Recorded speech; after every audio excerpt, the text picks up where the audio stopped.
Actually first. Holy shit. This guy was lightning fast.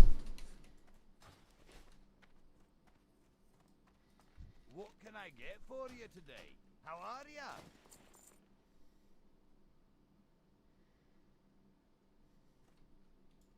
See you soon. I've the finest wares in the land.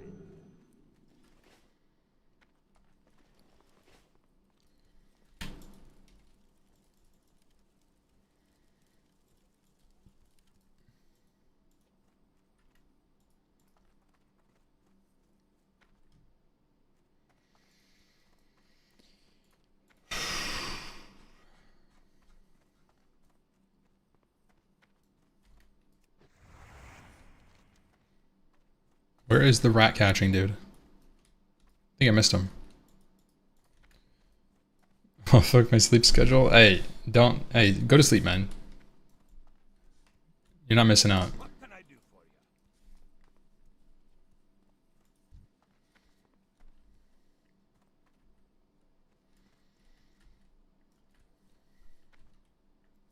Well met.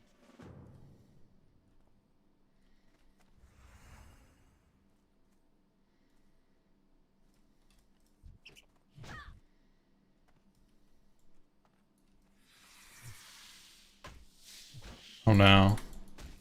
Oh no, it's stuck on my mouse.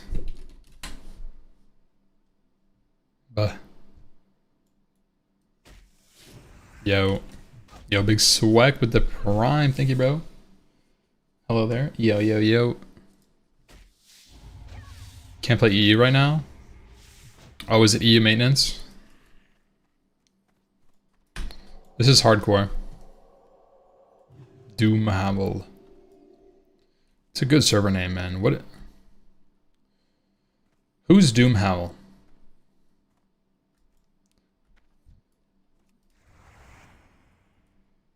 Is Doomhowl the axe? Doomhowl's the axe. Rock Doomhowl. What, wait. Is it not the axe?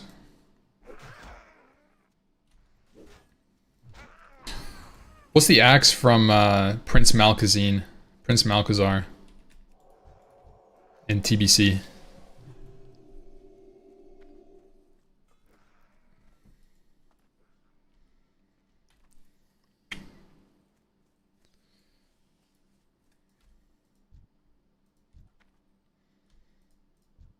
That's what I thought it was this whole time. Gore Howl. Oh my god.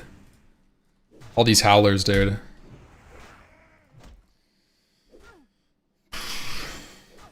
That actually is pretty sick, though. I got that on my Hunter, I remember back in the day. It's terrible for Hunter, but I got it.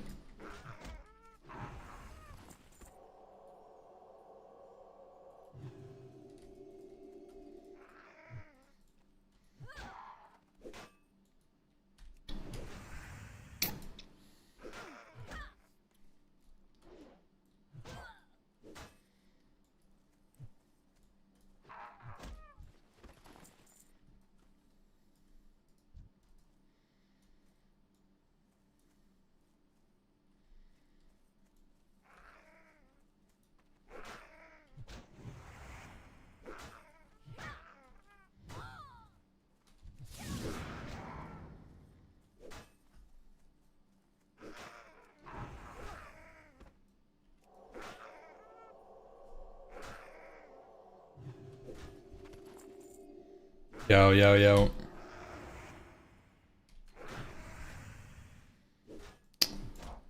See, I feel like I want...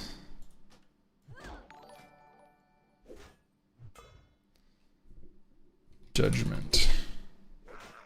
Yo, Bobby. Thank you for the raid, man. Hope you have a good night.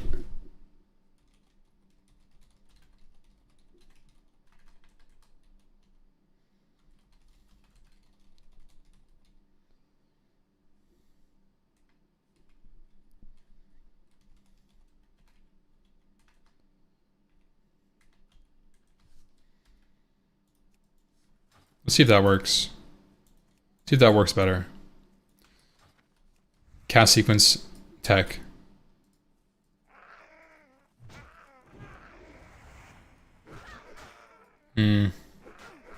I just have to time it better and make sure I'm not on GCD.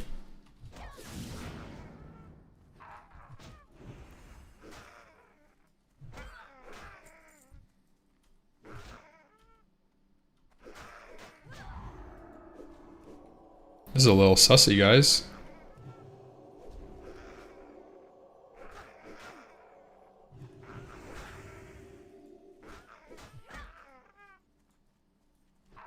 That's fine. Warrior would never.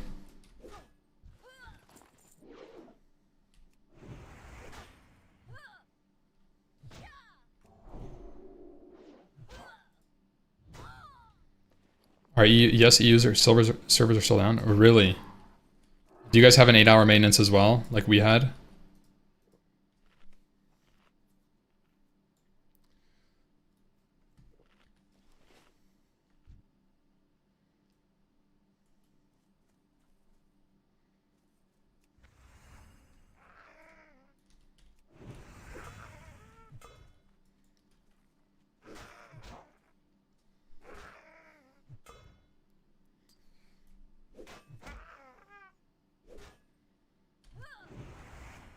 I'm leveling Ret and then Prot probably at 40. I feel like it doesn't make sense to play Prot until you're higher level. So much of the percentage of XP you get is from questing. And AoE questing is like, as a prop paladin, questing isn't much faster. If it is even at all. I don't even think, to be honest, I don't even know if it's faster in any way to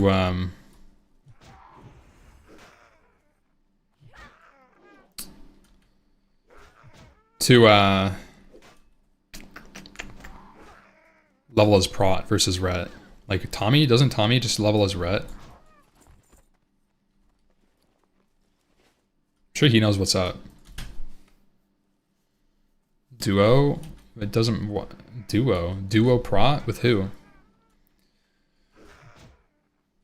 From my experience, AoE farm is much faster.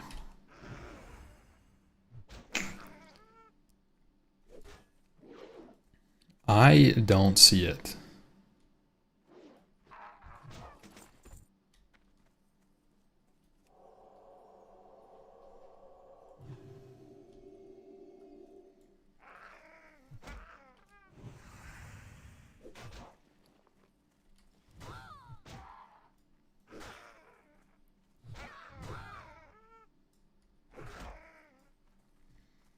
You do any dungeons? I don't know.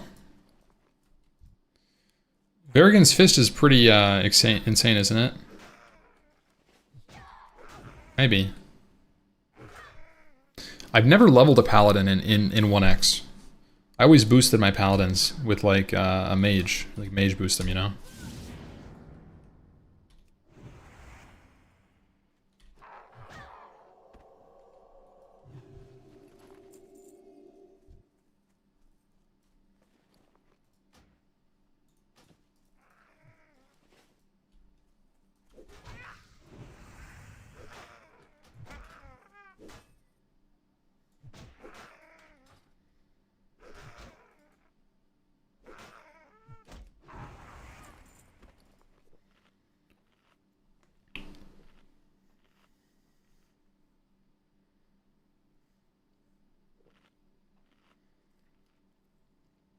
Red leveling past 40 definitely is boring. I'm gonna be twinking out this character with weapons probably.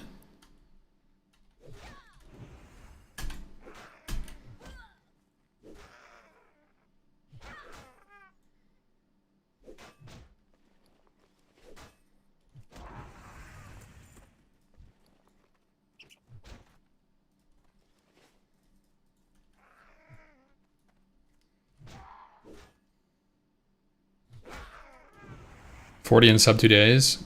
Yeah, I mean, Red is actually very quick at leveling. It's very quick up till, I would say like 25 is when it starts getting outpaced by some other things. But even then, like a good rep Paladin, a good speedrunner on Paladin beats Warrior for a long time. Maybe even all the way to 60.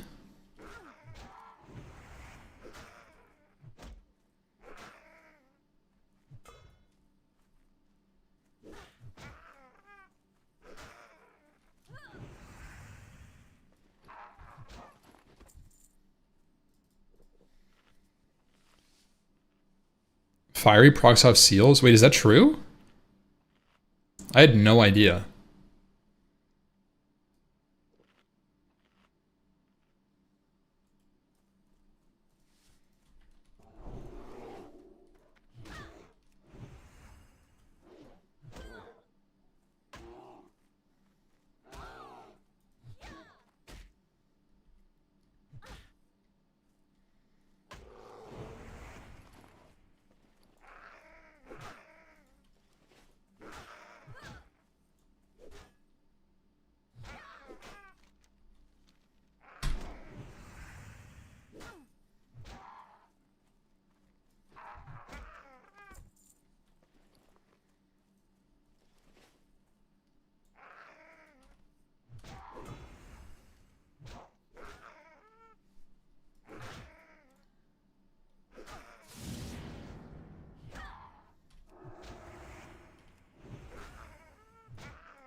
Where's my teeth at?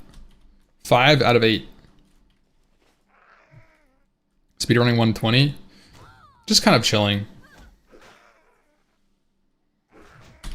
We're not going super slow though. This is kind of like a, you know, I would play prot Paladin TBC on a TBC like server, you know? And so this character is kind of like the TBC Paladin angle. That's really what this is.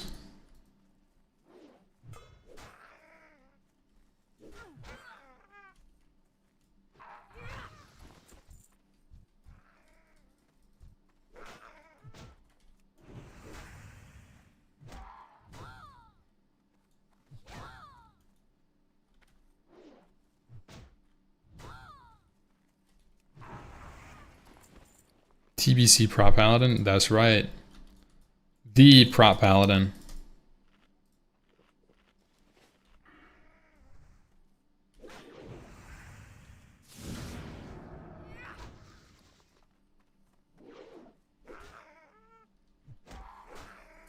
Should use my baby pot.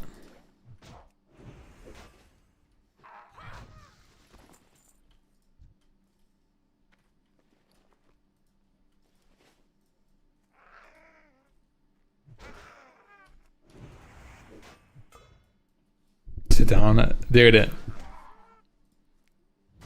It was all in fun. It was all in good fun.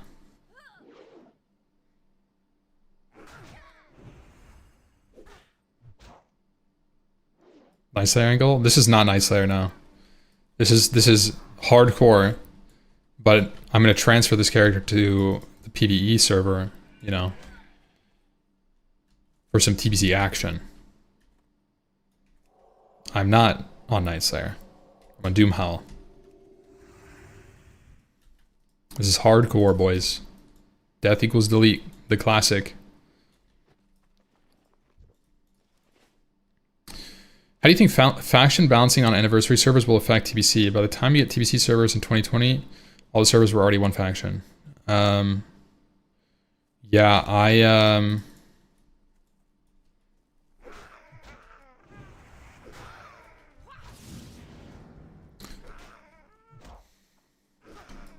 I think it's manipulatable. I'm curious how the formula works if it goes off of historical numbers, because I don't know, maybe it'll be fine. I think that this time around is completely different because there's only 2 servers. There's a PvP and a PvE server. So like it's hard for those servers to just be one-sided. You have to like really have an imbalance.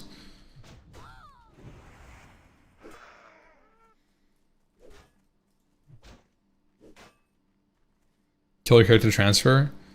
I mean, probably not until like TBC is announced. I'm not just gonna kill the character like randomly. Is this UGKHC? Ultra Giga Insane Crazy Hardcore. No. That is crazy though. You know, one day I will run a UGIK speedrun. That's what the people have been asking for.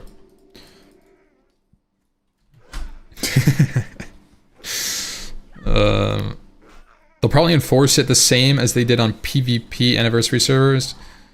When they're too much of one faction, they stop character creation. Yeah, I think that's what he was asking. Is like, do you think it'll be different this time because of this? We got milk. Send that. Oh. You don't have to kill your character to transfer? What? Really? You just transfer off?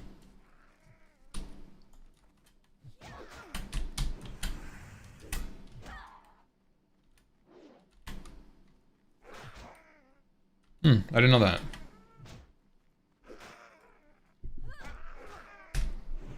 Servers down? Only for EU. Nice. We got... I'll just pull this mob for some X-Bizzle.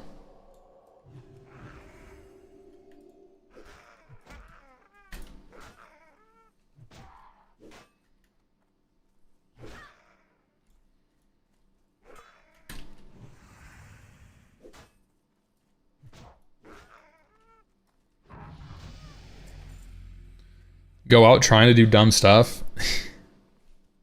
Yeah.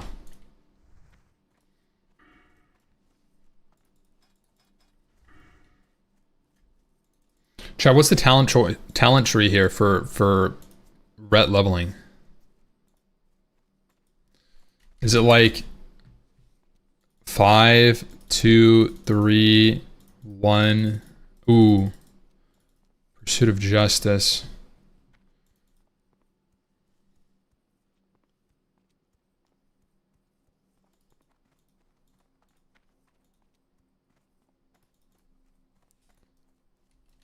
How are we thinking about this? How are we feeling about this spec so far, guys?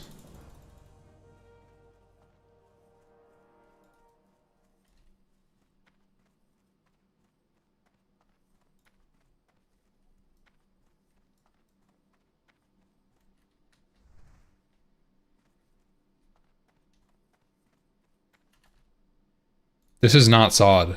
That's just the talent tree name on. That's just the de facto name of talent calculators now on Wowhead. I'm currently leveling. I'm currently living under a rock. Is this a fresh server or what is going on with all the talk of TBC now? This is not a fresh server, but TBC is on the horizon. It is currently November 4th, 2025. The current guess is January or February TBC. Pre-patch lasts at least 3 weeks, so bring that back. End of December, early January, pre-patch. That's in 1.5 months, roughly speaking. It's around the corner. What can you do in pre-patch? Well, during pre-patch, I'm going to be leveling a Blood Elf Paladin on the PvP servers. TBC Prop Pally, either it's unkillable or the Blizzard employee who follows you everywhere. Dude, it's true. Sometimes when you are tanking on Prop Paladin, you'll feel super tanky, and all of a sudden, you'll pull one specific mob, it stuns you, your block goes out the window, your dodge goes out the window, your parry goes out the window, all the mobs hit you at once, and you go from 100 to 0. That's what happens in Hygel, specifically with the patchwork golems. Like, they come in, if you don't FAP, you're just dead. You're tanking all the ghouls, everything's fine. Then you rip aggro on one of the dudes, and you get knocked down, 100-0, dead. That's honestly, of all the things that I think make TBC hardcore the least viable, it's tank damage and the design of difficult encounters of TBC. You guys know what I mean? Think to like fights like classic Patchwork. I would say classic Patchwork and Saffron are like peak tank damage taken, right? Like you're talking like, you know, a cleave lands, an auto attack land, or a cleave, a breath lands on Saffron, you're taking 10k damage. But in TBC, it's on crack.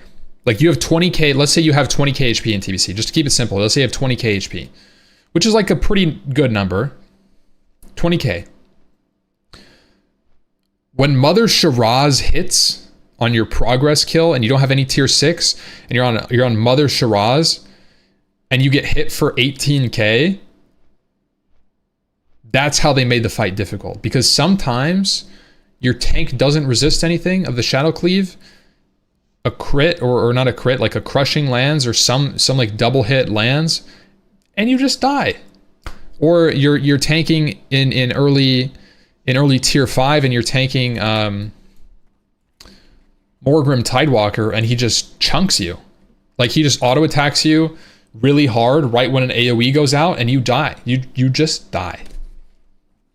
And it's pretty normal.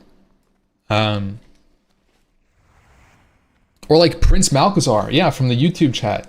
Dude, Prince Malchezaar is the first example of a tank killer. The reason you wipe on Prince Malchezaar is your tank just dies. So that's like the primary reason I would say. Sometimes you can get really bad infernals, but like generally speaking, when I tanked, even on like private servers especially, this was a thing because the content was tuned up a little bit. But Prince Malchezaar in Karazhan, the final boss of Karazhan, right?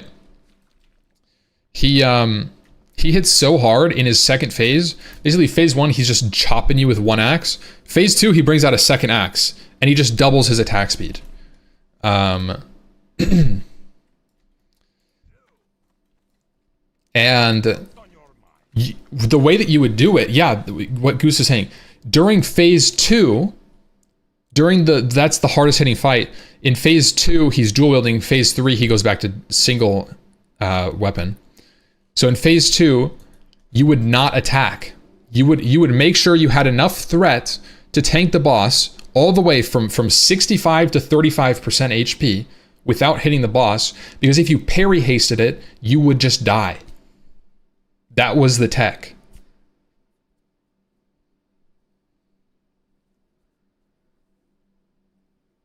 That's the tech.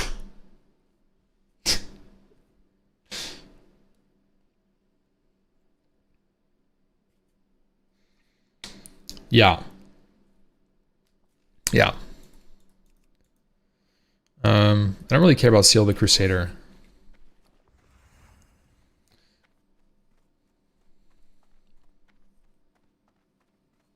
You remember that? Yeah, no, that was like that's like a real thing.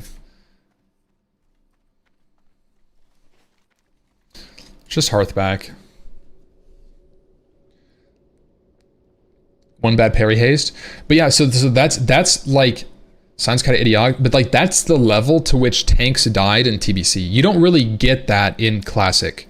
Like you parry hasting Saffron is like a concern, but like you're not going to stop hitting the boss. TBC, some encounters you actually just stop hitting. You're just like, okay, well, I don't want to die right now. You know, stuff like that. And then just the raw DTPS, like the amount, the damage you take and how spiky the damage is in TBC is crazy. Like instead of taking 50% damage in a hit, you would take like 80% damage in a hit. So you had to be healed the whole time.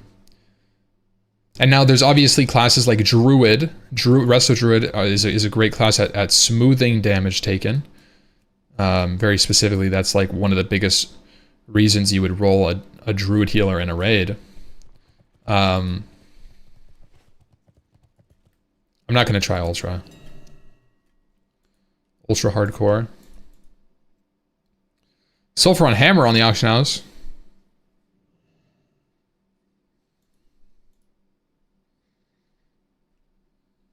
Guys, we gotta find a nice weapon.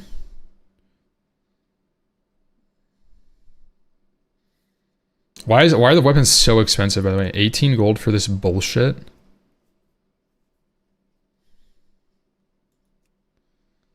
What a absolute scam, bro. Some people have been cheating on ultra hardcore with these numbers.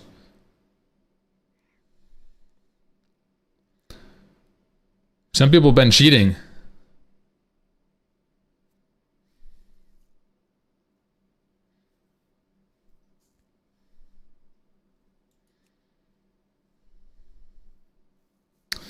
Did you ever play Monk during MOP, by the way? Damn, dude, a pacifier would go crazy. Czar said he inspired you to play Paladin? Wait, what? I did watch his stream a little bit. You know what? You know what? Yeah, he did. Czar did inspire me to play Paladin a little bit. I hadn't seen Paladin leveling in so long. And especially I hadn't seen Pally leveling so slow. So I just had to run it back and show everybody how it's done. There's a rage bait for your rage bait. How's that?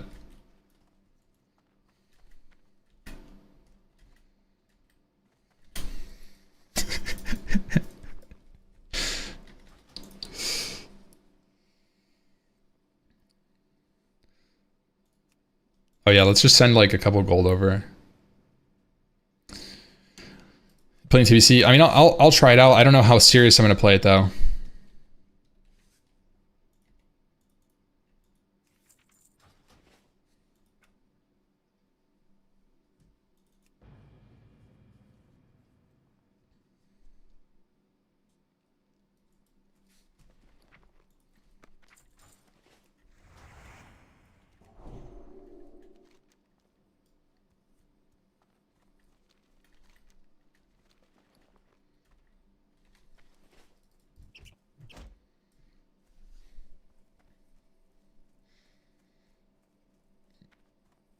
Your viewers hated watching anything other than WoW. I heard. Well, I mean, that's usually how it goes. Like, World of Warcraft viewers are just kind of like, they like one game Andes.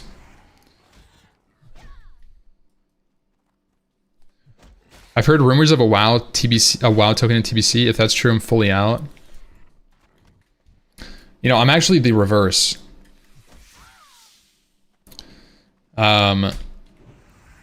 I want WoW token in combination with GDKP.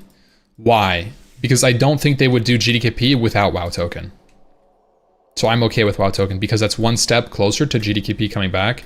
And to be honest, GDKP makes the game for me. Straight up. Wrong. I also watch League, and I believe I saw you flame Lakari yesterday. I was hate watching Lakari.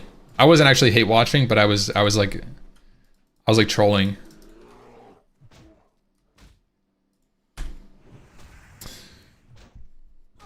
GDKP is needed so bad in TBC, man.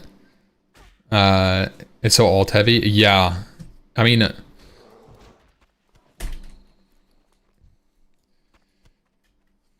if GDKP is out in TBC, I will raid 7 times a week. I don't even care. I will make viewer GDKP raids all day long.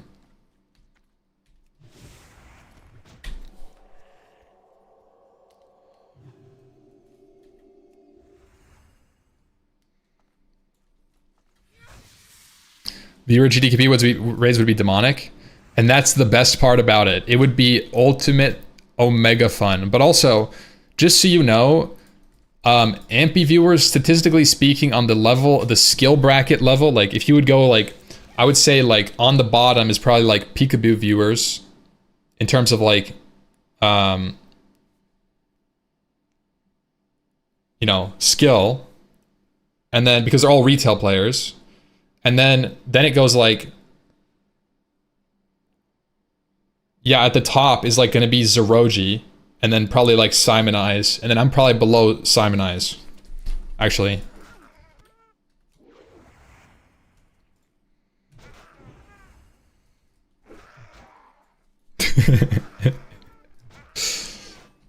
All right, that's the shots. The shots have been fired today.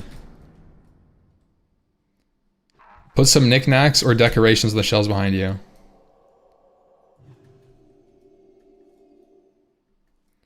Dude.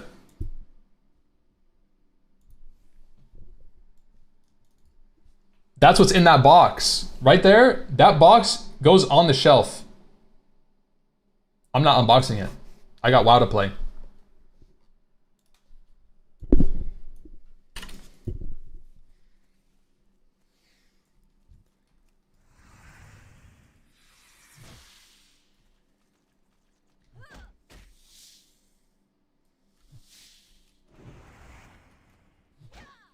Elf on the shelf? Actually, I have an EverQuest High Elf in a box. Like a collectible figurine from EverQuest. So, I mean,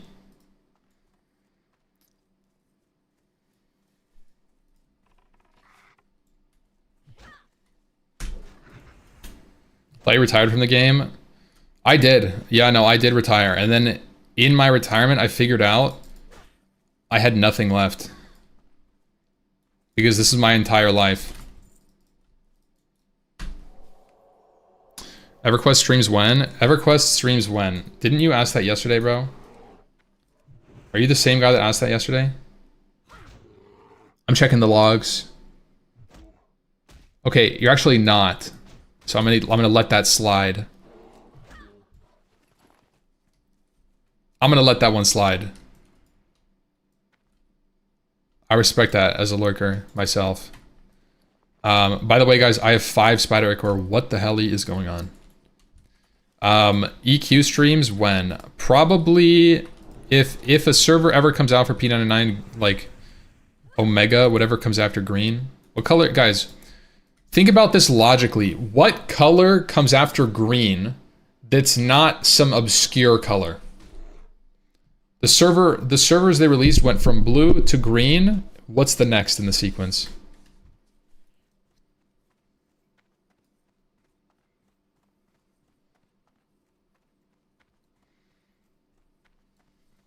Yellow? Red? Red already exists, so it can't be red. Gotta be a secondary color.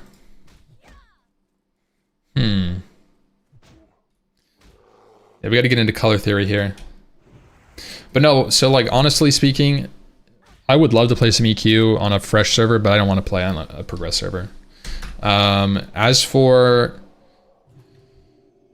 you know, in my retirement, I realized that, like, to be honest, this is like my passion. World of Warcraft Classic is really my, like, I'm super passionate about this game, and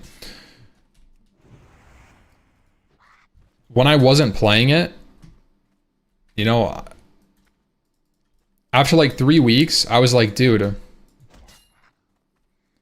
I just want to level. I just want to like experience Duskwood again. I had to come back.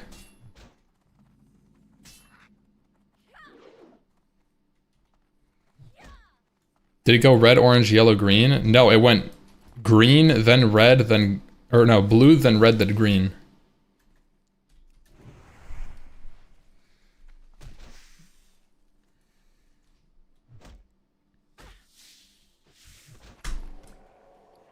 Okay, 6 spider ichor. What is the record 1 to 60 leveling, and will you try it?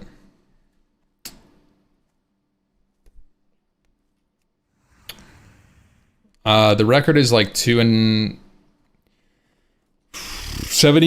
hours or something. 2 days something. By Tommy Salami on Mage. It's hardcore.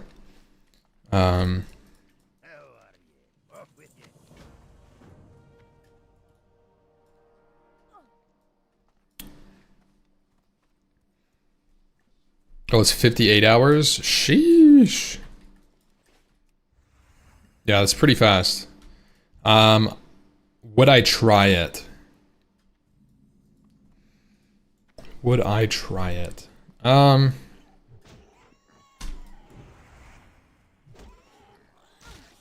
Maybe. I don't know. Can you beat him? I don't know, I have never tried. I played a lot of Horde Mage, but I never completed a 1 to 60 Mage in Alliance. Is that with rested and logging out? No, that's Sunla. So no logout abuse. Less than 2 levels of rested total for the whole run.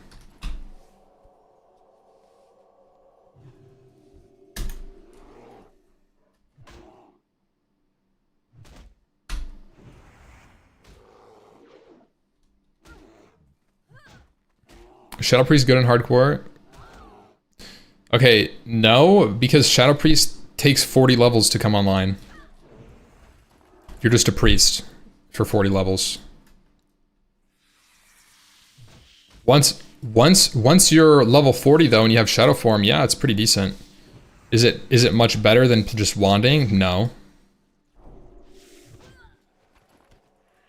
It's kind of the same thing, you know? Did he already level his warrior to... Did he already level his warrior to 60? No, I stopped playing that character. This is hardcore so that I can... So, I realized that I like wanted to speedrun, right? But speedrunning, you can't read the chat. Like you can't read chat and speedrun in WoW. So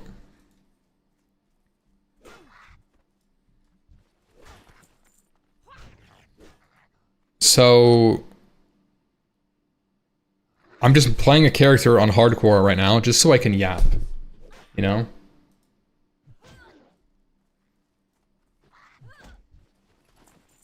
Lurking? Yo, thank you, bro. Did you raid on P99 launch? No, I actually, with P99, I started about a year into green. A year after launch, and it took me about a year to level to 60. Because I played casually, like off stream, and a little bit on stream, like on my alt account. But it was just like a casual thing, and I was leveling a lot with Liz. But yeah, I've been really enjoying the streams. They've been super, like, chat has been super interactive. And streaming is always most fun when your chat is like, you're kind of like vibing off the chat and everything, so. I was actually ending up having more fun talking to chat on like bricked speedruns that I'm like, wait, why am I even speedrunning? I could just yap on hardcore WoW or something. And it's effectively the same experience for the viewers, and I end up getting a character out of it. So that's kind of that's the idea. I thought you said you quit WoW after yeah, I mean, I did say that. Also, yo, new bug? This is not normally. Guys, new patch, new bug. The expansion features a new hill clipping through the caves.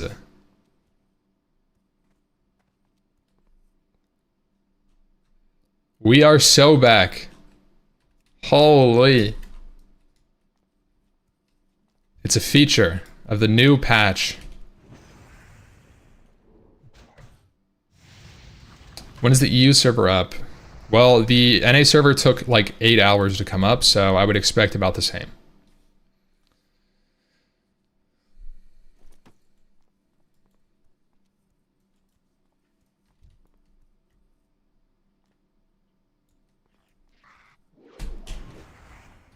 I always wonder how many random pieces in terrain and objects get their visibility, call distance, standard. Yeah, I don't, that's a very niche thought. That's crazy, bro. Are you going prot like Czar? No, I'm going my own. I'm making my own path. I'm forging my own destiny with a two-handed big bonker.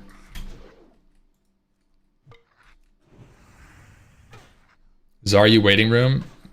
Honestly, I'm happy to be Zarya waiting room content. It's been fun.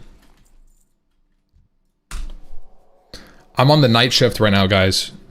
You know, it's like Zaryu and Peekaboo have like their schedules lined up such that Zaryu streams and then Peekaboo streams. But nobody streams between Zaryu and Peekaboo. So there's a gap here. That's what we've been doing for the last like 3 days. Grayson used to. Yeah, that is true. Grayson is night shift too. But fuck Grayson, right? Nafe does? I'm sorry.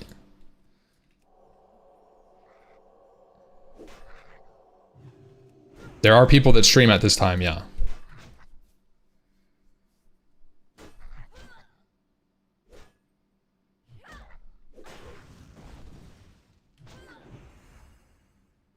It's also an EU-friendly stream, which, by the way, EU-friendly stream is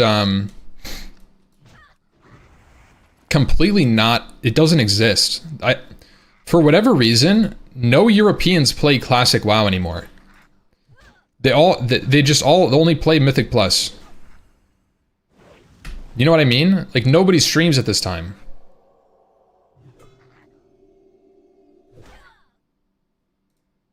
I'm talking about streamers! I'm talking about streamers! Context clues. Oh shit.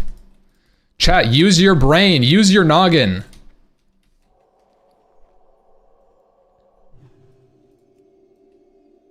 Guzu is this time? Yeah, he's playing... Yeah, Guzu is this time. But he's playing RuneScape. That's my point. What about Jokered? Jokered used to play. Well, he's playing RuneScape. That's my point, guys. The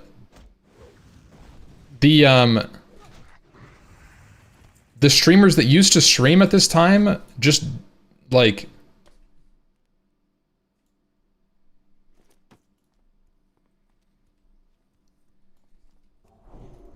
that's all I'm saying, guys. You know what I'm saying. PS Hero.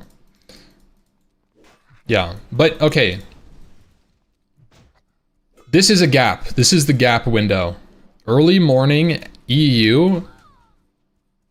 This is like the time frame, the time schedule that like Super Degen NA, early EU. Can you sustain this time though once Liz is back? No idea.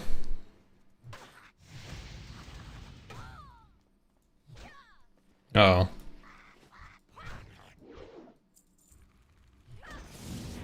Ah, shit, he got his fire shield off.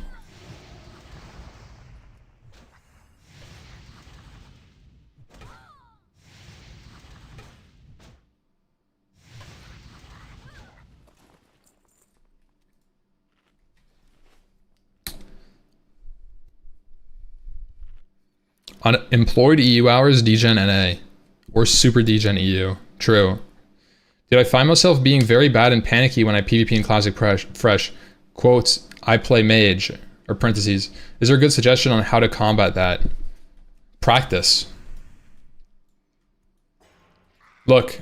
I don't know why you feel panicky in PvP, but I'm going to give you a tip. Okay?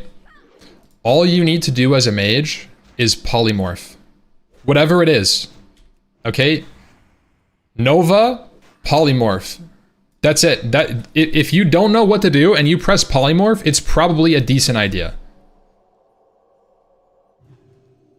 Except Druid. Okay? Druid is the one exception and nobody plays Druid, so like this is a 99% correct play.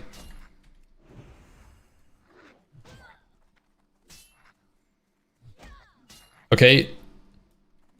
And that's a noob tip. Like it's obviously not always the right play, but if you're just panicking and you're fumbling around with what you're doing, just start with one button. Just press something. Don't worry about, oh my god, what do I do? Do I have to get away? Do I have to blink? Do I have to wait until he uses his movement? Do I have to slow him and get away and then polymorph? Just press something, right?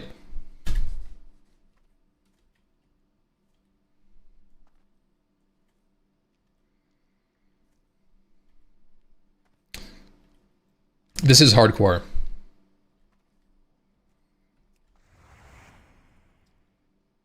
I'm watching from China. Here it's 4 p.m. What time is it where you are? It is midnight. Almost 0 o'clock for me. 11:59 p.m. Very good.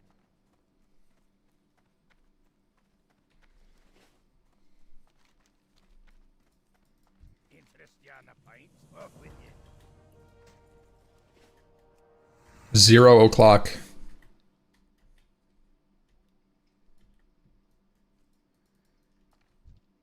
I am PST. Yep, that is correct.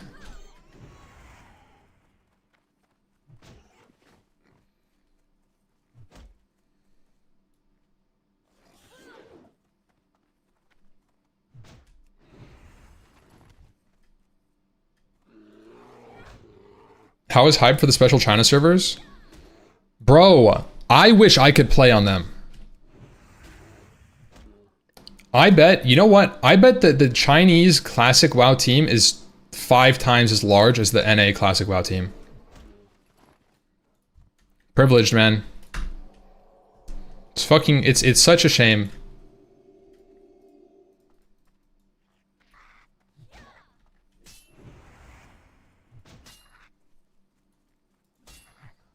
You could probably get an account somehow if you buy it off a Chinese website. I steal someone's ID. Yes, maybe. Is that what you're suggesting? Did I steal some poor Chinese person's identity to make a World of Warcraft account? Sign me up, please.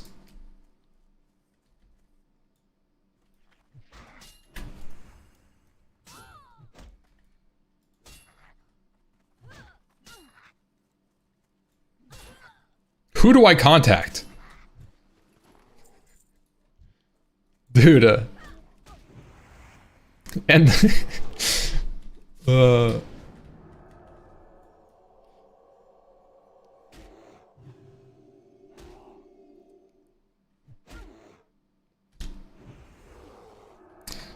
can you just change your client to China and it would log you in but all your characters to be gone?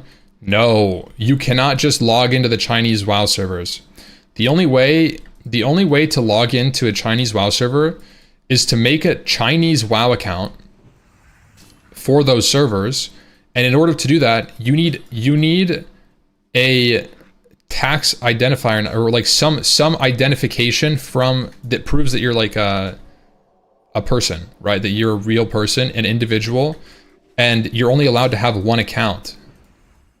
Like that's the thing. That's the difference between Chinese and like NA and EU Western like servers.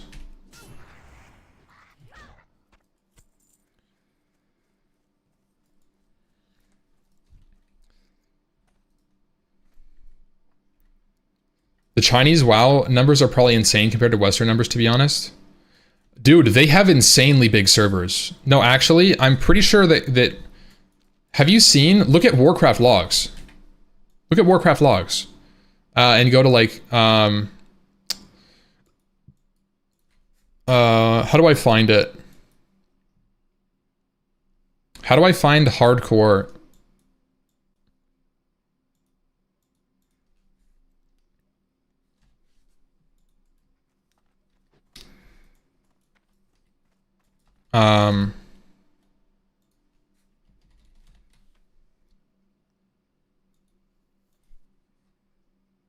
Look at this, look at this, look at this. Look at how many, so look, on hardcore World of Warcraft, there's 1, 2, 3, 4, there's 4 guilds on NA/EU combined, okay, that have cleared, wait, why are we not on there? Maybe progress?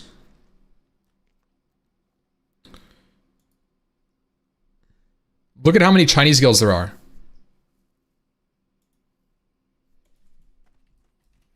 Look at how many Chinese logs there are. 1, 2, 3, 4, 5 of the top. Okay, we'll say 6 of the top 10 are Chinese, and then the next 5 are Chinese logs. Like, look at this. Look at how many people play Classic WoW. Look at all this. Chinese, European, Chinese, Korean, Chinese, European, US, like, it's crazy. There's so many people. Just look, right? So they love classic, man. I wish we had the Chinese WoW server. It sounds so sick. That's honestly, that would be if we had to choose between SOD and the Chinese WoW server, every single time I would go for that server. It's so cool. Basically, if you guys don't know, the server idea is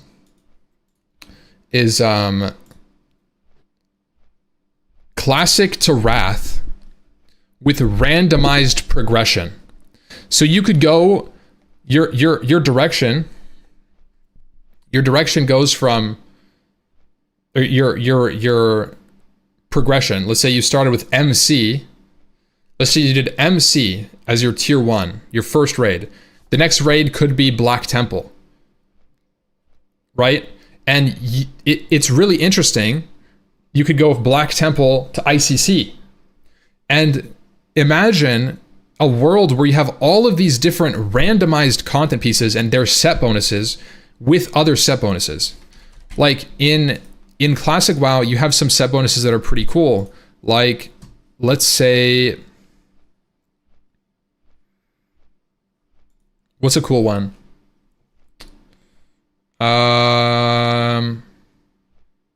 This is not a full set. I'm trying to think, because I was thinking about full sets.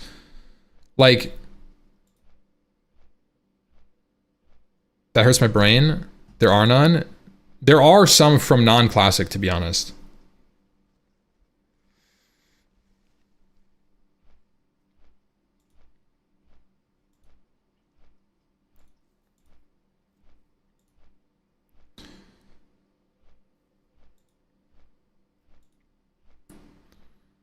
Yeah. Like this one.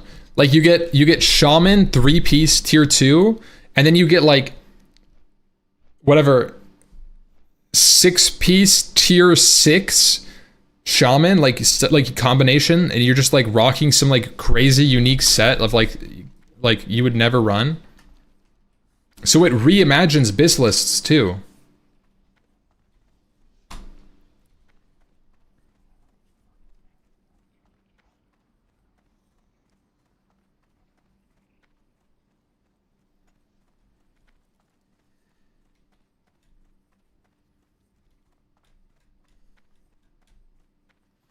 Miss you on RuneScape. Hope WoW's been fun again though. Yeah. Sorry for the RuneScape Andes that I've kind of like jumped ship for a while. I said before I still plan on going back, de-ironing and clearing the stuff. But completely disillusioned with it right now.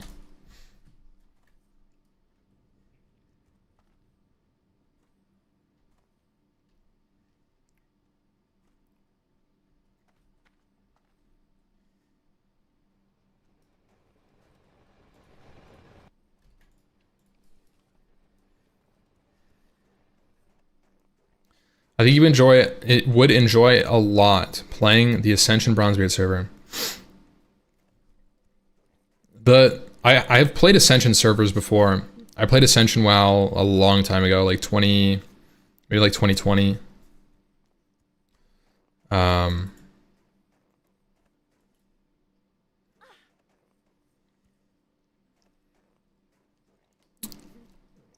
it was fun.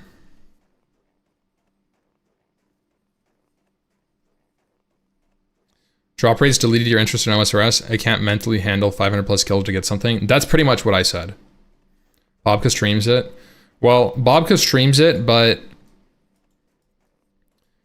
the only reason he's streaming it and isn't banned is because nobody's banned him yet. So like, it's like walking on like, he's definitely like,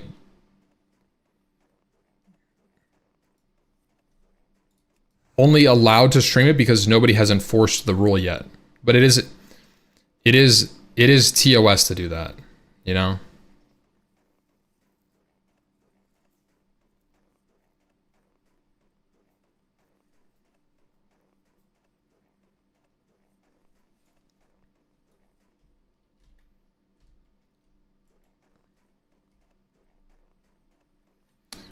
Were you there for the classless all pick spell server? Yes. That was Ascension or OG Ascension, wow.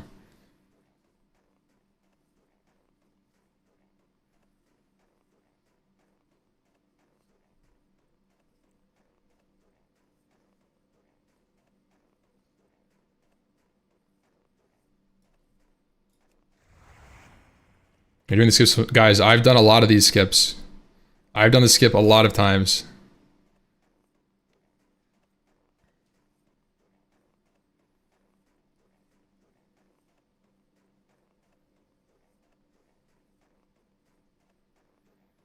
Did you see the link I sent earlier? No, I didn't. Didn't you slip yesterday? Okay, I slipped yesterday, but that was Rust. That was the Rust talking.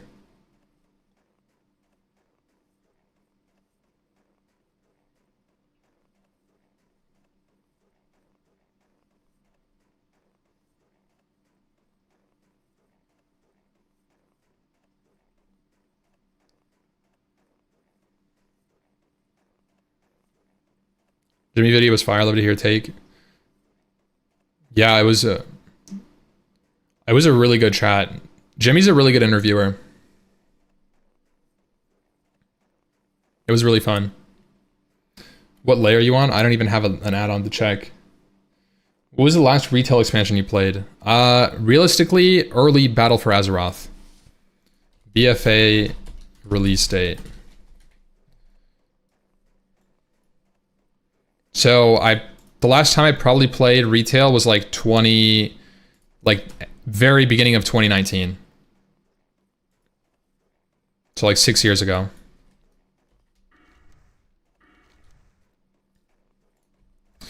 Speaking of,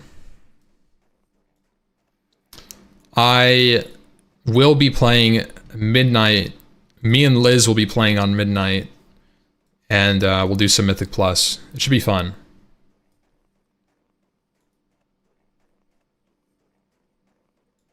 Five years, 4 years, Liz and I.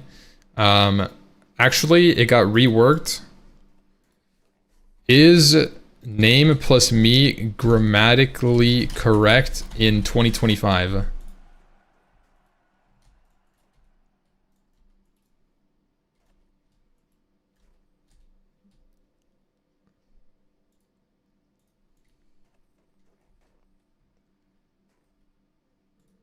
Okay, this is just cooked. This AI is... whatever. It's my fiance. New grammar patch? No, there actually was a new grammar patch. There was. Look it up.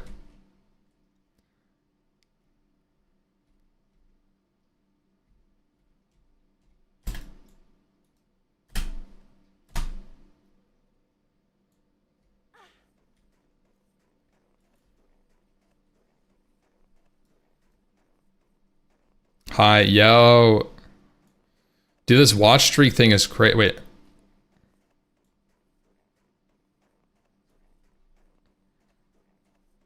I went the wrong way.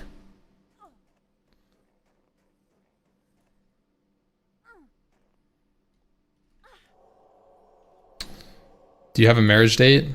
No. Dude, that's so hard, man.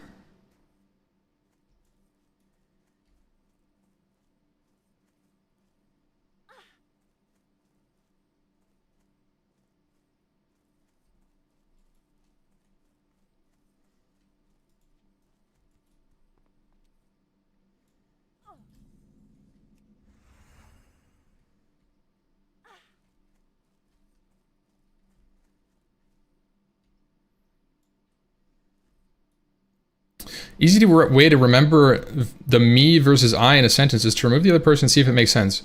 Well, how about this, big dog? What if the subject of what I'm saying is actually a we, Liz and me, isn't interchangeable with I, but we. So if I replace the term Liz and me with we, would the sentence make sense? We would play Midnight. Yes, that makes sense. So you know what? That makes sense to me. Fuck school. How about that?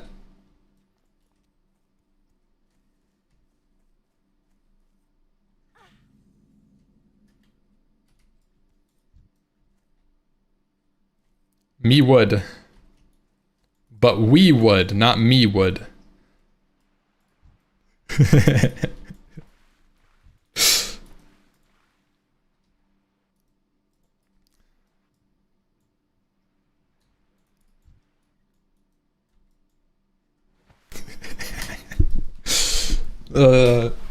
Me play midnight. Me go orc.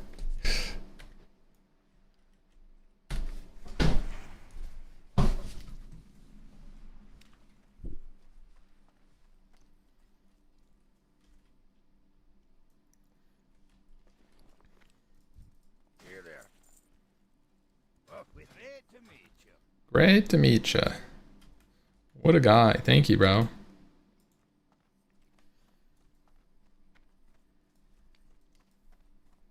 Need help? See you around.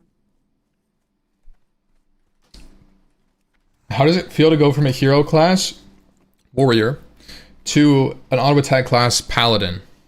Well, I'm gonna be honest. It's stronger. Paladin is a stronger warrior. Probably until like the mid 30s.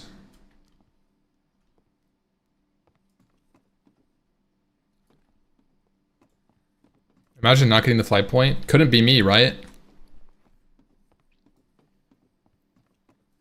Health pot NPCs? I don't give a frick. You got it? I have to make sure.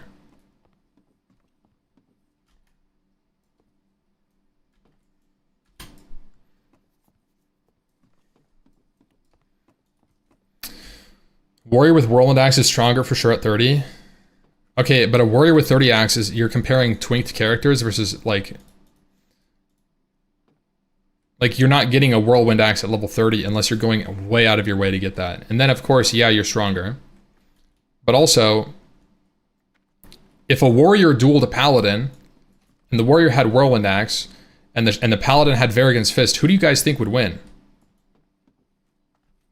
I could tell you who would win it. It's the paladin. So, let's think about this. Paladin is still stronger. Hero class confirmed. This is hardcore. This is hardcore and TBC pre-leveling combined in one, because you know what? These characters can be used, these hardcore characters can be transferred to the PvE realm, which is the idea. False. I would win. I would win. Okay.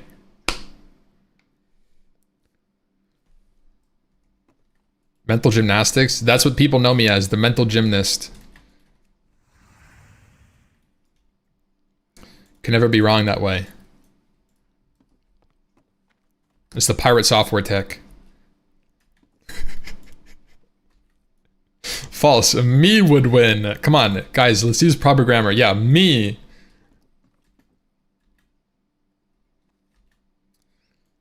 If they don't do TBC era, me be disappointed.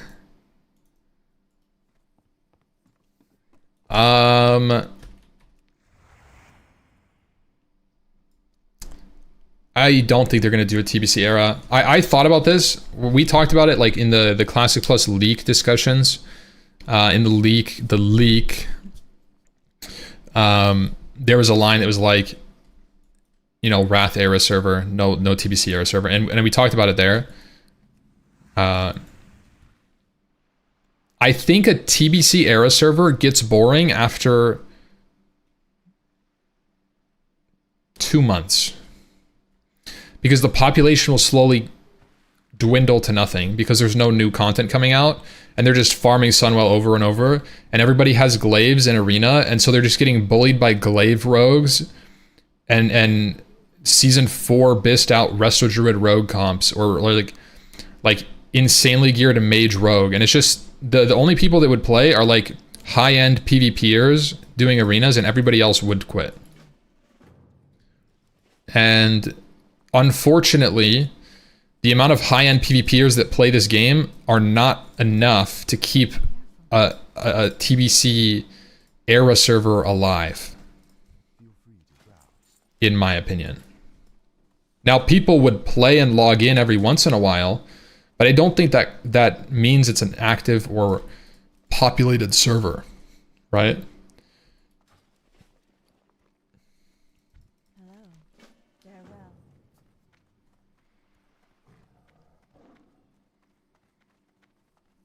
Hope you're wrong. TBC Arrow would be my dream.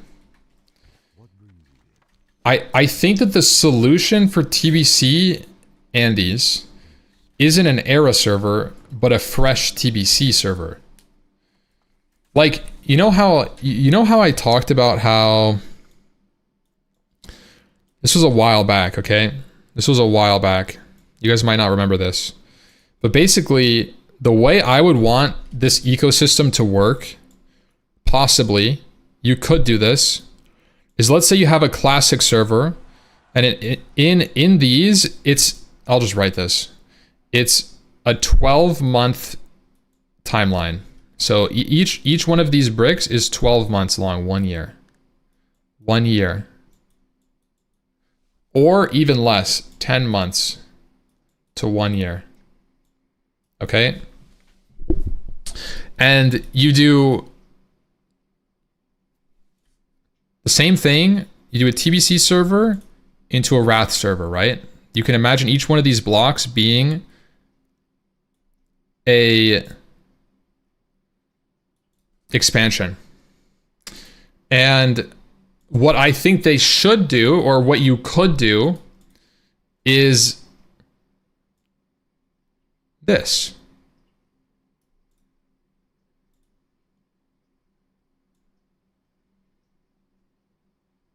These are called TLPs in EverQuest. They do this,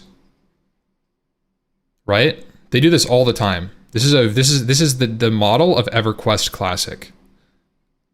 That's way too frequent. Well, the beauty is you don't have to play. You could skip it, right? But doing it one every like you release a server every, say, 13 months, once every year almost. You release a server. So every year you could decide, you could keep playing TBC, go into Wrath. And you could keep playing until Wrath ends. Or, you know, let's say TOGC hits right here. And then you can decide like, oh, actually, like I want to go back to Classic again. Right? Too much fragmentation of the player base, it's already a problem, and that makes it a lot worse. You know what? Yeah, but it's okay to have small servers. And I think this kind of loop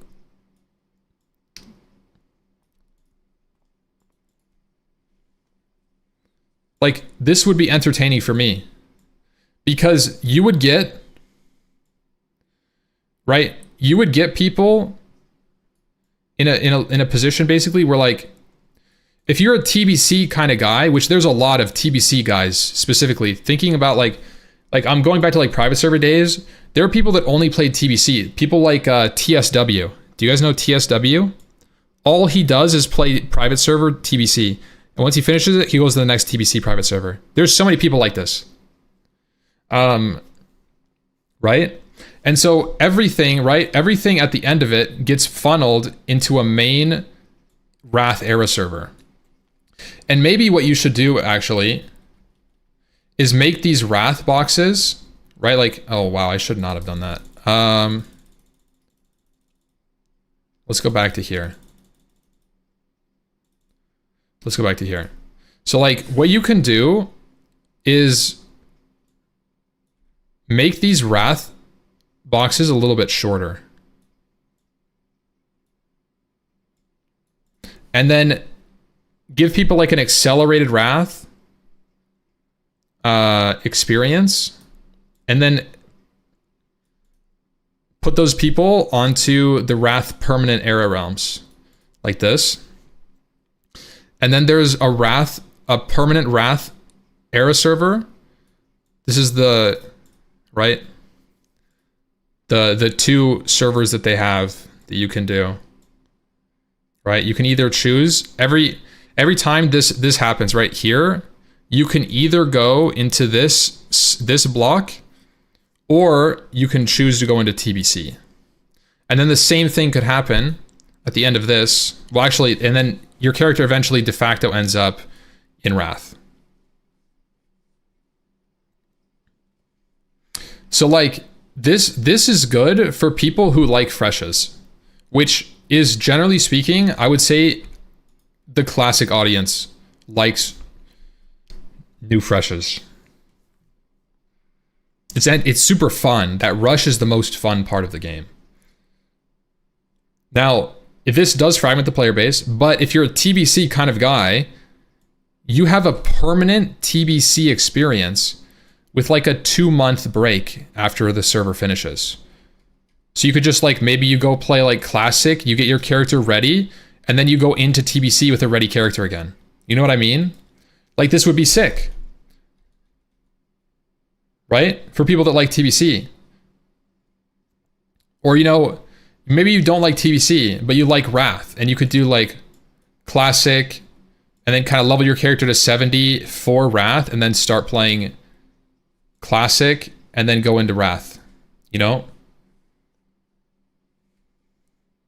Kind of like the Diablo ladder. Wait, you deposit time and energy for it to be erased in 10 months? If you think that your pixels have any relative, any meaning when you transfer them to the classic era server and you never log in, like, the characters don't disappear. They will eventually progress to a Wrath server. What's the difference from your character having full tier 3 on a progressed Wrath realm versus having full tier 3? Like, these characters don't get deleted. They don't just get deleted. They will walk through this timeline and then end up on this server. So like,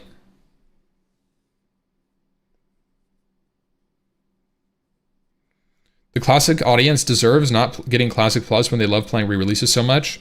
Well, the problem is that people love playing re-releases, but the schedule isn't fucking 10 months. They make it this long.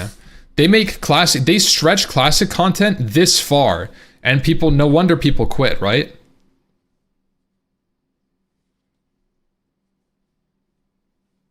People want them to still be relative characters. Well, that's what I'm saying. You could transfer it, after you played Classic, you could transfer your character to the Classic Era realm. How long is that? 16 months.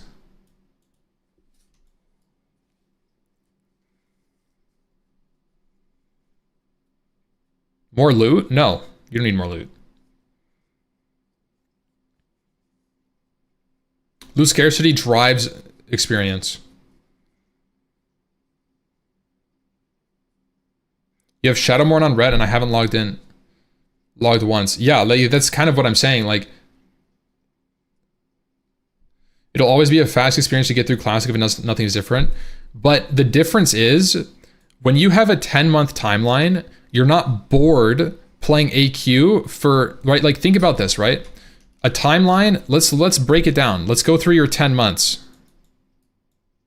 There's 5 phases. If you assume that ZG comes out with BWL, which I think it probably should. Well, maybe. So let's say there's 6 phases. Okay, 6 phases on average. You can see it's less than a 2-month phase. So let's go through phase 1, Molten Core Onyxia. Okay, phase 1. Let's make it like this. Phase 1. Okay, this is, let's say, 2 months. How many weeks is that, guys? That's 8 weeks. Most people get 60 in 2 weeks. So that's 6 weeks at level 60 before BWL comes out.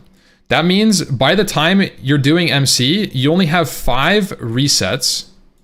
Realistically, for most people, you have 5 resets of the content before new content is out. That's about a month. So you're not Omega bored. In 5 resets, that's barely enough time to get like a decent amount of gear. Right?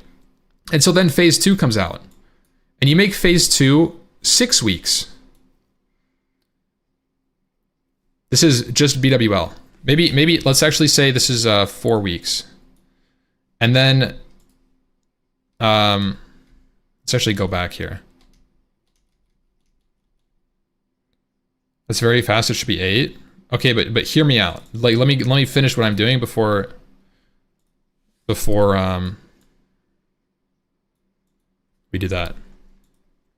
Okay. I need to like move this over more.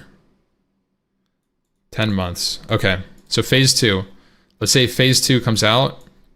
This one was MC Oni / Oni. A phase 2 is going to be shorter. This is going to be 1 month. And the reason it's only 1 month is because this is only BWL. Okay, and then ZG is out for 1 month. 3 weeks. Phase 3. Okay. Not even 1 month.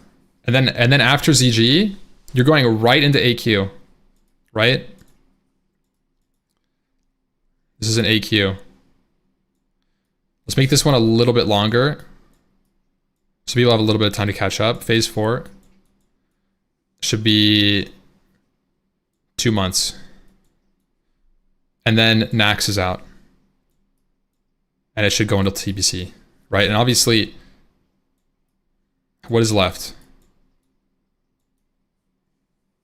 Move your camera? Oh, I'll just move this.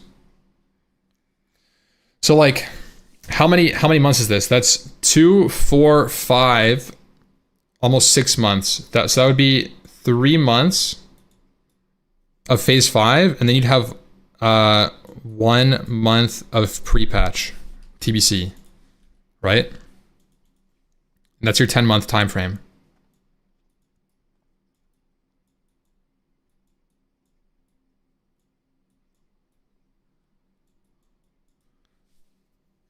So like,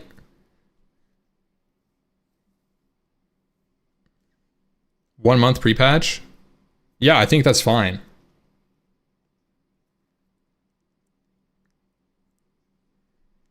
You can make it 3 weeks. It's pre-patch is normally 2 or 3 weeks minimum. It's like, that's not even that weird to go 4 weeks.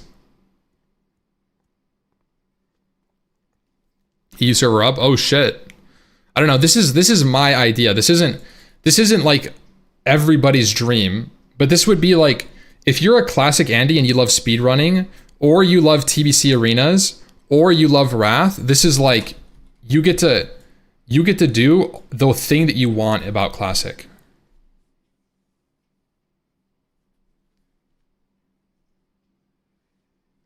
This is why 2 lockouts per week is a good thing. Not even necessarily every 3 days, but like in SOD, but just allow 2.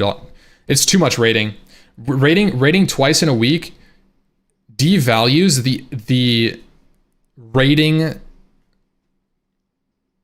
motivation.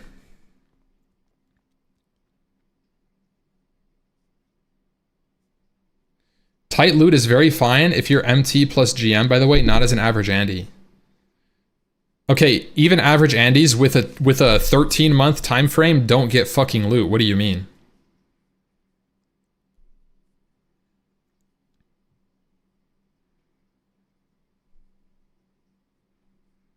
Let's say you raid for 14 months. You have either Onslaught Girdle or a good weapon, or you've ranked to 14, which I think rank 14 should be changed, right? Or you're split rating. Okay, so now all of a sudden, like, what do you have, man?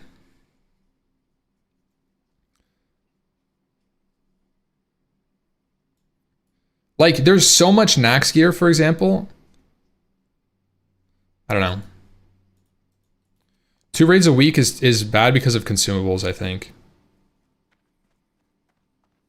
And it's also too much raiding. Like raiding is fun, but raiding, you know, if you're not an insane guild, right? And Nax takes you 4 hours, which is like probably an average time for a Nax clear, 4 hours. So let's say if it's even in, you know, That's 2 nights a week that you're rating the same content. What?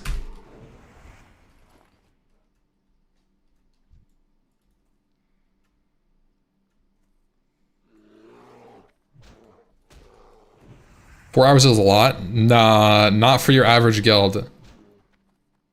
Most people will like wipe on like patchwork or like die on trash or whatever happens, and then they lose their world buffs. Like, it's not, you know, like,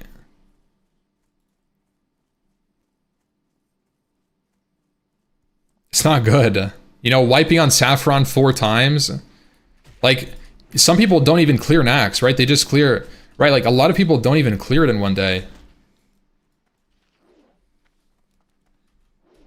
Amphi, I love you. You're goated. Heart, heart, heart.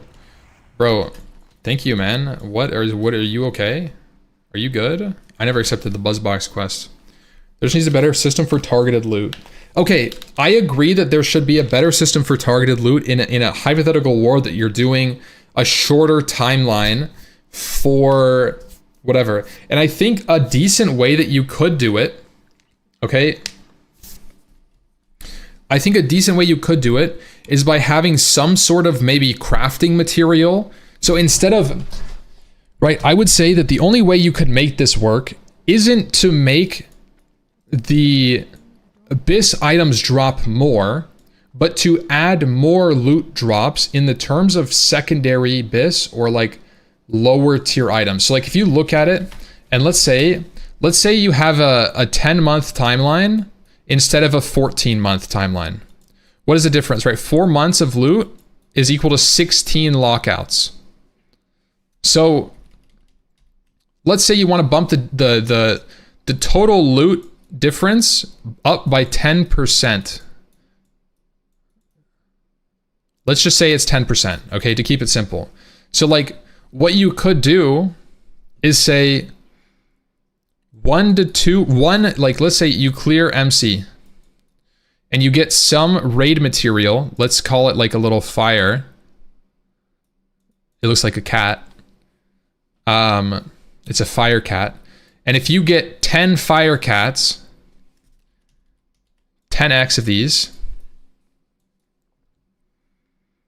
If you get 10x of these, then you can make like a ghetto onslaught girdle. It's not OSG, right? It'll have, let's say if onslaught girdle has 31 strength, 10 stam, I don't know what the stats are, right? But let's say like it's 31, let's just look it up. Let's look it up, onslaught, OSG, WoW Classic. It's 3111, I was close. 3111, 1 crit, and 1 hit. Okay? Why would just doubling the amount of loot each boss drops be bad? Let people get the Abyss items if it's so condensed. Because you don't want to devalue the loot.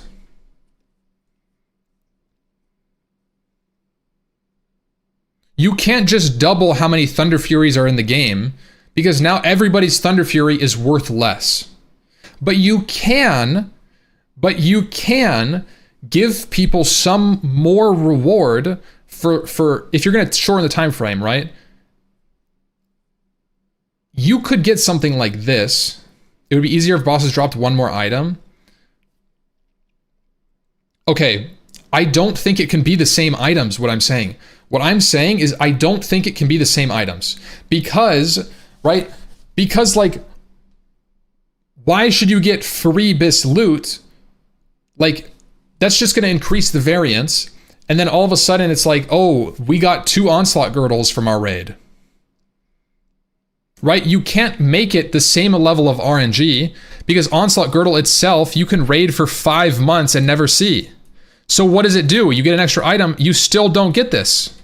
So I think what the problem is with a short time frame is that the loot variability is very wide. Your raid could just never see, right? You could just never see onslaught girdle for the entire duration of the 10-month phase. And I think this kind of system the Firecat 10x raid material, right, makes a ghetto onslaught girdle with, instead of 31 strength, right, let's say it has 25 strength, you know, let's say it has 25 strength, like, you know, like 5 stam, and then 1 crit, 1 hit. It's still really good, but it's clearly worse than this. Right? Very clear. So this isn't full bis. It's still really good. Too much effort, there's no chance this happens. We can dream big. You know what? We can dream big. But like, so what I'm saying, right? Ain't no way it's better to make new items than to just double the drop rate.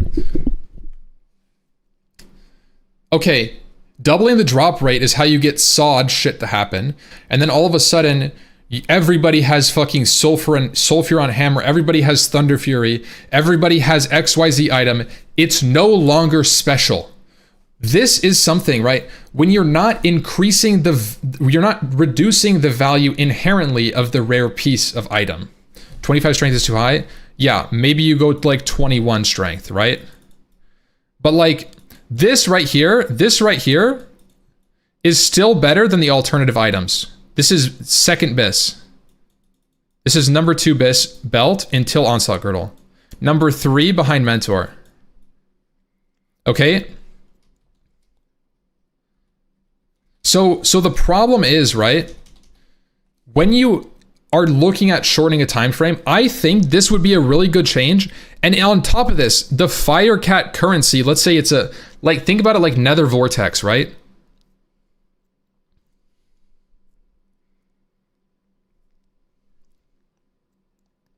So let's think about it with Nether Vortexes in TBC, where you need to have some professions, right? So using these, you could go BS, right? Maybe you have like a tailoring recipe, and then you have like a leatherworking recipe. And, you know, like, so let's say you can make like wild growth, right? With these, you can make wild growth. What's a cloth item? You can make Mick or robes of volatile power, VP, right? And then let's say maybe you have like some like NPC that can make something like an Acuria, scuffed Acuria, like a 2% like a scuffed Acuria, right? And all of these items would be scuffed just a little bit, but they would be decent. Like that could be cool. And you could do the same thing with every raid and use this sort of system right here of raid materials. So like this is the system, right? Where it'd be like raids drop crafting currencies. Think Nether Vortex in TBC, right? Makes scuffed versions of BIS items from the raid. Because there will never be enough onslaught girdles to go around. Never. Okay?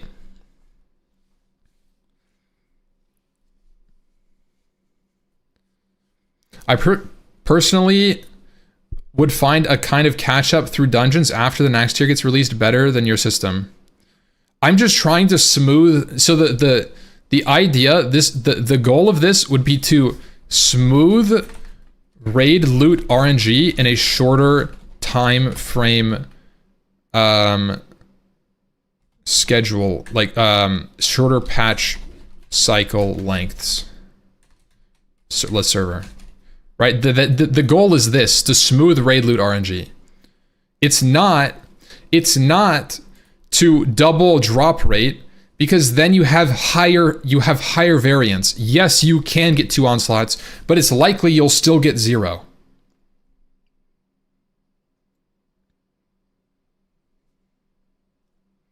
We're really just recreating current retail with all of these ideas. Does this seem like a retail idea to you?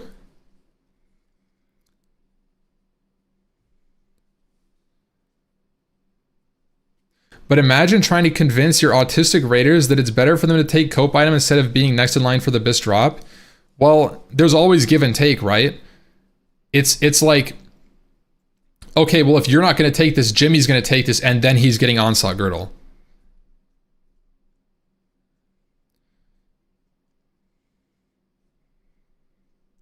I don't like currency and crafting gear, to be honest, but I don't have a better system. Well, it's not even necessarily a currency, it's a raid material. Think like Dark Iron, for example. It's Titan Forging with extra steps. What the fuck? It has nothing to do with making an item better. It's scuffed. It's smoothing gear. It has nothing to do with Titan Forging is when an item gets stronger and you roll like a socket, right? Or like 35 strength. Like that's a Titan Forge. That's bullshit. What I'm talking about is reverse Titan Forging using a raid material drop. But obviously, right, like the point stands, like nobody wants second BIS. This is just a random idea I thought of today. Like, it's not perfect, but there's a concept there, right? I think if you're gonna have a shorter time patch or a quicker patch progression cycle, being like one of the worst parts of Classic in its current iteration, especially if you're going through it very quickly, is the variance in gear. And sometimes your raid will get really lucky, and sometimes your raid will get nothing for weeks. And I think some sort of loot RNG smoothing system you can integrate with crafting. You can integrate with like endgame quests. It could be something like you get the materials, but then you have to go do some quest chain to like turn the material into an item, right? Think like quests like 0.5, right? So like, oh, you can get like, you can get this item using the 10 raid materials, but then you have to do, Ubers with 5 people.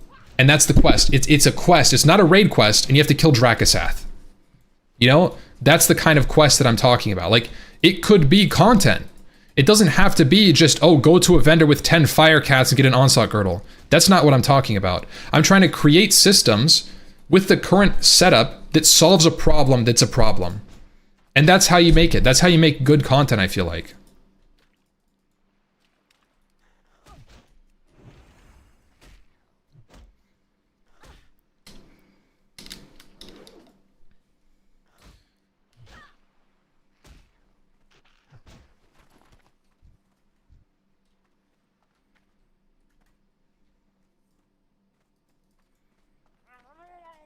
If you want that, there's retail. Wait. What do you think about what I said is retail design mechanics? Fundamentally, what about what I just talked about is retail? I'm very curious. Classic is classic. People love it how it is. I'm talking about a Classic Plus. What do you mean? I'm trying to help develop ideas for a Classic Plus, an extension to Classic. It can't just be Classic. There's no plus if it's Classic. That's just Classic. Go play Classic Era. That exists. Happy, stop talking about retail all day. All you do is talk about retail. Then you destroy the whole system of Classic. That's not true. There are things you can do in Classic WoW that adhere to the principles of the original Classic developers and respect the ideology of Classic World of Warcraft. That's just true. The game doesn't get ruined because you add something that like...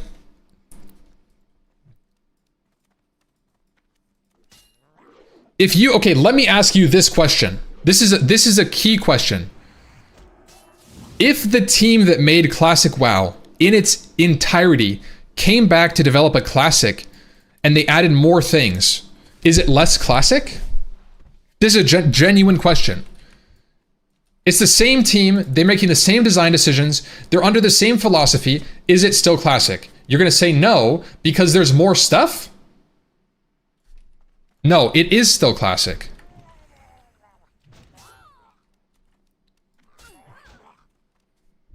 That's retail. That's not retail. It's not the same people. It's not the same people and doesn't adhere to the same philosophies and doesn't reward people for the same things and doesn't have the same decisions at a class, a world building fundamental decision matrix.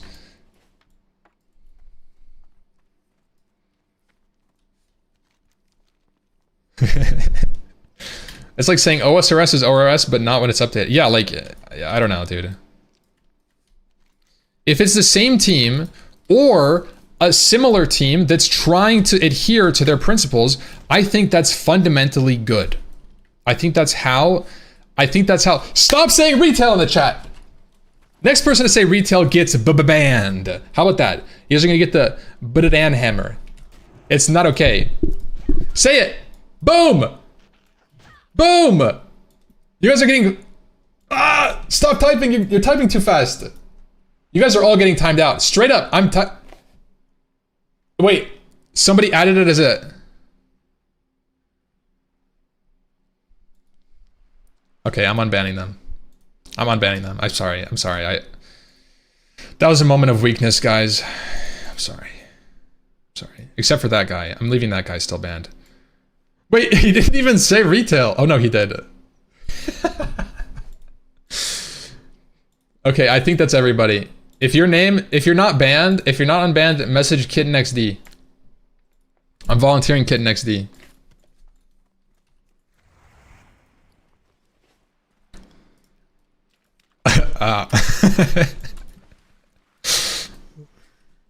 They should have 3 era servers, each a different expansion, Classic, TBC, and Wrath, all at the same time running. Once Wrath ends, it resets back to Classic and starts over. So there's always a Classic, TBC, and Wrath going. Brother, rewind the stream 30 minutes. I'm in agreement with you. I was talking about it. That's actually what started the whole discussion about a quicker timeline. My premise was 10-month to 1-year timeline for each segment, Classic, TBC, and Wrath. And yeah, who said that? What is your Twitch so I can follow you?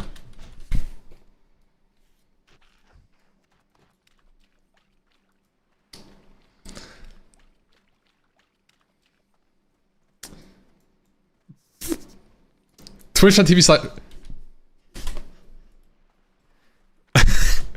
Dude, I just wanted to follow him, man. This is unfortunate.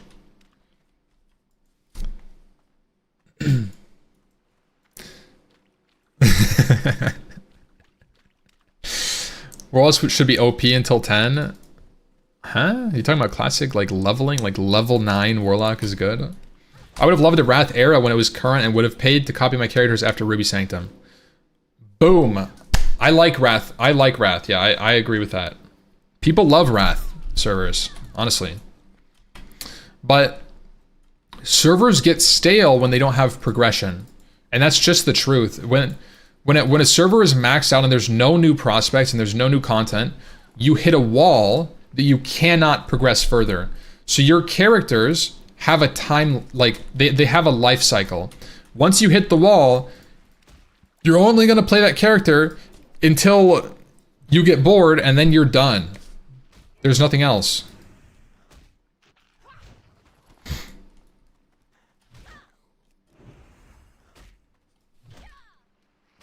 GDKP's in. I would love GDKPs in my TBC server. Add new content. Okay. Well, you can't do that to like an era server. But I would love a Classic Plus, guys. I would. You know what? I really would. And you know what?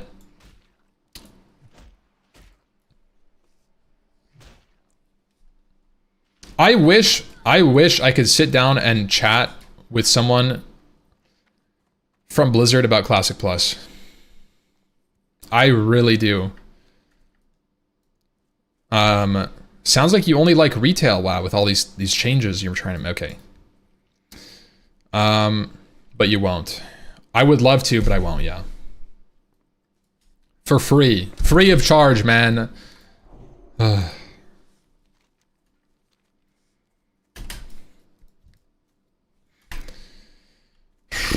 just gotta keep adding new raids and stuff to Classic forever. I mean...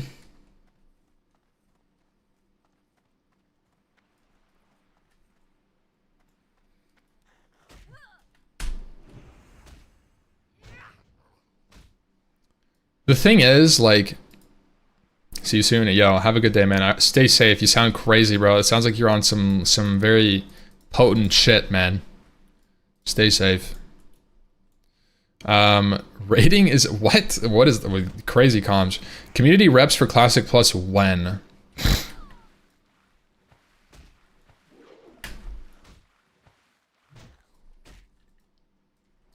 We should have a...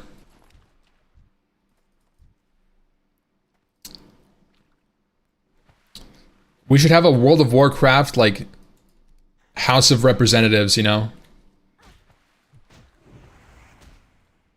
And then we could shut down Blizzard. We could shut down the in-game government. Until they make our Classic Plus. You think community polls for Classic Plus patches would work just like an OSRS? I do think that there's like a real world polling is a good idea. The problem is I think that the poll has to come from Blizzard, a couple of proposed ideas that are in line with the community's wishes. I think the problem is that the poll would realistically be in the shareholders' wishes. So they would poll. They'd say, which would you like the most out of these shit options? Either WoW token, or flying mount, or level 60 character boost, or paid instant mail across accounts. Like this kind of bullshit, right? And you're just sitting there on the poll like, well, like, what do I say? You know, so like it has to be, like that's the thing, the poll has to be within, like you have to set the limit that if they're gonna introduce a poll, it has to be questions that would fall in line, like you would bring up to a development team in 2004, like when you're making Classic World of Warcraft at that time. So...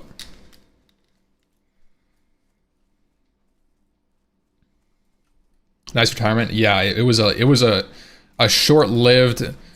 I ran into the classical retirement problem of not having anything to do. Like it turns out this is my retirement. I'm a retired classic WoW leveler. I just get to walk around, you know, Dark Shore and smash some things with my mace, and that's what I do. That's my day-to-day experience, you know?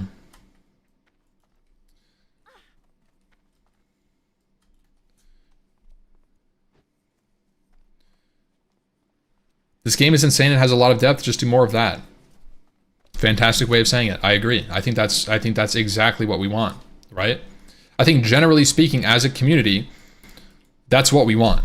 Like, no matter who you are and what you do in the game, more depth is a good thing. More of the same kind of depth. But the problem is that there's two distinctive kinds of depth that they know how to make.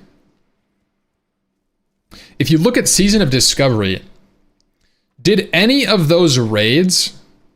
Okay, let me ask you this. Did any of the raids in Season of Discovery feel like they were designed around the same time or with the same philosophies as Nax Ramus and AQ, let's say? Because those are the most sophisticated classic raids.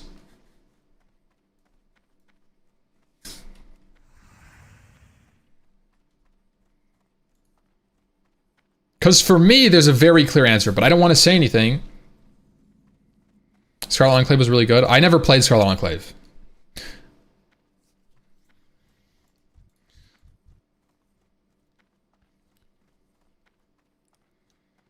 So like, for me, there's a very clear difference. There's a very clear distinction between the content that the Blizzard team made in Season of Discovery and the currently existing content in Classic World of Warcraft. You can see it.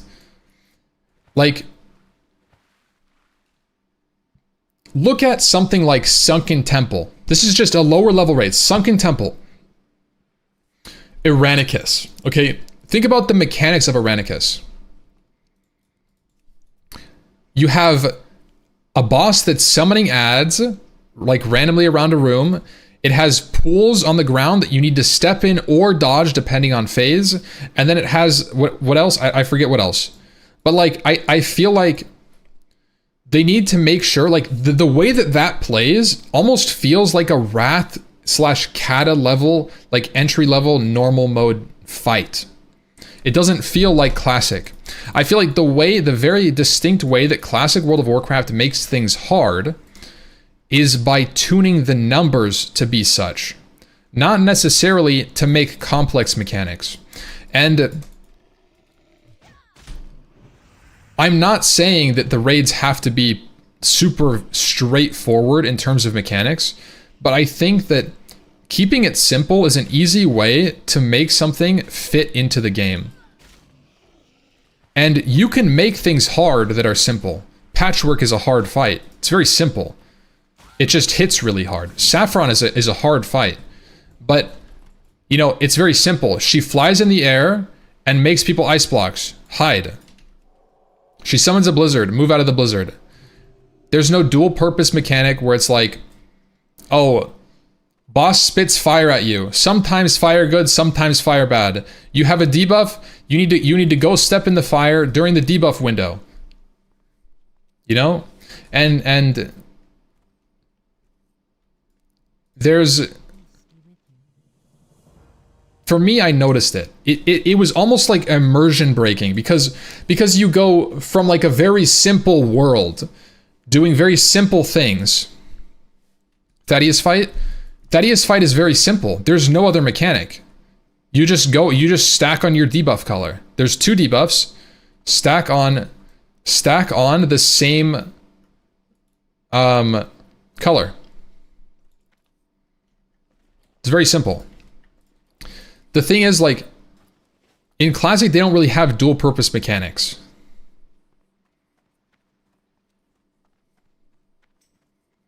And it's not bad inherently. It's just that I felt a break of immersion when you're playing the game and the you know, most of the game is this difficulty, right? Around this difficulty. You know, some things are like up here and then maybe you're like down here again, right? Sod rating was like up here in terms of like complexity. So like you're gonna go do let's say you're gonna go do a quest, right? Go kill 20 mobs. Go kill 15 mobs. Go loot X item. Go kill this guy. Simple task. 1 + 1 = 2. Right? Blizzard is asking you, fucking, like with this stuff, it's like they're breaking out the x squared plus like 1 over y, like 1 over the square root of y. And you're like, whoa. I was just learning like the numbers, man. And then the next question on the quiz is fucking 3 minus 1 equals, you know, like it's just,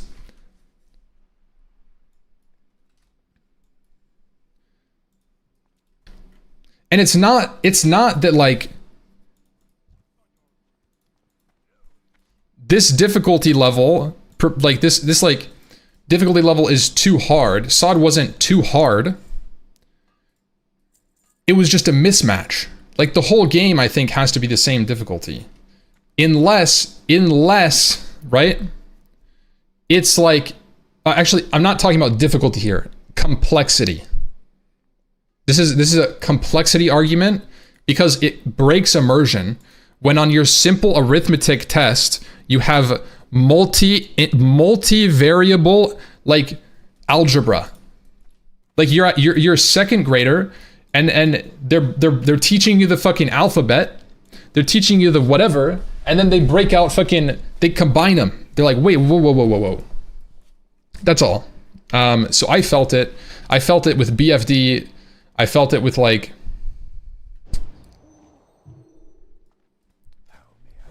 that's why I failed math. I wasn't immersed in the test. Honestly, you know what? I respect it. I wasn't either.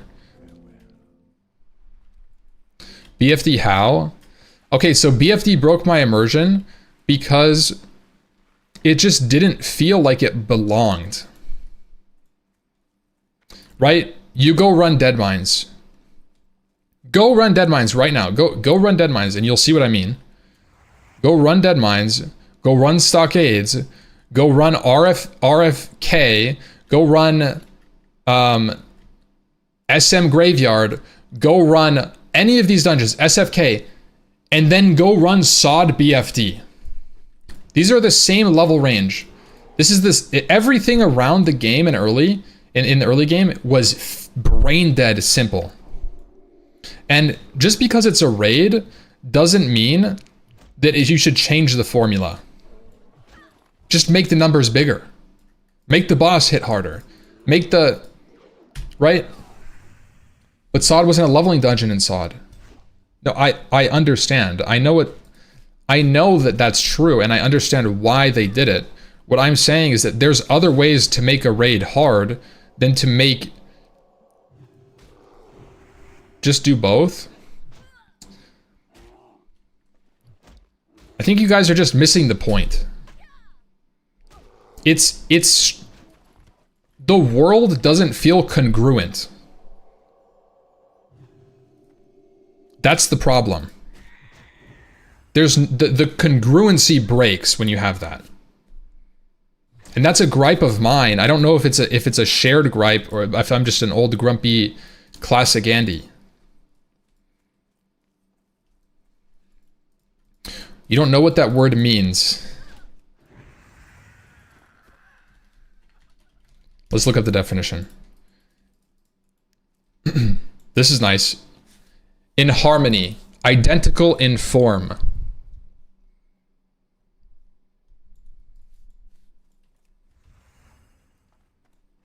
So if you look at two congruent triangles, what would they be, chat?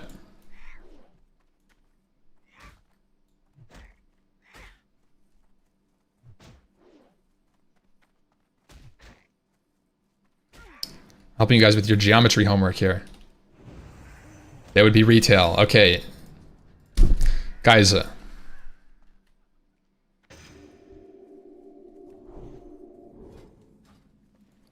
What's going on?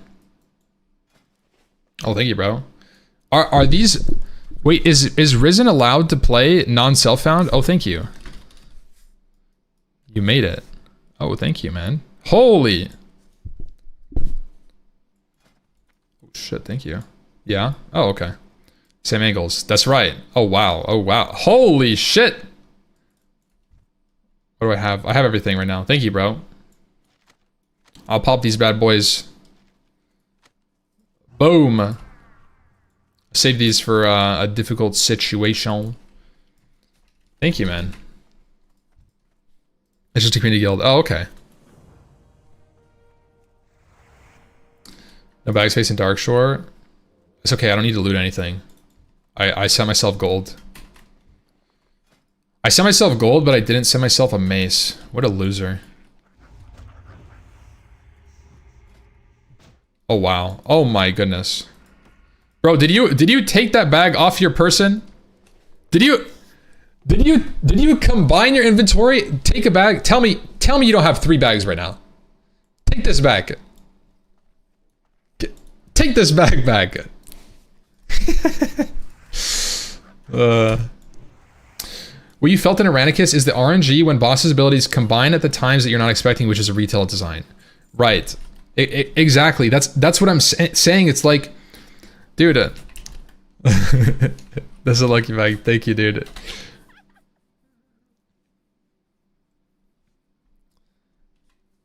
You got your priest at 60? Okay.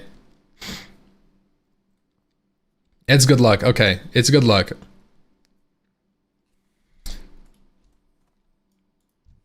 Real? Oh, it actually is. Holy! Bro, you can't be gaming under the influence.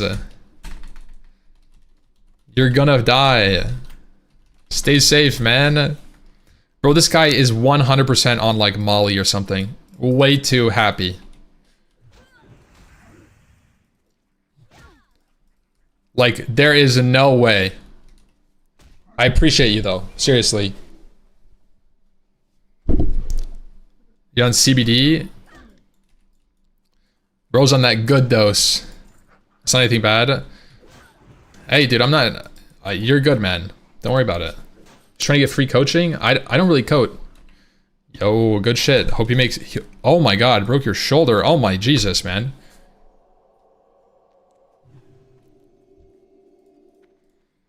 Is the speedrun arc already over? So, I want to speedrun. The problem that I'm having with speedrunning right now, mentally, is that I'm having a really good time yapping with the chat.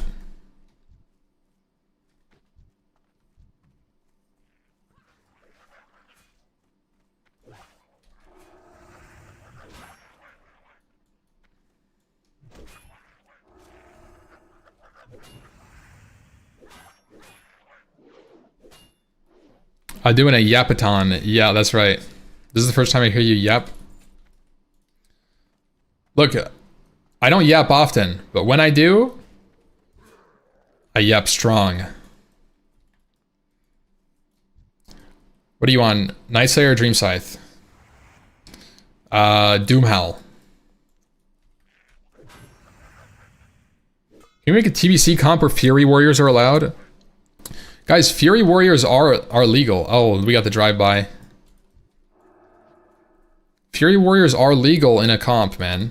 You just have to be the like we said, we talked about this. You have to be the guild master or raid leader to get the spot reliably. So look, the best thing you guys want to do, look. Your last stream made me depressed. Why? Because you're a Fury Warrior? You need to reroll. Okay, listen to my greatest tip. This is the greatest tip in 2025. If you want to play a Fury Warrior as your main, what you need to do right now, I'm not talking about in 6 weeks or whatever, is you need to type the word /gquit and then walk to the NPC in either Orgrimmar or Stormwind to make a guild and start recruiting right now and start doing 20 mans and bring them in and be in a dog shit guild where you can reserve glaives and be the Fury Warrior. That's all you need to do. Okay? If you're in a guild and the leaders haven't reached out to you and said, you're playing Fury Warrior in TBC, I'm sorry to break it to you, you're not playing Fury Warrior in that guild. So what you need to do is figure out, are you gonna G-quit or are you gonna re-roll? And you need to do some soul searching. Right meow. Okay?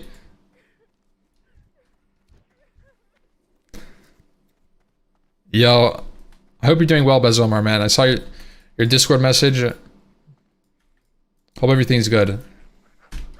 Can we get some salutes to Bezomar? Mr. Emote guy. Big appreciation for him.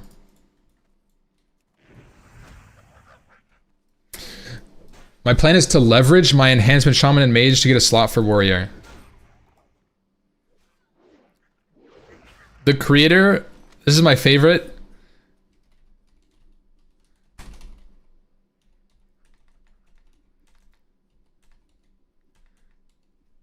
I can't, oh my god, I can't. Holy!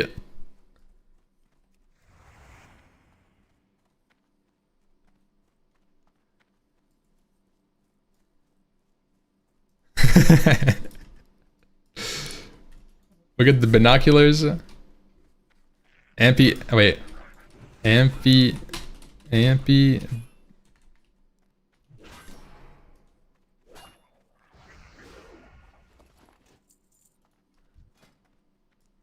it, bro. Yeah. Appreciate you, man.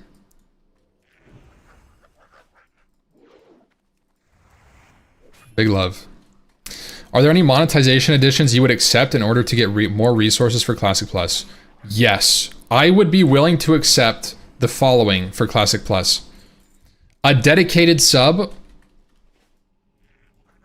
Not a combined sub. I would be willing to pay for Classic specifically instead of WoW as a project. Okay? So then they can distinguish who is paying for what and give Classic more or less resources based on how many people are playing for it. Now, a lot of people are going to be like, well, I want to play retail too. I'm sorry, okay? That's a terrible idea. Well, you know what? You know what? I'm just telling you guys what I would be willing to accept. And I would be willing to pay a dedicated sub for a Classic Plus, okay? Now, that's never going to happen because they want people to have as low barrier to entry to swap versions of the game. So it will never happen. Okay? And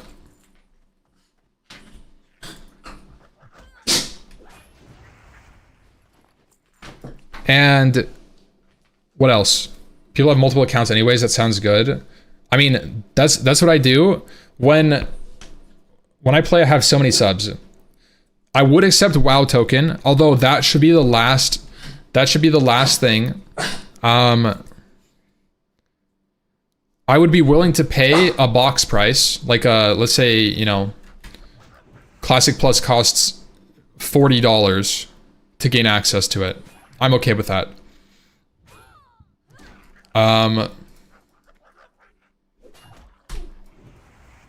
Yeah.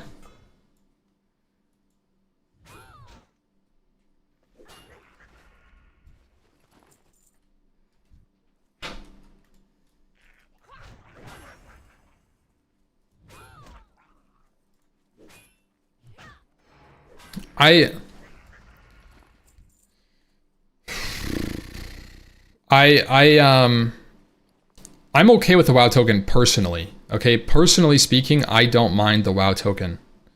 But I know a lot of people do, and I think it would be better off to start without the WoW token and then add it in if it's something people want. But, you know, starting with WoW token seems like a bad idea. I would also be okay with a very low amount of low impact, like, store purchases. I'm talking not cosmetic items, okay? Store purchases. Character faction transfer, okay? I would be okay with a faction transfer. So you could, like, maybe you rolled Alliance, your friends quit, and you wanted to roll Horde. I would be okay with that. Obviously, you can't transfer a Paladin or a Shaman. I would be okay with a server transfer. Only, right? Actually, server transfer is a little bit more taboo for me, because that would create dead servers. I don't care about WoW token if they can't police botting and gold selling. Yeah, I mean,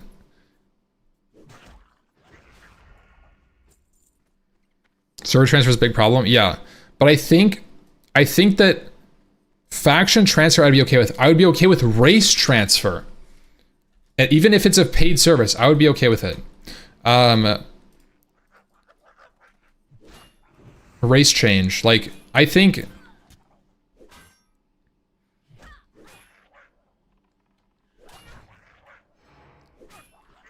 I think those are like the only store purchase I'd be okay with though. Paid barbershop, like a character re-customization. Yeah, I'd probably be okay with that. I wouldn't want a normal barbershop. I actually think a normal barbershop I don't want. But like a paid customization, I would be okay with that. Name change? Yeah, maybe. Too much pay to win. But see, that's not pay to win. You just don't need to do any of that, right? That's the whole thing. All of what I said, if you just make good decisions at your character select, you don't need to pay anything for.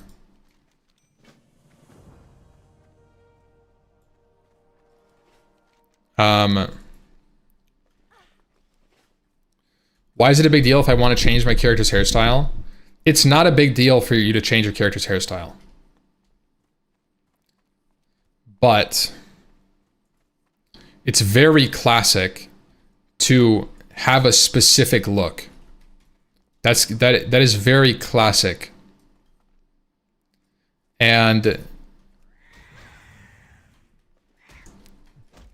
I don't think it matters at the end of the day. But like,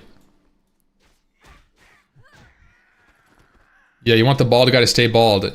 Yeah, you know, you have some iconic characters where like, you know that dude who's got the ugly ass face and he's got like the green sideburns. Like, you know what I'm talking about. Like there's like these gnomes with like pink like comb over balding. And then like the dirty sideburns where it's just like a sideburn like right here and it's just sticking out.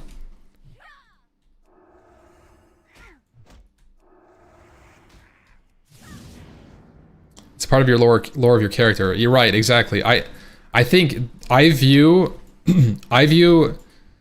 your character's like features as part of your character.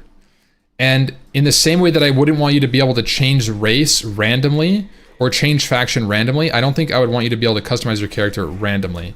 Now, a paid service or like some sort of barrier to entry where like it costed something other than just walking to the city and doing it, maybe. Like maybe you can go get an item that lets you change your hairstyle. What's wrong with cosmetics on the shop? It gets overwhelming very quickly. Once you allow Blizzard...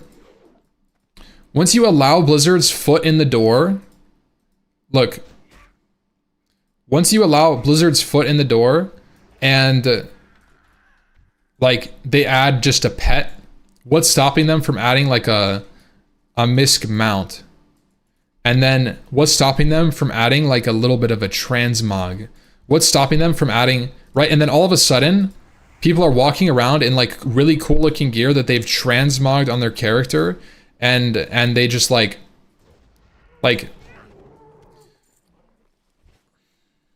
what talents would you go to level as a paladin? Right now I'm playing Ret.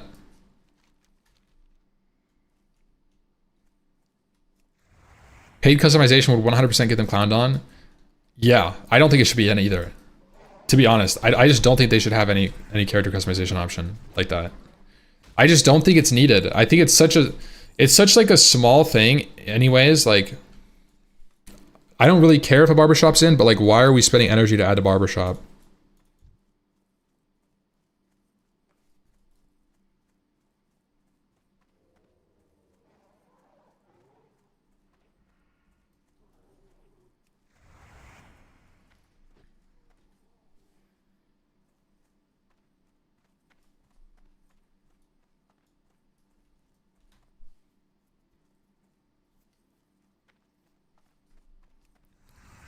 I kind of want transmog, but a limited version where there's a currency, but it's not super easy to get. So realistically, you're only transmogging like 1 or 2 pieces.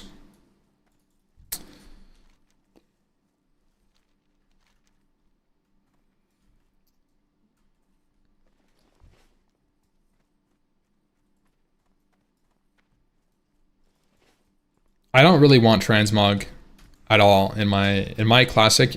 I don't want transmog. I think transmog is generically bad for the game. Not only does it obfuscate gear progression in the sense that like your character looks and feels more powerful as you get more geared, it obfuscates other people's gear progression, which is a core part of the MMO experience. You want to be able to look around and see who the no-life is in Stormwind. You want to be able to look around and see and like I just don't think it's not good for the game. Now,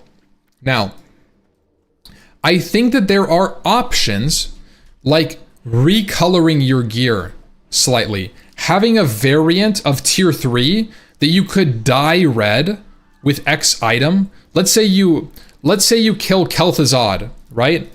And after you kill KT for the first time, every time you kill him, he drops 1 blood of Kel'Thuzad. And with that blood, you can dye your tier 3 red. That's a further level of gear progression, cosmetic optimize that you can do, right? And that's the kind of customization I would want them to do. I feel like Transmog is lazy inherently. And I think it's just it's a little not good for the game. A bit like an OSRS? Yeah. It's like a core mechanic in the game when you see someone from your class in full bish. It is. It literally is like a core mechanic. Like you see some guy walking around, even at low levels, right? Even at low levels, you see some guy walking around at like level 40, and the guy has like Herod's shoulder, 4-piece Scarlet. He has like Herod's axe.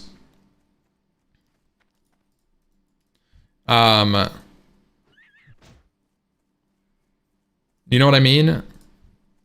Like that's you want to be able to see that stuff. And when you have Transmog and you're able to like, you know, make it like RP.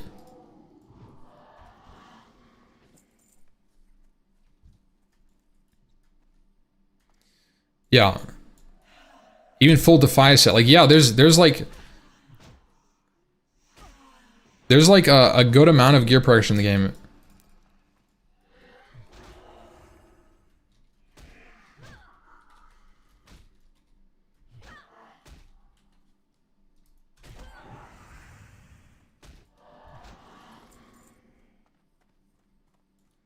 Speedrun times to unlock recoloring. Yeah, like a speedrun Nax.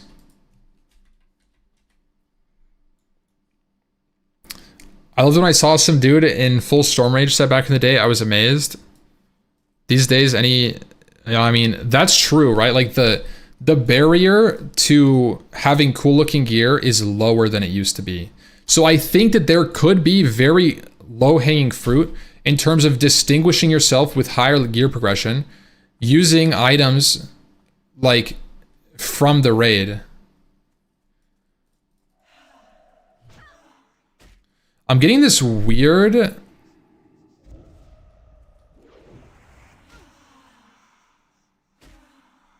I'm getting this like weird vertical tearing on my screen. I don't know if it's coming across on stream. It's very weird. I've never seen that before. Looks like there's like something on my monitor. GG's. Yo, I appreciate you. Do see it? You see that? Is it? Good night, man. Yo, I appreciate you, dude. Thank you. Thank you for all the buffs and the help. Turn on VSync. You guys do see it. VSync is on. Uh-oh.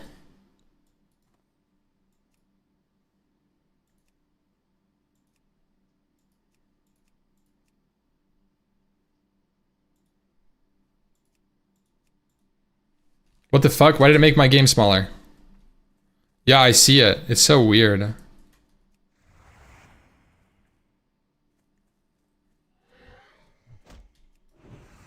Turn it off.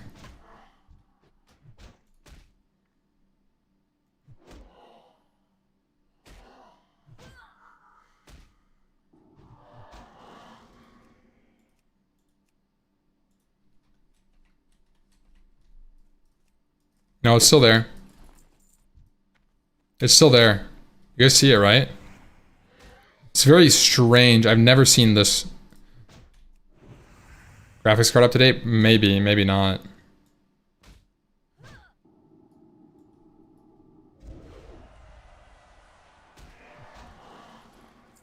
Yeah, it did make my game smaller. I don't know why.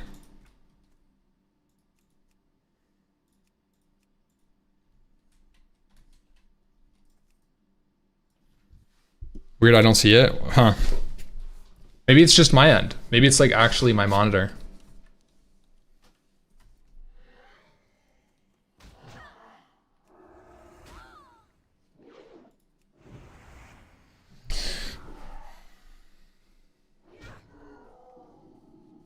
Vertical tearing makes no sense. Okay, I don't know if I'm using it right. It just looks like there's some sort of like artifact on my screen. Like it's just like, it's not, I don't know if it's tearing or what to call it. It looks like, it's almost like there's like a very, so if you guys don't see it, basically it's like, there's these like lines on my screen like this that are very hard to see. They're like very clear. It's like 95% see-through. It could be my monitor dying. Turn monitor off and on.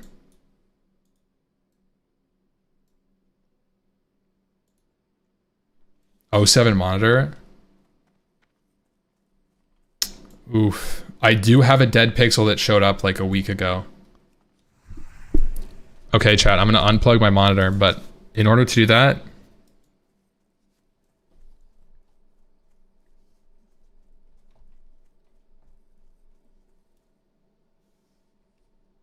wait, no, it's still there.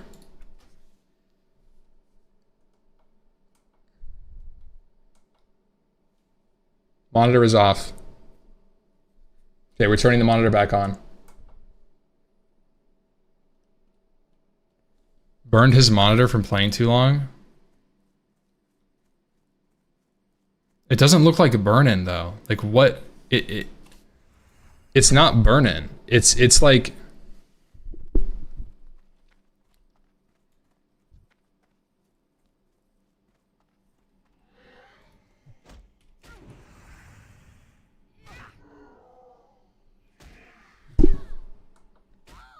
Hit the monitor.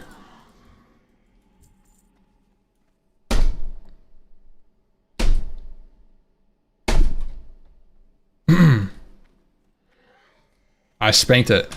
Did nothing.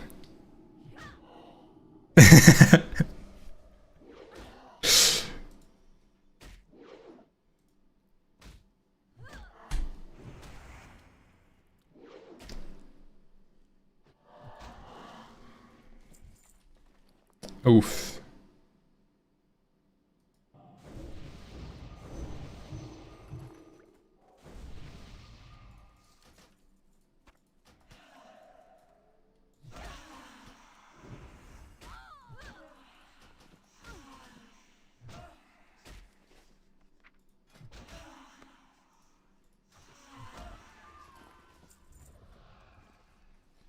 Bro, I have no relics.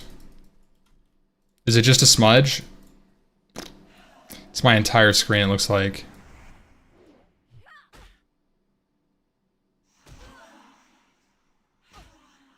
Trying to see if it's on the side too.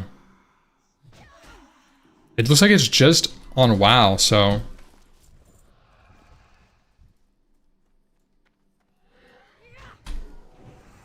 What about achievements in WoW? What if you get 1000 HKs with Ash Candy, it starts to burn like an enchant glow?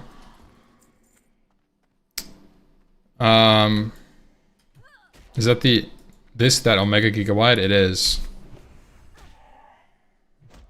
How do you feel about, so I kind of like the idea of having like some sort of cosmetic tied to like some grind that you could do. It's not, right?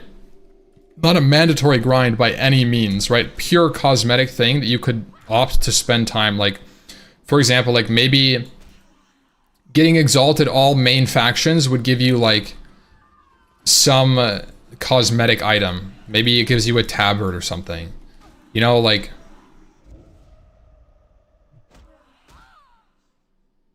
open terminal app as full screen, full black screen to see if it's burn-in.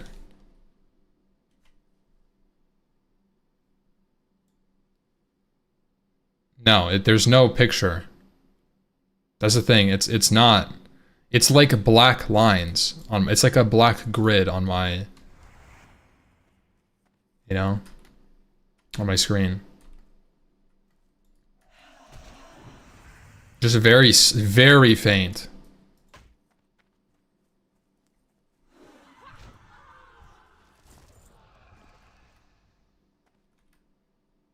It's actually both horizontal and vertical, so it's like a full-on grid. Like, maybe I should turn off my monitor for a while.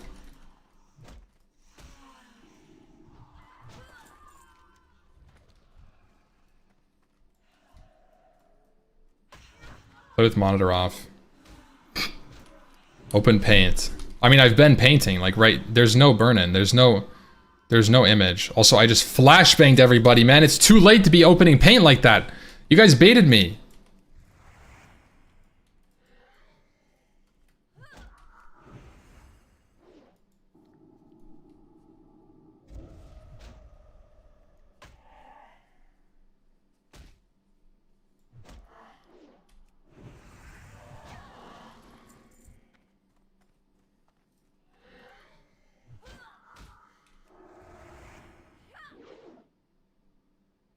Get a new DVI cable.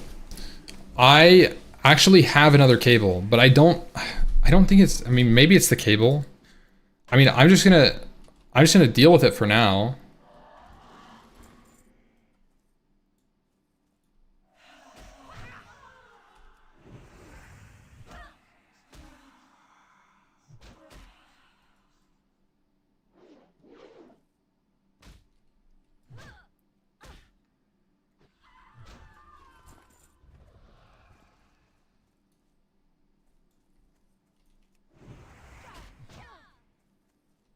Anaya, you're going down. Take a picture of it. It's not going to show up on a picture. It's only noticeable. It's very faint. It's only noticeable when I turn my camera.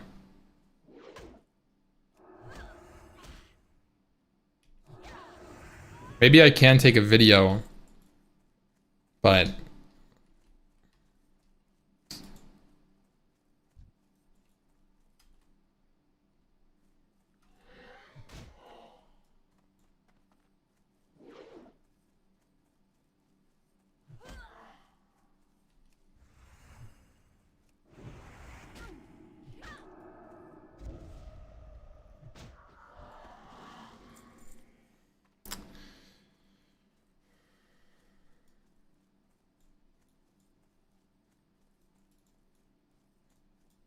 I am honored. like,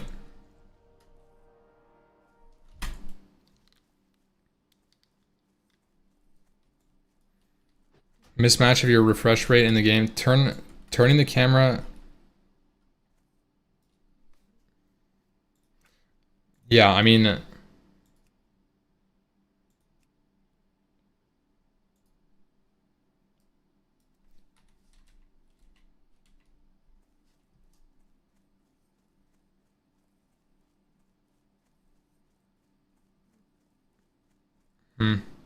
still there. Check your render scale. Yeah, I mean, maybe change the full screen. I can't. I'm playing on an Omega Giga wide monitor. If I go full screen, it stretches the whole game.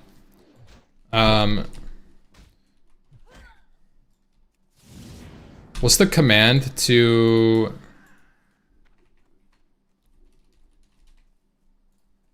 That's what I wanted.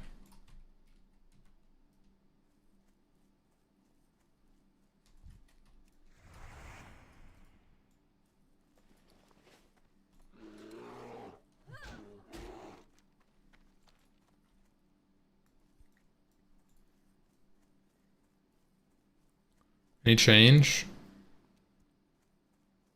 Honestly, I don't see it right now. Yeah, I don't see it right now. With VSync off and render scale, I don't see it anymore. I'm trying to find it, I can't.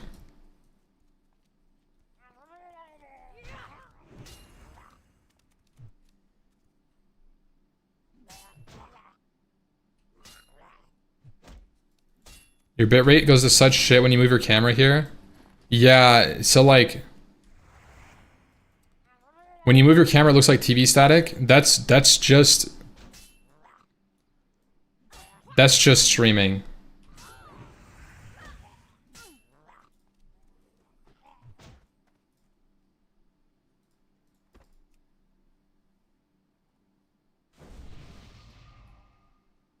When you turn your camera a lot when you're streaming, it if you don't have streaming at enough bit rate, it can look like that. I mean, how bad is it? Let me see. Let me see if it looks normal. I mean, how bad?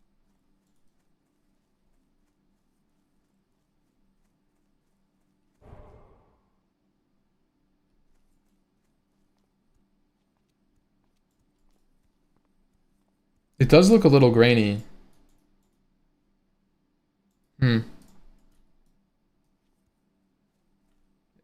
It doesn't look very crisp. I'll have to look at it.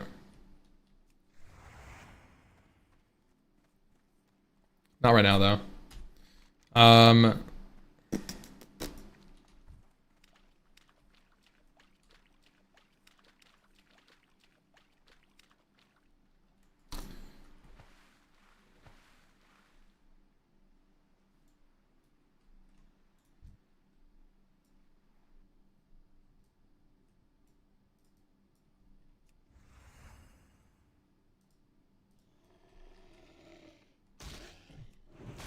FSR and DLSS open. I don't even know what either of those terms are. I mean, I'm like watching it on my second monitor. The stream quality looks decent. I don't think it's scuffed. But the reality is that I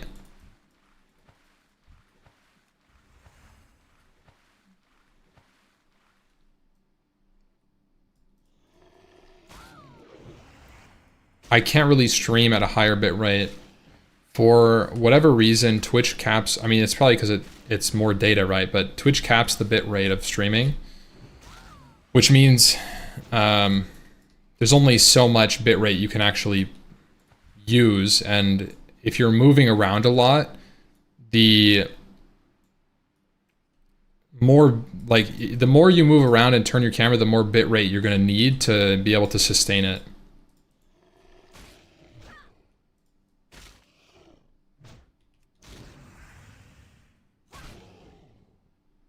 You use 10K for a 1080 stream?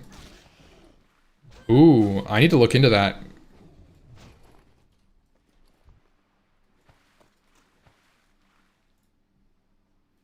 How do you get that? Does that... So, when...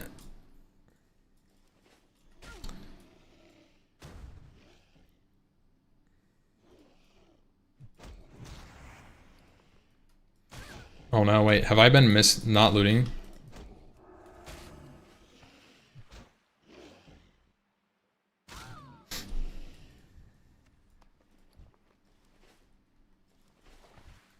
I'm gonna choose to believe that I...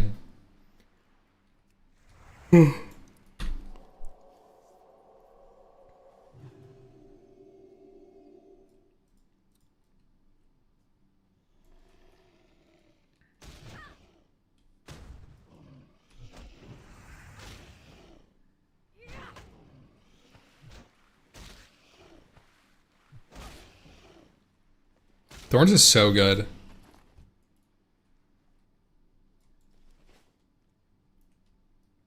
Yeah, the bear. He like teleports because the bear can't actually swim, so he doesn't know how to follow me. So every once in a while he'll just teleport. Where has Liz been? Liz has been on a work trip. She works for a company that's based in California. So when you know, like once a year, they'll kind of have like a nice, like, you know, almost like it's like a social work trip kind of thing, but they like have meetings there. They kind of like talk about everything.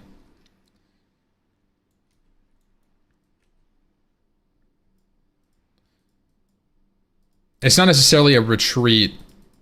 I don't know, maybe it would be considered a retreat. Maybe that is what it's called.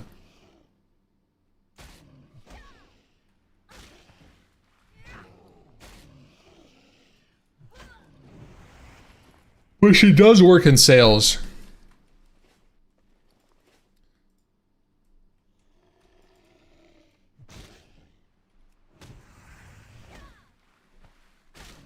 Dude, backpedal swimming is so slow. Look at this. Almost feels wrong how slow it is.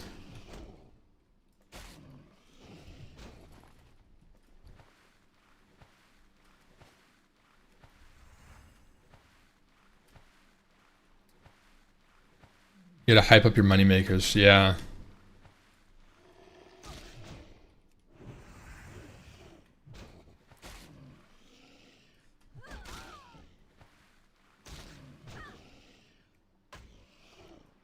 Backpedal swimming is actually fast in IRL, like backstroke.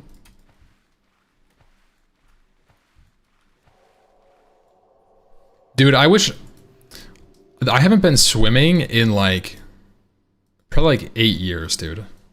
I really liked my on like occasions we would go over to like my cousin's house, cousin, aunt, uncle, right? And they had a pool, and so every time we would go out like 4th of July or whatever, we'd go over there. It was so sick.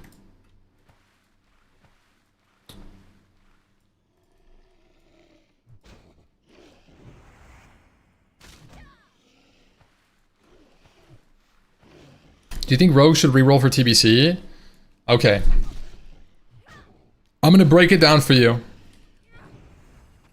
1 out of 25 raiders can be a rogue. Are you him? Does your guild have 1 rogue? Be honest. Are you him? If you are not him, you should think about rerolling. It's the same with Fury Warrior. It's even the same with like Feral Druid, to be honest. And like Rep Paladin. It's all the same. It's all the same. Ellie Shaman, are you him? So, Arcane Mage, same thing, right? Like, TBC is the king of one, like, bring one of something. So like, you're only gonna bring 1 Boomkin, 1 Ellie Shaman, 1 Ret. Maybe you'll bring 2 Enhances, 1 Fury, 1 Survival, 1 Affliction. This goes on and on. 1 Resto Druid, 1 Holy Pally. Half of your raid are one-offs. Or more. 1 Prop Pally. You know what I mean? The only thing that's really stacked in TBC are BM Hunters, Warlocks, Resto Shamans, and to some extent Enhancement Shaman. If you are not one of these 4 specializations, you are a 1 in 25 raid slot.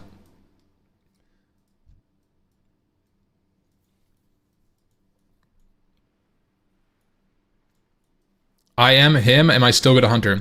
Hunter is stacked. You can either go Survival or BM, and there's probably going to be 3 Hunter spots.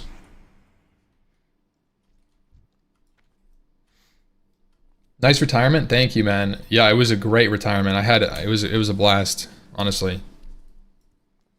Guys, I just realized I haven't had Might on for probably 30 minutes. It's rank 1 Might.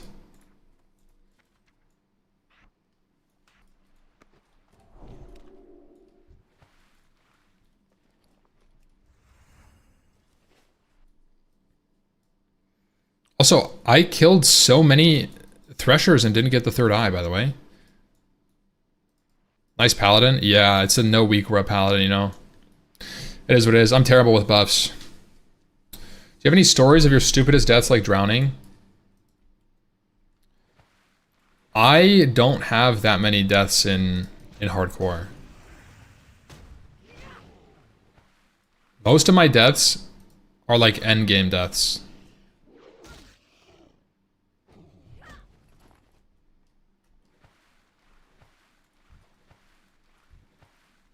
I'll say my stupidest death was probably in like hardcore cup at DC. Yeah.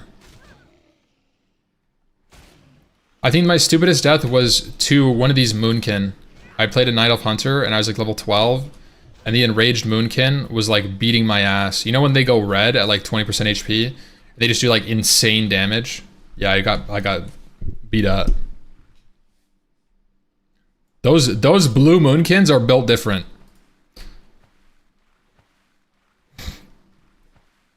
Those things will kill you guys. They will, dude.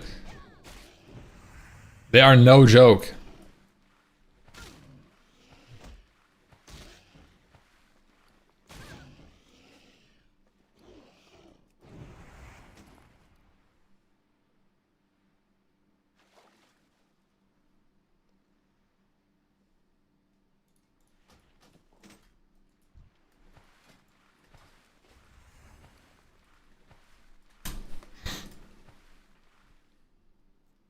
I hate leveling without rested XP bonus. I wish there was some way to get it get in game besides logging off in an inn.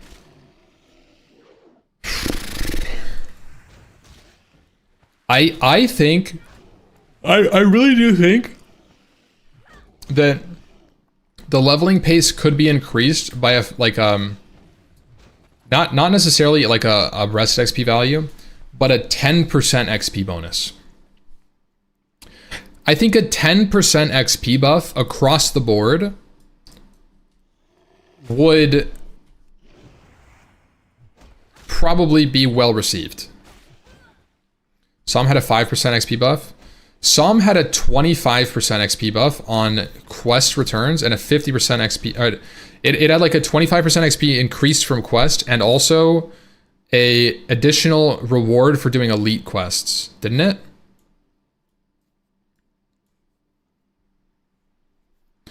I wouldn't do it across the board. 1 to 30 is perfect as is. Yeah, maybe like a 30 to 60. Like a 10%. Okay, so you guys realize the difference between 10% increased XP and 0% increased XP, like baseline, is very minor. But it's enough that like you don't have to do bullshit, right? You know, stuff that you actually don't want to do.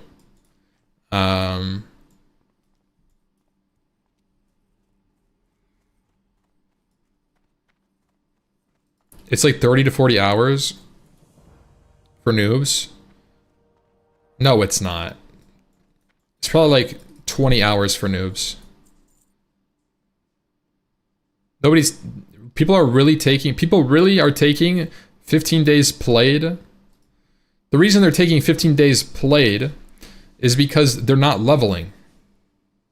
And so they would still have 15 days played because they're probably going around picking mithril veins.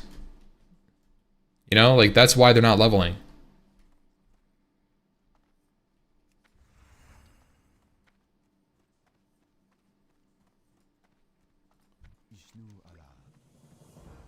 That's the fun part. And that's fine. That's fine, but an percentage XP increase isn't going to make a noob not lose time to like running around the world, you know?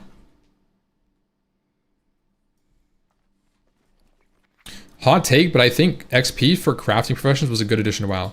I actually don't mind that. Like, I kind of don't mind that. Because right now, as it stands,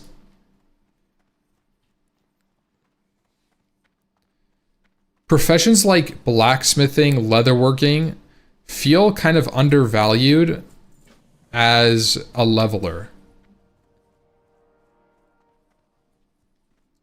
Even tailoring to some extent.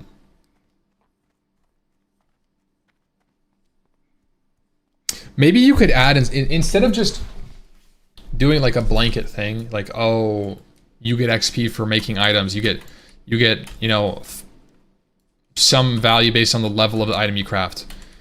You could add more crafting based quests into the game and incentivize people to craft and level up their crafting skill, because if you, let's say, if you level up blacksmithing in Classic Plus, you know, there's a quest at Thorium Point where they teach you how to make a really good weapon. And you know, you get like a level 49 blue that's like on par with like Gator Bite Axe. You know what I mean? Like that kind of thing. And that would be sick. That would be super cool. And it could give you XP. And I think having stuff like that would help incentivize using professions. And you don't have to add like crazy good items. Like it could just be on par. Like you could do the same thing. You know, you obviously can't do it like for every weapon. You can't just get a blacksmith weapon for every dungeon. But like you could do the same thing instead of around level 49. What if you had it in like, you know, whatever, Shimmering Flats had a blacksmith NPC and he taught you how to make XYZ item that was on par with like let's say like an axe, what's that, the corpse maker, you know? Like stuff like that. Or maybe, you know, like they could be creative with it. It doesn't have to be a weapon necessarily. But there's kind of like, there's definitely a lack of lasting impact from the crafting professions while you're leveling. And make the items BOP? Yes, of course BOP. Group content should always have stronger gear. I can agree. I can get behind that statement. But that doesn't mean that there shouldn't be a reward, a good reward for a profession like that. You can have some exceptions. In fact, there are notable exceptions. Think about Dreamweave. Dreamweave in the level 40s is an exception. The Dreamweave set, chest, and some misc items, right, are better than the dungeon items at that level. And so there already are exceptions in the game, and that's okay. People aren't complaining about Dreamweave because nobody levels tailoring in the first place. And if somebody puts enough time into their tailoring and gets the recipes and gets the mats on level, more power to them. It's not easy to do, right? It's not like it's just a walk in the park, make Dreamweave. You have to go farm mobs for your Wildvine, and then you have to go get like small radiant shards or like whatever, like bullshit, right? I don't know what items you need. It requires a ton of mats. It's not super free. And you know, you could do the same thing. They tried it, right? Like there were some items in the game that they definitely tried to like think back. Do you guys know this item? It's called the broken sword in Classic. Like broken. Let's see if we can find it. The broken blade of heroes.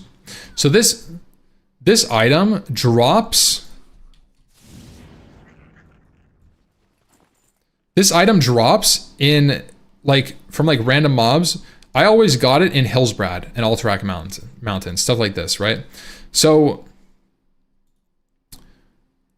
you can, this is Sod Phase 2.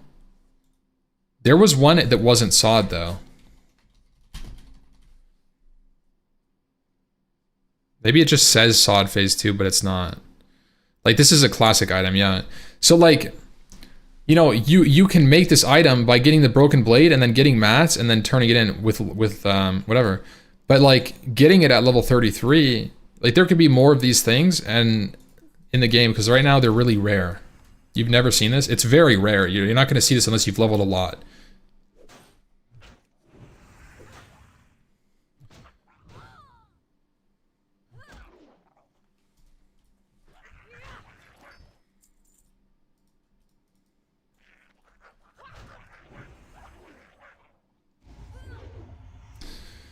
Thanks for the raid yesterday. It was very kind of you. Fingers crossed. Oh, thank you, man. Thank you. Yeah, it was fun. People were saying you were very wholesome. That was the general reception. So, thank you for keeping everybody engaged and chilling during the server downtime.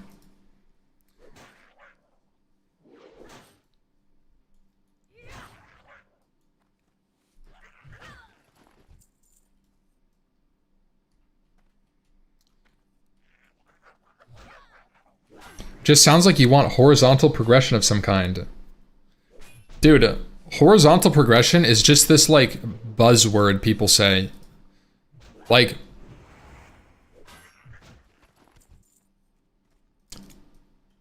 is that, what does it mean?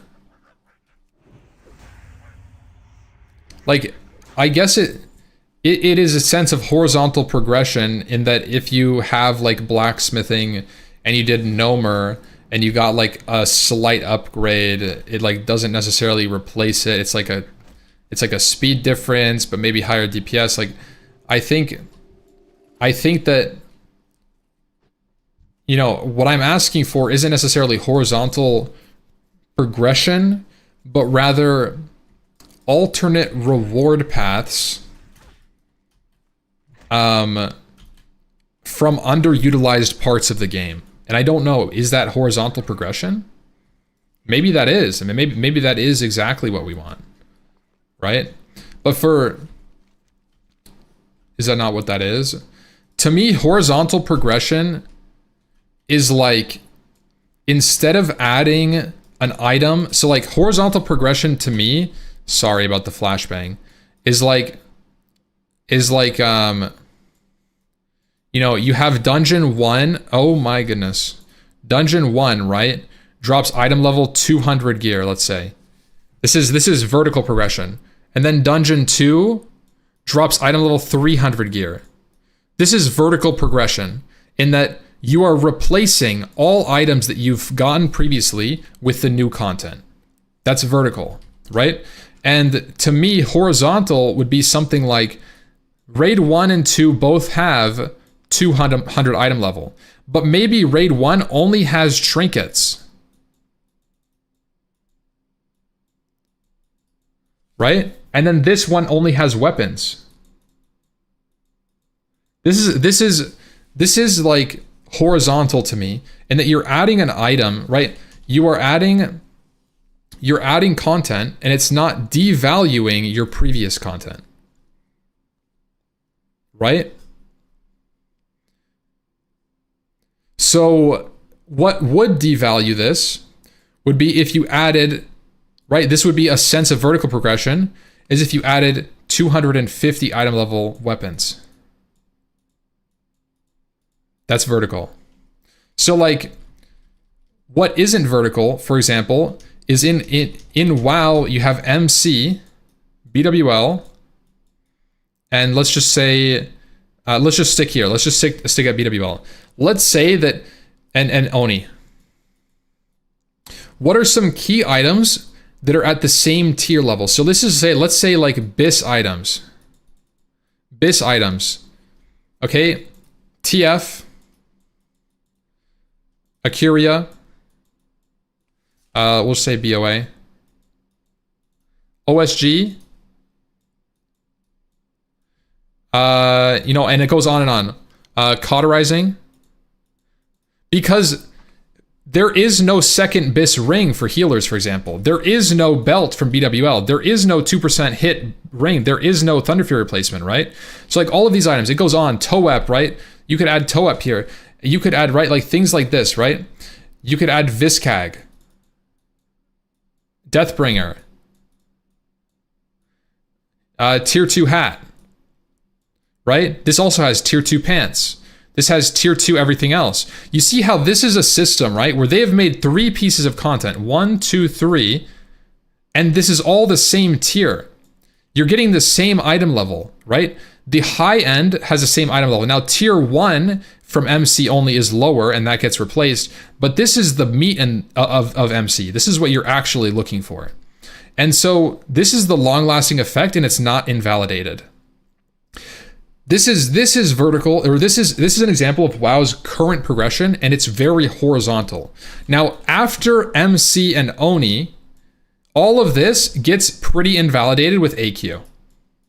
Except for tier 2, some specific 3 pieces, and except for these items. Actually, just these, probably just this and this, right? So, like, the beginning of Classic is very horizontal, and I think in some ways MC and BWL with like DFT, right, and Rejuve, these stay relevant, right? So these become relevant. Oni falls off though, so it's still horizontal, but it's like a little diagonal, you know. Don't you think there is too much horizontal content that you're forced to do every week? If there is too much horizontal content, yes, I actually agree with this statement. And it's kind of why I like the architecture of the current system, right? Where once AQ comes out, you pretty much stop running Oni. That's the way we did it. So, like, AQ comes out, but you can cut out Oni. And halfway through AQ phase, you cut out MC. You know what I mean? Like, maybe you're just doing binding runs. So, I think it's okay to replace early tier gear. Like, you can almost say, have a goal of having 3 relevant raids at a time. And this is the problem that I had with ZG phase. When ZG came out, you were running ZG 2 to 3 times a week, Oni 1 to 2 times a week, BWL once, and MC once per character that you were playing. I hated this. I think ZG... Okay, this is a hot take. I think ZG should be on a 7-day lockout.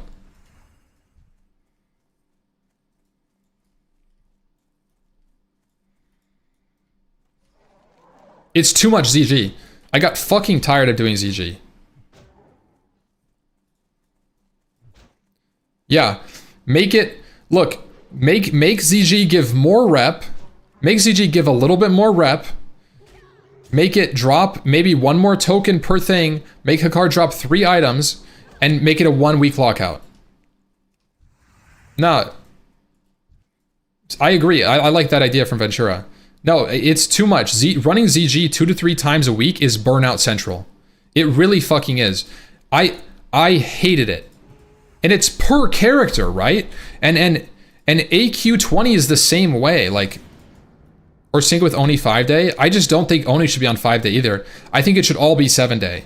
I think Oni, ZG, AQ 20 should all be 7-day lockout. Like, having to raid Monday, Thursday, Sunday just to hit all your ZG lockouts is a fucking pain in the ass. And it's more burnout than it's worth, I think. And I think that's a very real problem with the current player base. With how many people are centered around raiding, getting burnt out from doing ZG, which is relatively like low-level content. It's supposed to be catch-up content. Getting burnt out from doing that in like a Classic Plus world, you know you don't have to, right? Okay. I mean, like, you know you don't have to play the game either. But at a certain level, if you want to play the game and you're passionate about the game, it doesn't feel good to miss a lockout because you don't want to. Right? So like, if you're going to be in a guild and you're competing for gear and you're competing for raid spots, what happens if you don't do ZG and get ZG exalted or get, you know, your very easy low-hanging fruit like ZG gear is that you lose prio because you're not as competitive as everybody else. And so like, well, yes, you don't have to, and it's largely going to be based on your culture and why you play and your guild, but like, missing a lockout never feels good. Nobody likes missing a lockout. And it's the same reason that I thought 3-day lockout was really bad in SOD. The idea being, you could just skip. But did it feel good to skip? No, it does not feel good to skip. So why are we putting players in a position that they could, like, harder to get idols from ZG? I think that's okay. Everything can't feel good. It's not about everything not feeling good. I think it's a bad design. Sorry to say. Isn't that just FOMO attachment? Dude. It's not fun to have to do the same thing every 3 days. It's not as fun.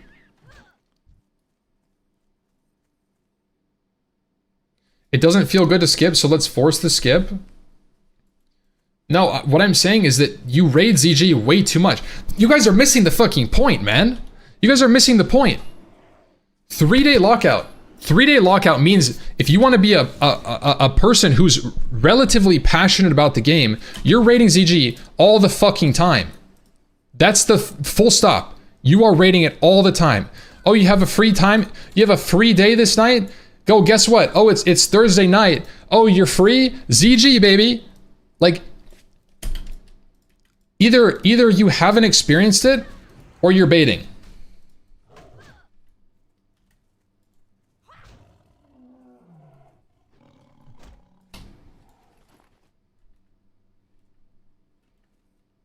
You kind of get done faster with 3-day lockouts. Well, what I'm saying is that you buff the drops so that it's like you getting 2 lockouts worth of stuff in 1 lockout. I just don't think ZG is relevant content. It's so fucking boring.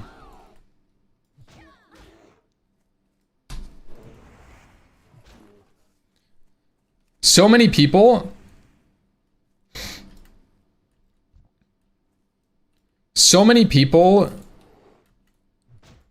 like burn out from doing ZG. Straight up.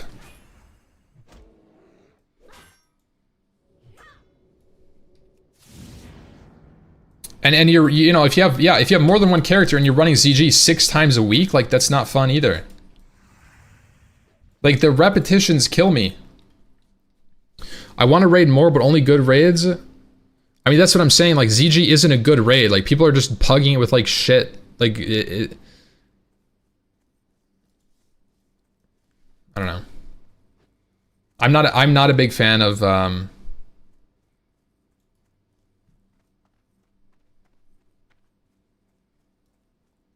if you've been playing Classic from the start and raiding every week, isn't ZG pointless? No, because people want things like the time-gated trinkets, and people want idols, and you need rep. And even though you've been playing from the start, there's good items. You need Cloak of Consumptions. Maybe you need Touch of Chaos. Maybe you need Eye of Hakar. Maybe you need the tier belt, right?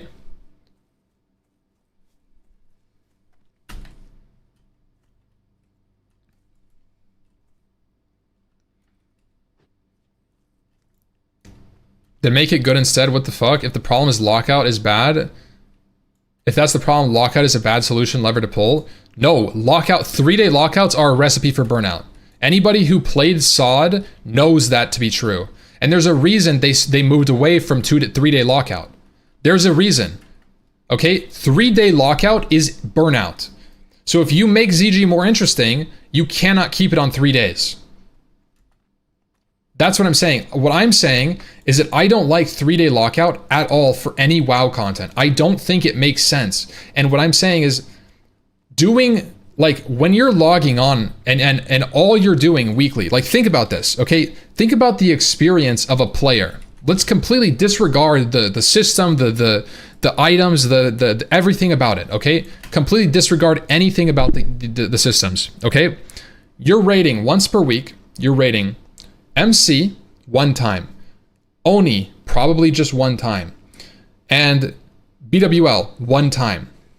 Okay, so you've done 3 raids in the week, and then it just so happens that you have 3 ZGs to do that week. Why is ZG taking 50% of your raid time? It's too much time doing this like catch-up raid. Well, it doesn't make sense. I understand that it's on a 3-day. No one is doing the first 3 you mentioned by the time is Nax. Why are you even talking about Nax? Nobody's doing ZG by the time Nax is out. People only do idle runs when Nax is out. Why are you even talking about that? ZG being a 3-day lockout is probably a decision that they made because they wanted to help progress people that just were getting into raiding by catching them up with high volume 3-day lockout raiding, so that they could do ZG over and over and over and get all these rewards and then finally get into BWL, right? And I think that's an outdated concept. ZG isn't being released to catch people up. They've done the content at that point. So ZG nowadays is an additional piece of content for everybody to do. And it's like, I don't know. That's my take on it. I think that it might have originally made sense when most of the community wasn't able to get into raids, and it's like, let's pump them up with some gear, right? Let them experience it. But like, we don't need that anymore. Just don't do it then.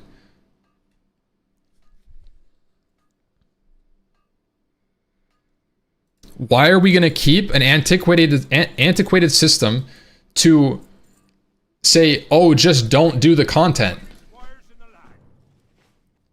Why not update it to be better? Might be Pepiga take, but nobody is forced to do ZG.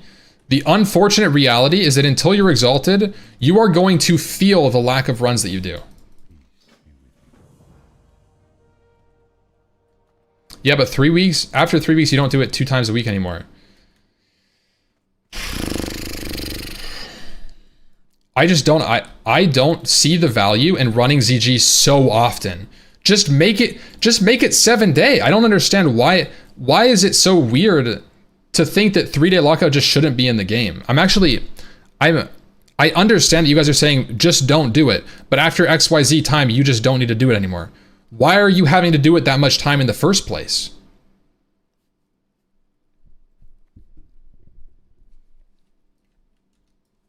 Run it how much you need it? Question mark? Okay. 7 days and more loot is just the same, but less time spent. That's what I'm saying. It's less time spent in ZG. I quote unquote liked having something in class every 3 days to do in Classic. I mean, if you like it, that's fine.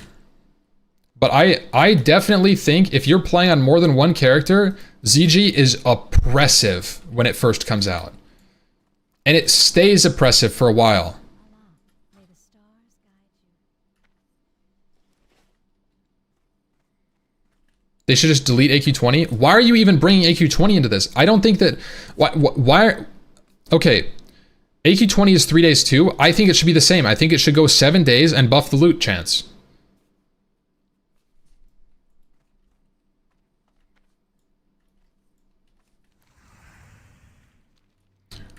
Why do you guys think after Classic they never did 3-day lockout again?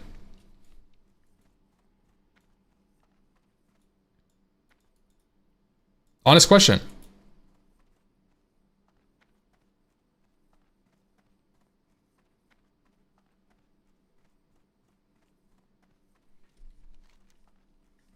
ZA? Oh, they actually did.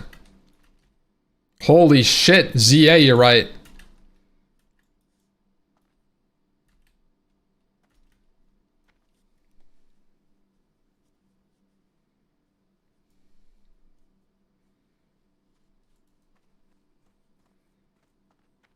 That's such a bad argument. What do you mean?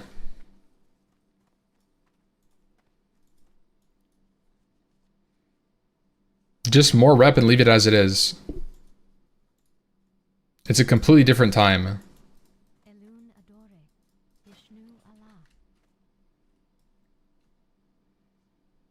I mean, I agree. Be careful. How about nerfing the loot instead? I mean, that is an option. You nerf the loot, increase the rep gain, and then it's truly a catch-up mechanic. But then the people that are actual like geared raiders don't want to run it at all.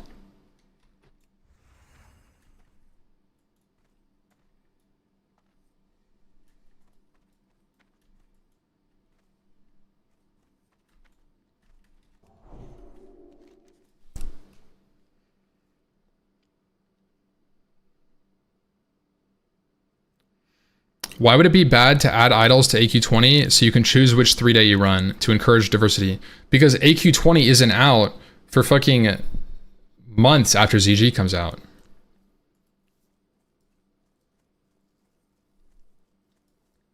For me, it was amazing to have 3-day lockouts. Roll the second warrior when ZG came and catch up quickly. Okay, but I'm gonna propose this to you.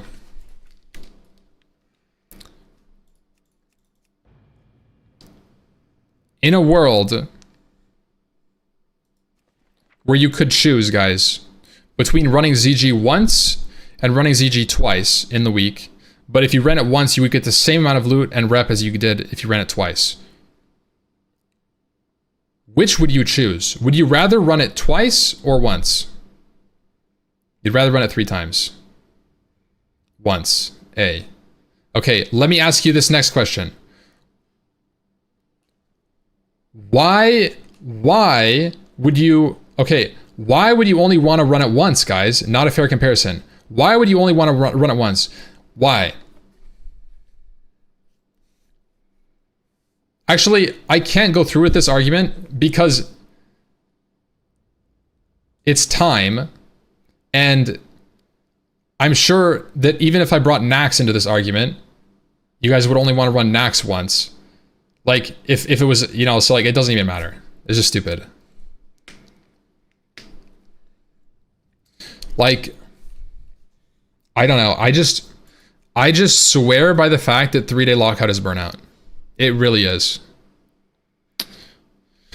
But I do understand. I actually think that now that I think about it, I think 3-day lockout is kind of interesting for ZG specifically because it creates like a better pug community.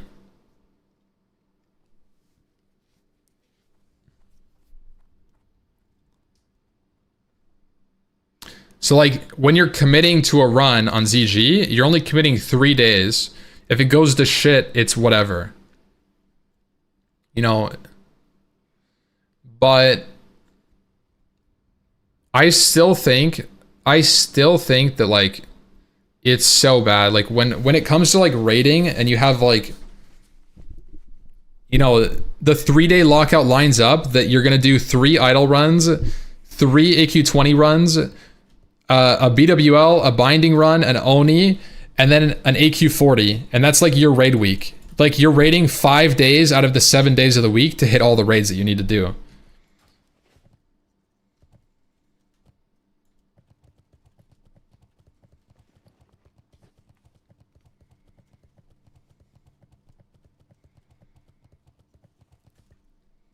So many of the raids time that you spend too is spent in 20 mans, and I don't know.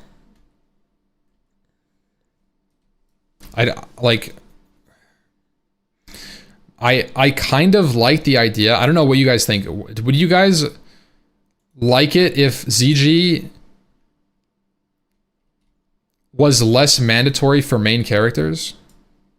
Like it was more of just a traditional like actual catch-up raid where like you have fresh characters, you bring them in and then they catch up.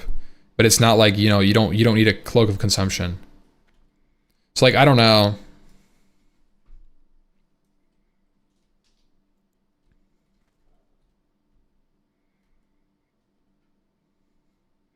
Yeah, that would be good. It's either catch up or it's not. It can't be both.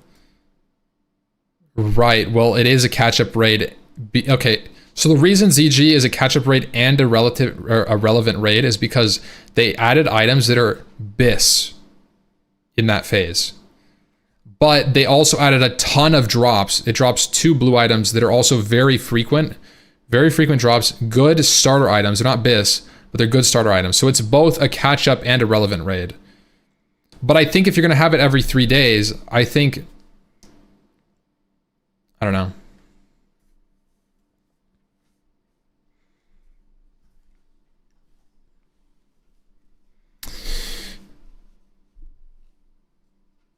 If you want to keep content relevant in Classic Plus, it doesn't make sense to keep it a catch-up raid, as that's partially invalidating content.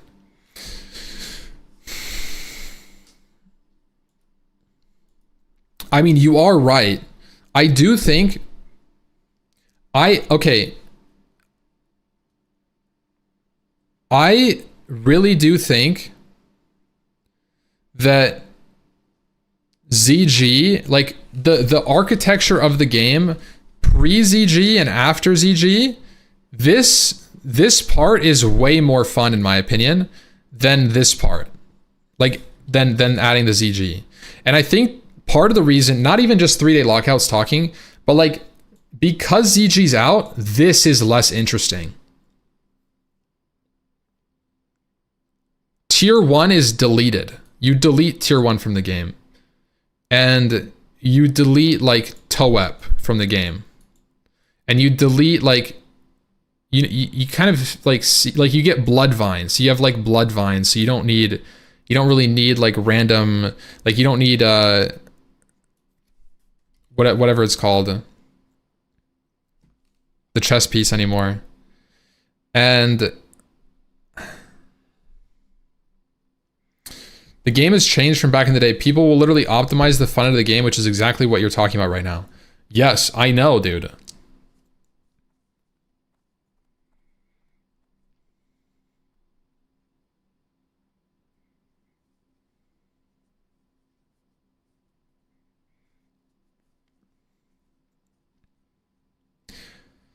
When I played Frontier, one of my biggest gripes, and I think that's part of the reason why I'm talking about ZG so much. One of my biggest gripes was that ZG doesn't fall on a specific day of the week. You need 3 days per week if you want to optimize it. Realistically, you need 2 days. These are off raid days, so off days. So bare minimum, assuming you do everything in 1 day, you are raiding 3 days a week. That's 3 days you're committing to raiding. It's minimum if you're doing this. And I think that this is a lot to ask, considering that it's for ZG. You can't just center the game around tired work dads either. I'm not centering the game around tired work dads at all when I'm talking about this.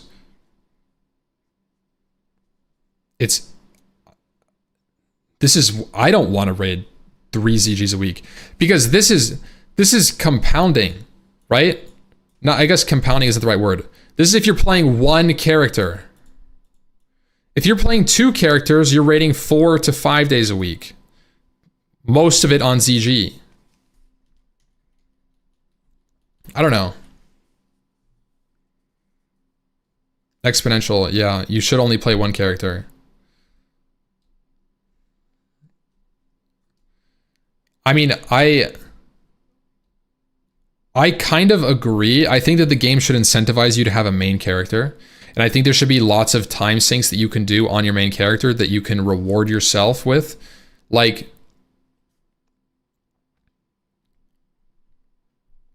when you have players that min-max games now to the absolute limit and you still have the casual player, catering to both audiences is near impossible. That's why I think Classic Plus will be doomed. Not because it'll be bad, but the player base will inevitably ruin it. Okay. I don't think that having 2 types of players means that you have to make bad game decisions.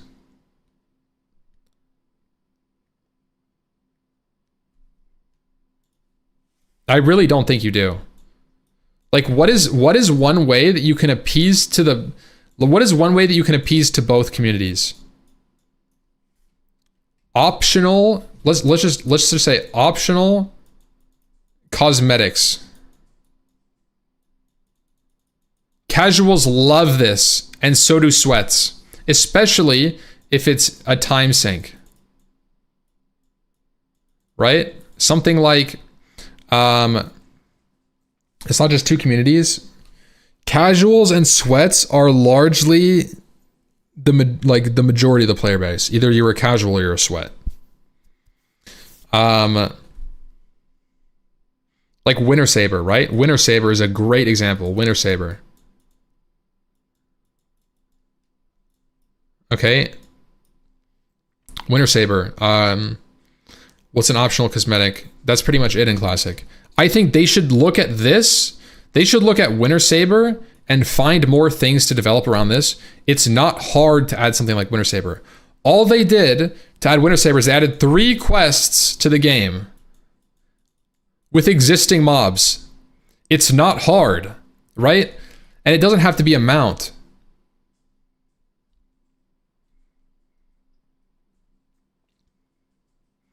Like, adding new things like this, new Winter Sabers, or like, not necessarily, it doesn't have to be a mount, right?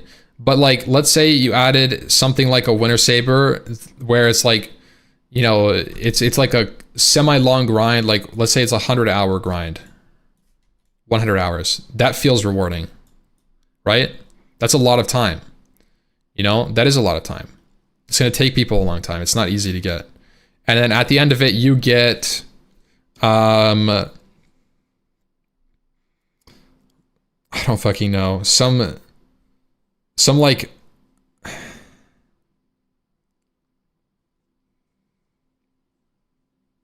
I'm trying to think. It could be like a weapon enchant, like a cosmetic, like a cosmetic enchant. Like think like if you could get like a red crusader enchant. You see what I mean?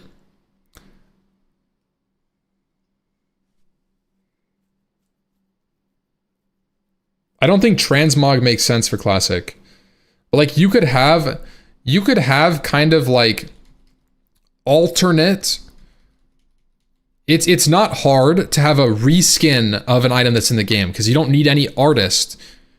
You just like, well, I guess you kind of do need an artist, but they don't need to make the items. They just need to recolor parts of it. So like you could have transmog is the easiest way to do what you're saying, but you don't need transmog. Okay, you don't need transmog to have cosmetic items. Okay? You could create a system just like how they have in like Diablo and RuneScape where you can dye items. I think that is better than transmog in World of Warcraft Classic. Being able to optionally recolor your gear based on a prestigious reward, a time sink, or some sort of achievement, right? I think is very smart. I think that's an easy way to have a clear gear progression still in the game, but also give people optional cosmetic rewards that they can spend time in on their main. So like imagine getting like you have tier 3, right? Dreadnought Warrior. So imagine you get this set, right? This is the set Dreadnought, but it has, instead of blue eyes and blue horns and like blue flares, right? And these like eyes, they're all red. That's simple. All of the glows on your tier 3 and your horns, they go slightly red. It doesn't need to be transmog. How fucking sick would that be? I would spend 100 hours for that. If I was maining warrior and I could make my dreadnought gear glow red, holy fuck, that would be insane. Right? There's too many items and already recolors of regular gear. The easiest way to do this is through mounts and tabards. What do you mean? There are no recolors of gear. Show me the recolor for tier 3. It's in TBC. Like in tier 2, so tier 2 got recolored in TBC. It's not in classic. You know, like in retail, you have the recolors and stuff, but in classic, you don't.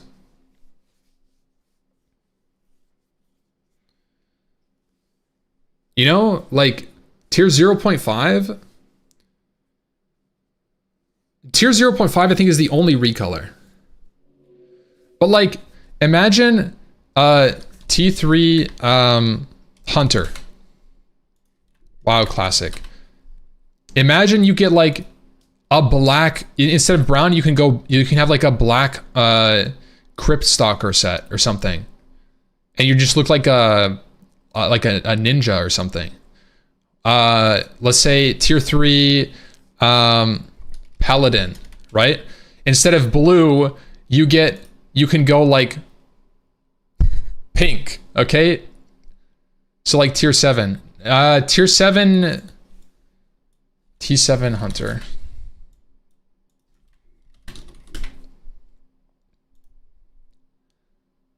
No, like darker. Recolor's ass.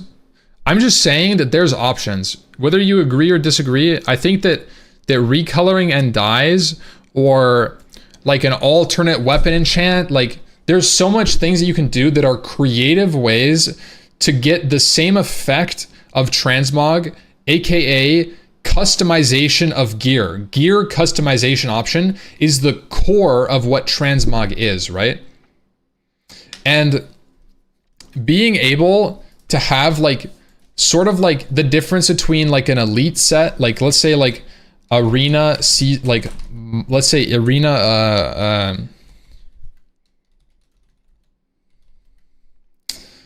elite set. Okay.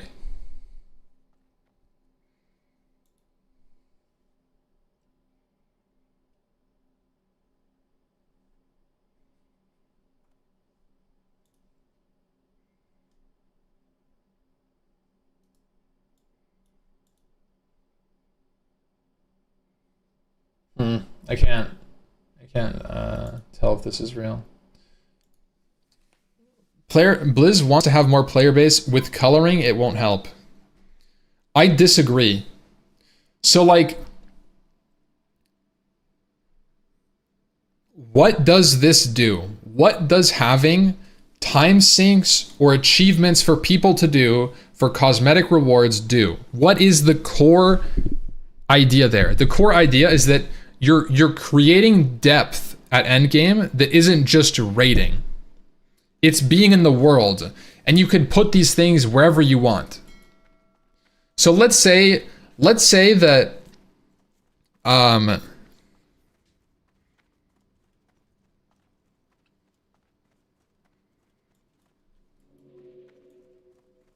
let's say you add like some sort of like challenge quest, and you have to solo some high level elite mob in like Hearthglen. And that's the quest. And if you're able to do it, you get like a cosmetically, like your Crusader glow is stronger. It just looks like it's a more intense glow on your weapon.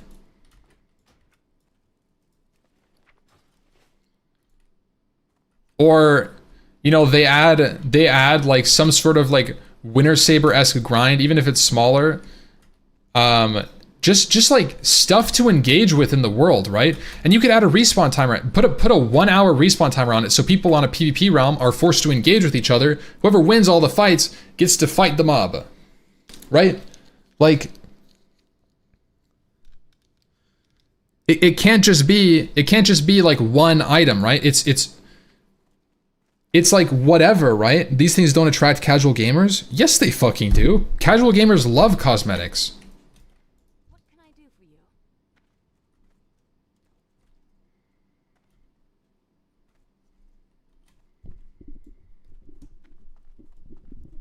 Okay, my mom was the epitome of a casual gamer, and she farmed Winter Saber. She farmed Winter Saber. That's literally the definition of a casual player engaging with a cosmetic. Like, they love it. They love it.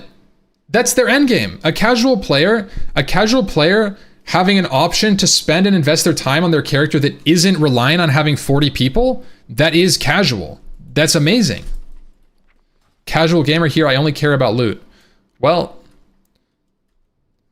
I hope you can find a raid.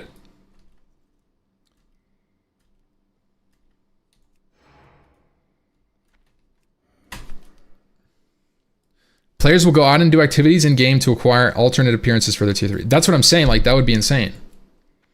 Like, having a quest line or like, you can make it a big thing. It doesn't have to be easy. It doesn't have to be easy. It doesn't have to be like, you know, obtainable. It could be something that takes a long time. Like, maybe you have to farm a lot of shit. Maybe it's expensive. Actually, I don't like the idea of things being gold expenses, because that'll, you know, probably worsen the problem with gold buying. But like time sinks is what things should do. There should be at a core, what I'm trying to say, if you don't agree with cosmetics or whatever, Blizzard as a developer needs to figure out more ways for people to sink their time into the game, which means they need to find creative ways to reward players for playing their character. And if it's not cosmetic, what is it, guys? Well, there's probably some things you can do with like professions. Like let's say, you know, you add like more profession things in, and maybe you integrate professions with like the world a little bit more in relation to the raids. I always like to bring this idea up that I think professions like blacksmithing, tailoring, and leatherworking are underappreciated at endgame once you pass CG. And I think that there should be more integration using these main 3 crafting professions with the raids themselves. And you could do things like, you know, what's a way for you to time sync? Well, you could have some items drop from the raid. Let's say you kill Onyxia, right? Actually, this is a bad example. Let's say you kill Nefarian and you skin Nefarian and he drops scales of Nefarian, right? And if you bring the scales of Nefarian and a bunch of, you know, whatever to this leather worker, he turns it into like a refined scale, and then you can bring that scale to somebody and be like, hey, what can I do with this? And then they give you this quest. You go around, you do this thing, you get an item. At the end of it, you've engaged with crafting a little bit. You've created a little bit of depth in the game. Sus. I fundamentally don't like how it happened in SOD. I think it was wrong. I think the way that they went about it in SOD, at least when I played it, it was too easy to get your crafted raid item. It was too obtainable. It needs to be more selective. Like, you get 1 scale of Nefarian. You kill him, it drops 1 scale. You didn't play Endgame? No, I didn't play Endgame. I didn't play after level 50 in SOD.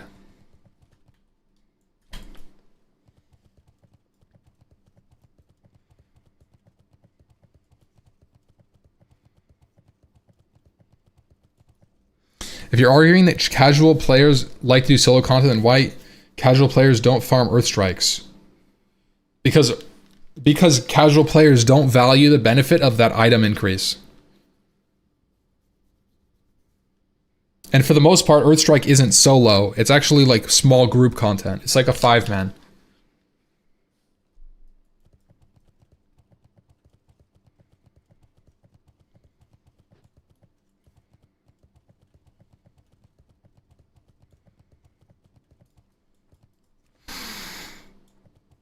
I don't know. I do think that professions should play a larger part in this game in general.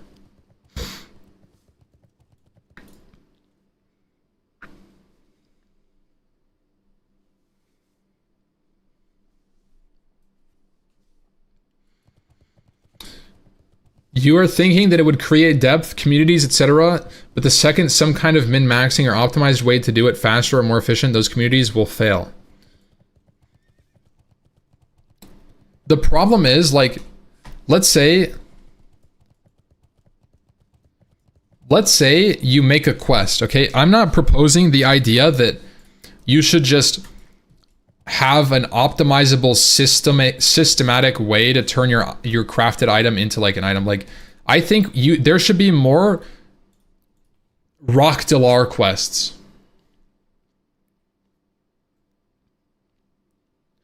What's to say you can't have more of those for just like different items? It doesn't need to be a class quest. Why can't you just have those items as a quest? Why can't you just do more of them?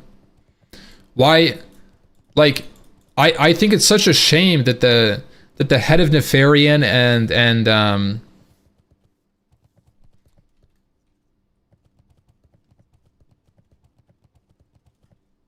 like these like quest items like that, the phylactery, you just turn in and you're done. There's no depth to it.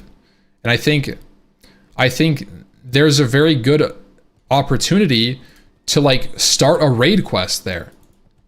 Like, you got the head of Onyxia, right? You go turn in the head of Onyxia, the world buff drops. Why should you get the ring right there? Or whatever the reward is, the necklace. Like,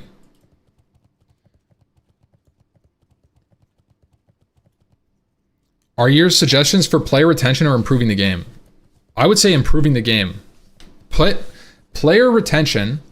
So like, player retention is a product of a better game, wouldn't you say? Oh God, I wouldn't want to do more work for that. Is it work or is it the game? That's the thing. Like, if you're viewing playing the game as work, well then yeah, you're gonna have to do more work to get more rewards in a video game. Yeah, you're right, actually, you will. But like, it shouldn't feel like work to spend time on your main character, and that's the problem. Slay dragon, get loot? No, you slayed the dragon, the loot dropped, and also the head dropped, which is a quest.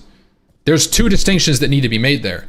When you killed Nefarian, you got 2 pieces of tier 2 and 2 random items. That's 4 pieces of loot that you got from the dragon. The head is a separate thing. That should be a quest. That should be an additional piece of content. You know? I think. I think it's a shame that it's just a turn-in. They could have made another Rock Dalar with that. And they did, right? In MC, they did do that. Right? They made Rock Dalar a quest. They made Benediction a quest. These are quest items that drop in the raid, and there was a meaningful quest or activity behind them. But they didn't do it again. And I think that's a shame. That's all I'm saying. Like, there could have been, it could be something as simple as like, they add a new dragon zone, right? They add a new dragon zone. Boom. Right? Then you collect one of each dragon head, right? You get some whatever, and then you bring it to the dragon zone, and it gives you a quest chain.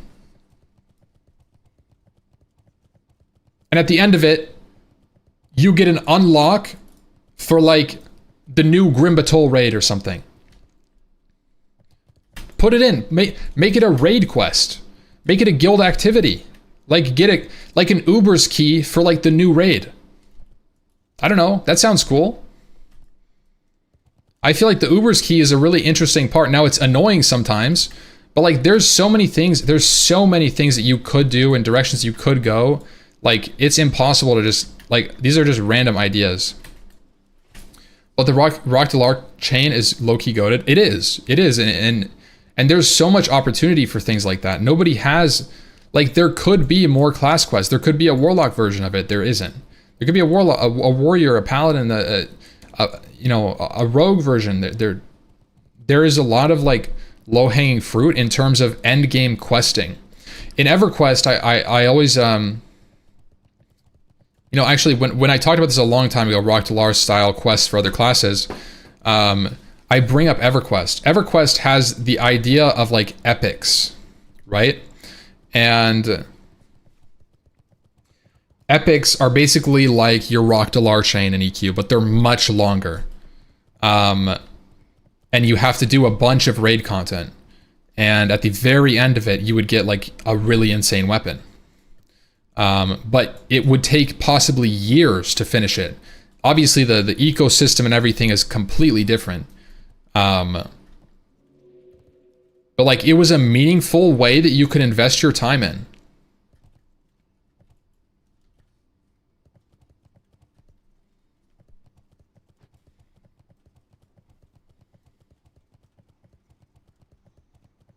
Pulling ideas from EverQuest for Classic Plus is kind of goated since it inspired Vanilla so much.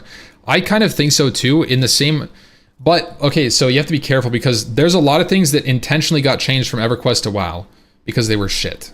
Like, you don't like sitting around for 10 minutes regenerating your HP. But, like, they did class quests really well. They really did. And I think that that's missing in WoW.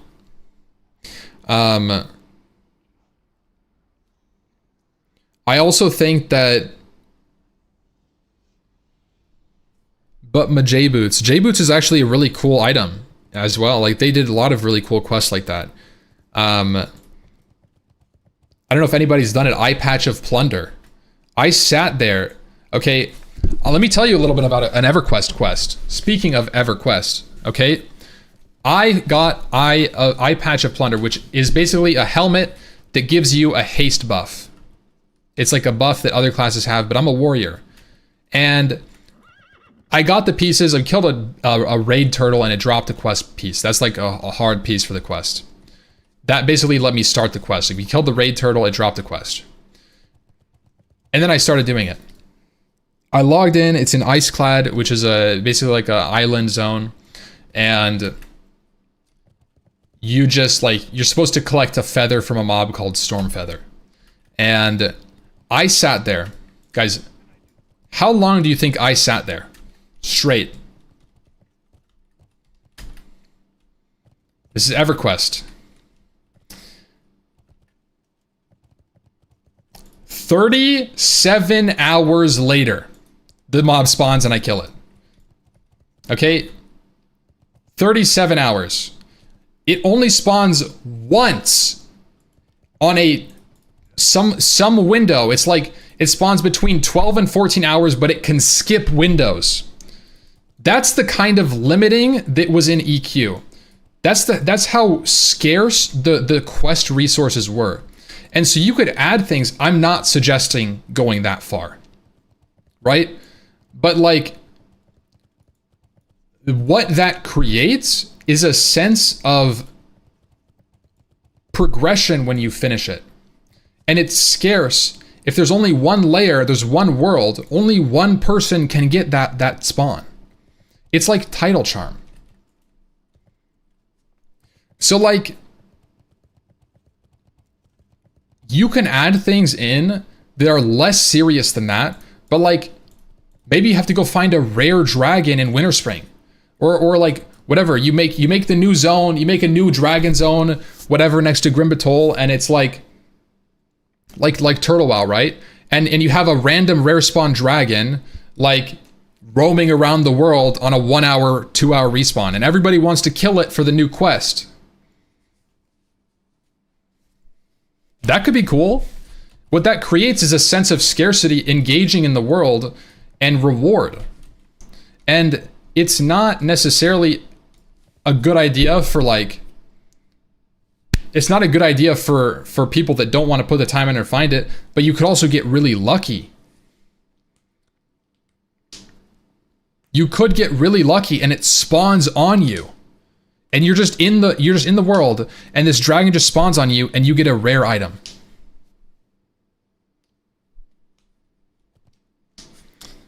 Do you remember what an achievement it was to get the time lost protodrake? Yeah.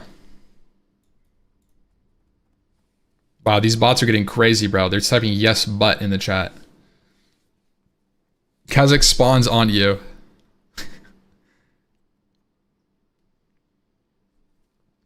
EQ's era was before metagaming. I played it like 2 years ago, in the metagaming universe. And it was still completely insanely immersive. Sweats who know will camp. Casuals will lose out on the reward. You make it random. You just make it spawn in like random places in the zone. It's like not farmable.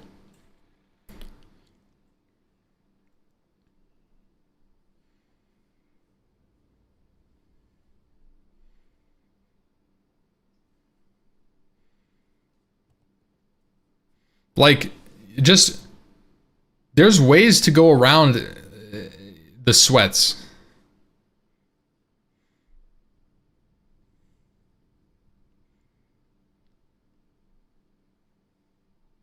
Now, I'm not saying, like, I'm not saying this is a good idea. I'm just spitballing. I don't know. I haven't fully thought out the idea of having, like, a random rare spawn. But, like,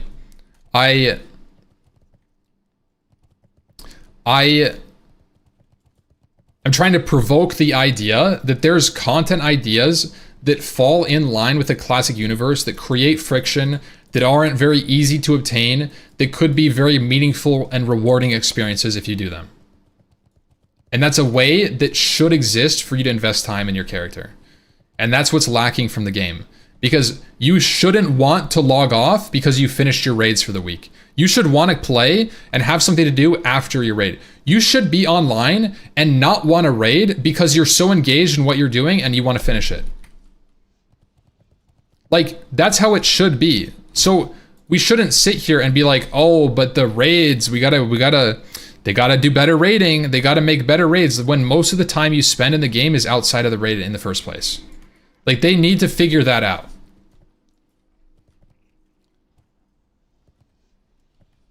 Like, there should be meaningful PvP in the game. In my sort of Classic Plus, I do think there should be either rated BGs or some form of like PvP, whether it's 1v1 or 2v2 or 3v3 or what. I think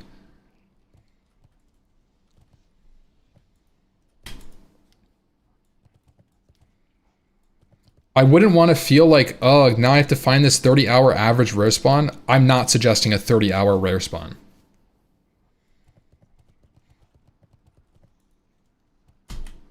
Just to be clear.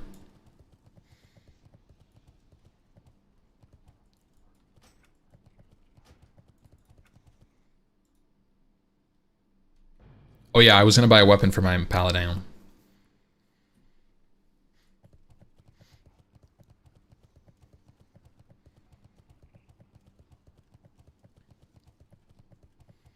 The issue is other versions of WoW have pretty good answers for this, but you want completely new systems. What do you mean? Okay, the other expansions do not have good answers for this because they minimize other aspects of the game in the process of their solution. And so therefore they don't fit in Classic very well.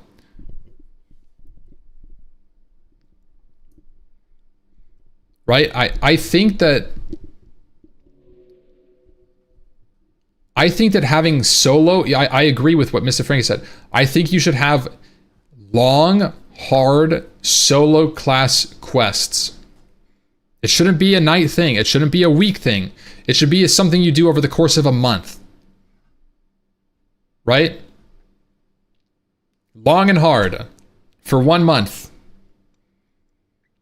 A fully erect quest. Like, think about it. Like, you got the tier 0.5? Yeah, I mean, tier 0.5 is good. It's literally Legion. What was that? I don't know anything about Legion, to be honest. Legendary campaign. I never did them. I played Legion, but I only played in the first patch. I feel like spammable content usually is a good thing. Not saying Mythic Plus should be in Classic or anything, but spammable content is good with an incentive. Just like 0.5 grind. I agree. I think that there could be more meaning behind Battlegrounds. I think they should rework rank 14 again. I really do. I think rank 14 in its current iteration is absolutely abysmal for the game. You cannot bring that to Classic Plus. It's so bad. Getting tier 2 plus bis items for 100 and something hours of work, and you get 6 pieces of main gear and 2 weapons, 3 for some classes. Like, it's too powerful. You can't do that. You can't do that. You can't do it. So, like, with that being said, I don't think it should go back to the old system.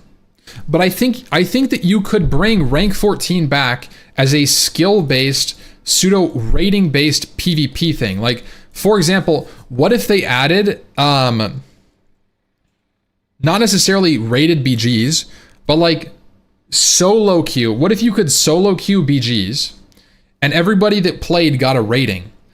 Rated BGs, but it's like solo. And you queued in, and if you win, your rating goes up. If you lose, your rating goes down.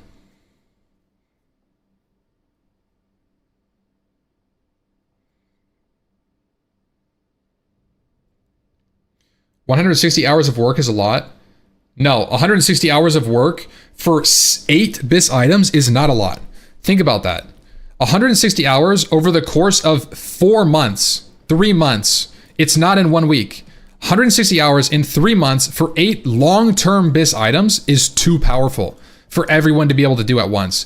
If there was a clause that said only one person could get rank 14 each week, right? The first person that got the rating got the progress on their gear, that would be different because there's a level of scarcity. But when 3,000 people can get rank 14 in 2 months.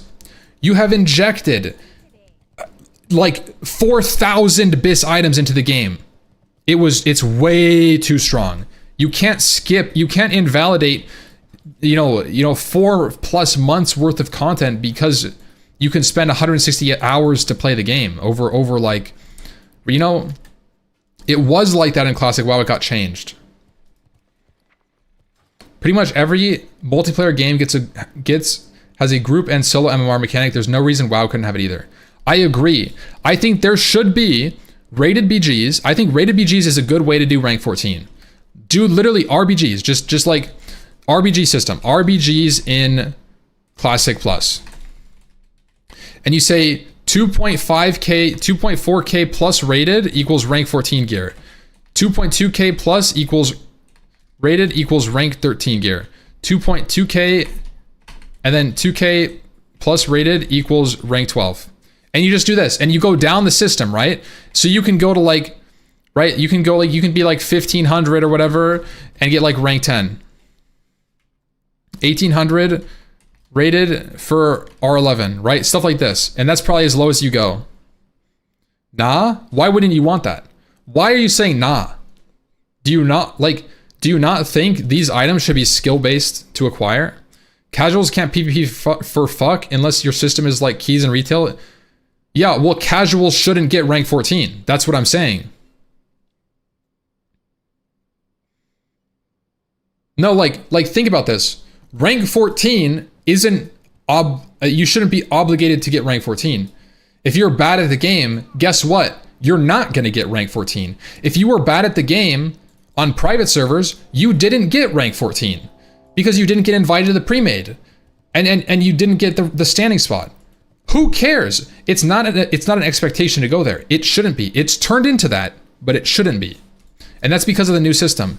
And then you could say both a 10v10 RBG rated system and a solo RBG system. Right? So if you got whatever K in either system, you would get this. I have to be right back a minute. Ugh.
We are back.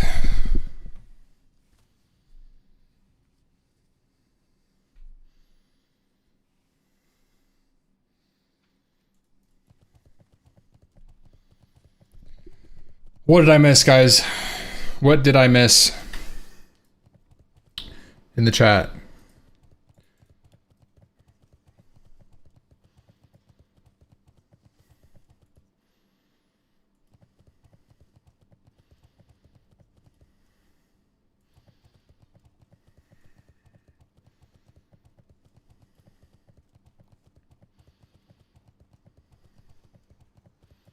Not much?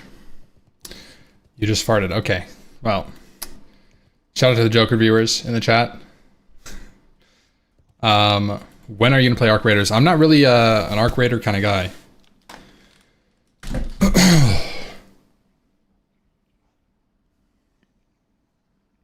People want it, so you have to be the top 0.1% best player in both PvE and PvP to get the best gear.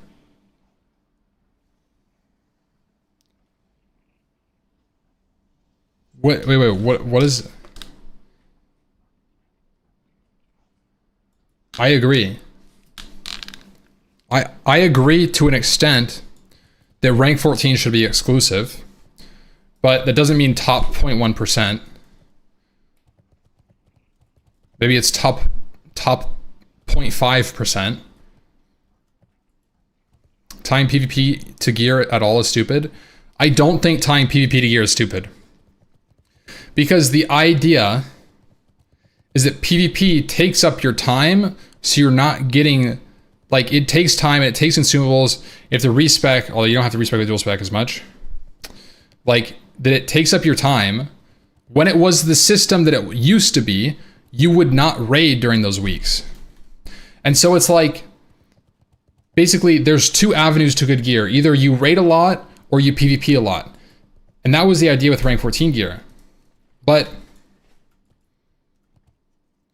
PvP gear shouldn't be best in PvE. I actually disagree. I think it's okay for PvP gear to be best in PvE, but it shouldn't be an obligation. You shouldn't feel obligated to be the best player in the world to get the best gear. It's not expected of you, right? In the same way that, like, in TBC, I don't know if you guys know this, but in TBC on some classes, the best items that you could get were arena weapons. It isn't expected of you. No, it's not fucking expected of you. I can tell you it's not expected of you. Do you know why? Guys, if anyone played in Classic 2019, you already know it wasn't expected for you to go rank 14. It just wasn't. It wasn't part of the formula. The only reason that it is now is because of how obtainable it is. When gear isn't as obtainable, it's not an expectation. It's going above and beyond.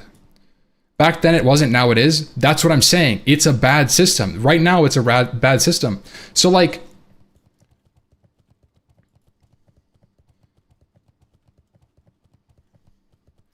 that's fine. And in TBC they did it really well.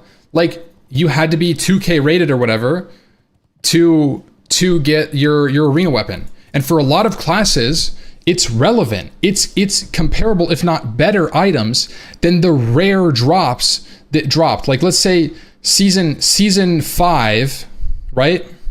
Or season 2, tier 5, or season 3, tier 5, I think. Maybe it's tier 6. You wanted the vengeful mace as a prop paladin. You wanted the vengeful items on it. You wanted the vengeful shield.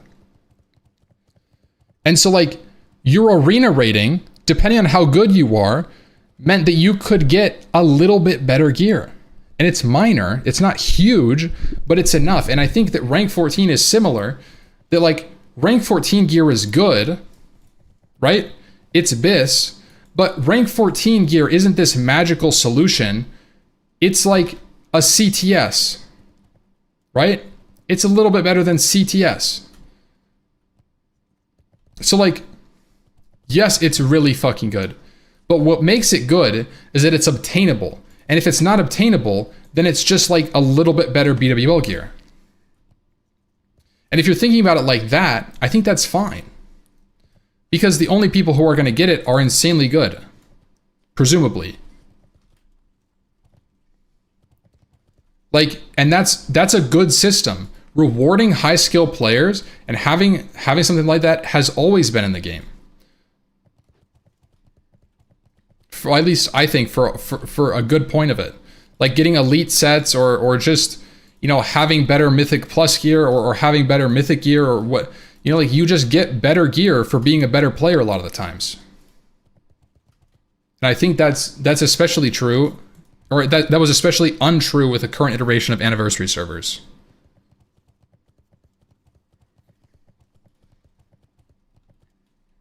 Forget OSRS and Fellowship, running through Ironforge and ranting about random WoW shit is the content. I mean, it kind of is now. It kind of is the meta right now because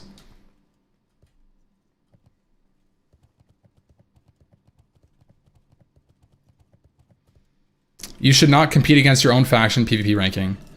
I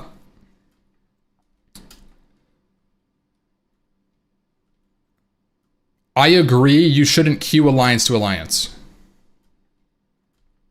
You have 10x the viewers doing this than OSRS? That's not even true. I would get like 600, 700 viewers doing OSRS. It's like 1.5x, which I'm surprised, by the way. I feel very grateful that like the OSRS community kind of like took me in.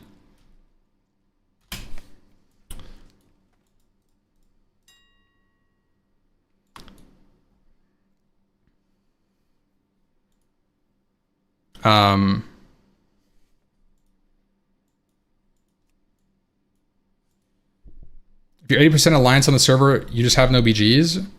Well, there should be. I actually think there should be a whatever it is faction balance. Like you can't create another character if Horde don't have it. No, I do know what you mean. Yeah, I do. Like the level of optimization nowadays, especially with like rested XP guides and like Zygors and all these like flushed out leveling routes, like, you know, leveling is figured out and solved and much faster nowadays.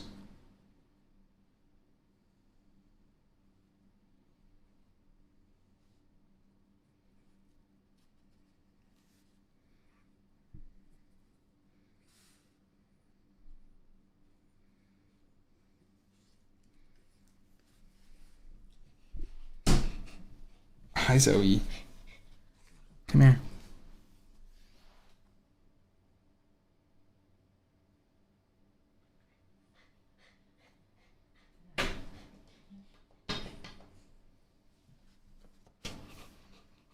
I know. I know.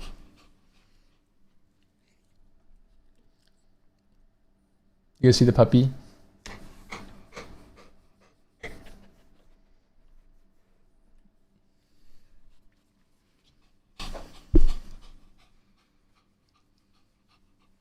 Zoe.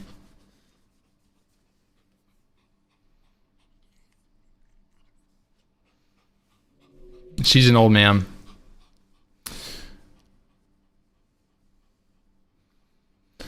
Shouldn't a few streamers get together and formulate a Classic Plus committee, include the community, and put together a proposal to Blizzard on what we think it should be, could be good content in this too?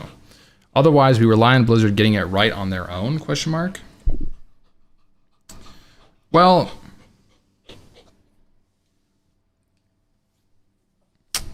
give her the mic.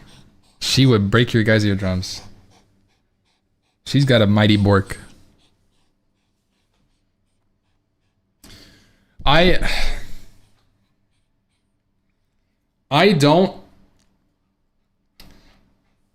don't think that there's an open channel between streamers and Blizzard. As far as I know, there's not like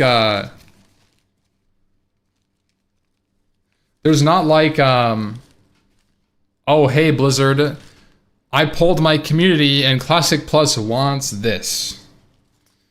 I don't think they value that. I don't think that it's like they're Now, did Blizzard tell you to say that? I am not in talks with Blizzard whatsoever. I actually wish that I was, because there's so many things I want to know, and like there's so much stuff I want to know and like be involved in with Classic Plus, but I'm not that guy. And you know, that's okay. I just wish that I knew more. Dude, it would be so cool to know. But at the same time, I can't be told things because I go on like Omega rants. Like you know, like these like, you know, like Classic Plus rants, like I don't want to let one slip, you know? I don't want, so I understand, like they can't really be telling streamers willy-nilly. Their surveys could be catered to people who understand want what's best for the game and not what the majority wants. Because in most cases, people don't even really know what they want, or they don't know what's good for the game in a scene. I kind of agree with the sentiment. In general, I agree with the sentiment that people don't really know what they want. I actually generally agree with that when it comes to like development. So it's very hard to take what the community says and just put it in the game. Yes, they do, but not all want the same time. No. This is like the same thing where like, you know, right? As a person, you know that like if you eat really bad junk food, you like slam a 4,000 calorie cake, you know that it's bad for you, right? But there's part of you that still wants it. And the problem is there are things in the game that you don't know are bad, but you want them.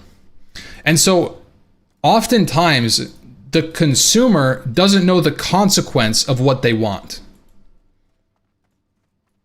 And that is the problem. And that's why you can't ask the community what they want and just put it in the game. Because if you ask the community what they wanted, you would get retail.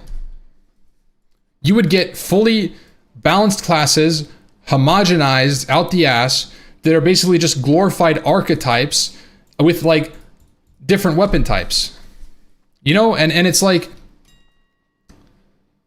yeah, you could play Boomkin, but now Druid isn't a special like shapeshift hybrid class anymore. You're not going to be the best flag carrier because, well, guess what? That went to Demon Hunter. And if you talk about Classic WoW that you've played for 20 years, for sure you know what you want. I do, yes. But for the most part, people haven't played. I think I understand the consequences of what I want, but at the same time, I can never fully understand them.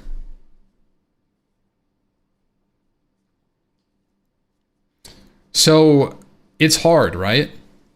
I think Blizzard has been analyzing this stuff and they know a little bit more. Although I will say that they made some very specific changes in SOD that had outcomes they didn't want. So maybe they don't. Maybe nobody knows what we should be doing with Classic Plus.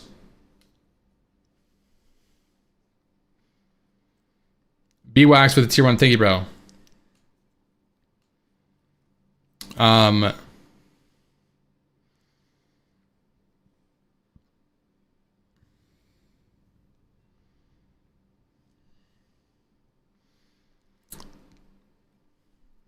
Turtle Wow knows. What is there like a compilation of changes that Turtle Wow has made?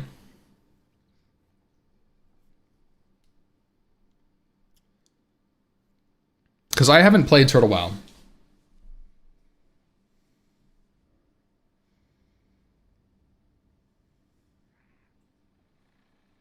Maybe it's difficult to know how to value time sinks and wastes of time such as traveling.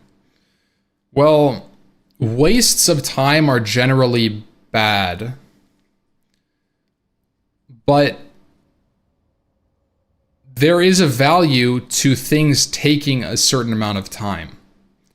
So like, If flying on a flight path was 1,000 times speed, the world would feel smaller. Right? And that's a consequence. It's not a waste of your time that the mount isn't 10 times faster. Right? But I guess if you think about it, it is, right? So like, there's a point where things are world building and contributing to the world. And then there's the point where it's detracting from the world. And I feel like if it's detracting from the world, it's a waste of time.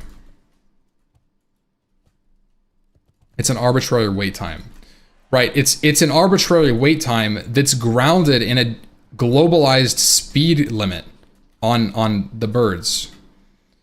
And so you're getting a size relative to how fast the bird is of the world. If the bird was Mach speed and you went from Stormwind to Darkshire in 10 seconds, the world would feel tiny. But because you're taking this flight and it takes 3 minutes or 2 minutes, it's not long. It's not so long that you're unhappy about it, to be honest, right? Like the only flights that are really long are like cross continent. And I think there's value to those being long, right? It makes mages cooler. Being able to port, it makes warlocks cooler. Being able to summon and skip that wait time, that travel time. Because the world is big after all. And when you're flying, it gives you an opportunity to stand up. It gives you an opportunity to think about what you're doing. It gives you an opportunity to talk to your guild, to look in your bags. Maybe you're reading your quests. There's a lot of things you can do, and it's not necessarily just a waste or boring. Class changes videos. Mysteries of Azeroth full trailer. Okay, I'm gonna watch this with no sound because I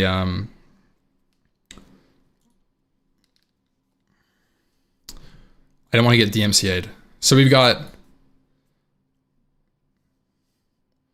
Actually, you know what? I can watch this with sound if I do sound settings. If I move this to my music channel.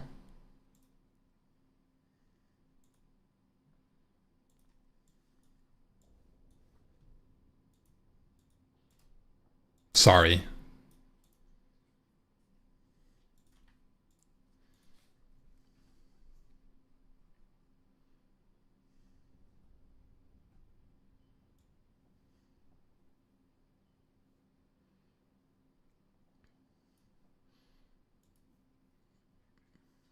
The Grim Reaches.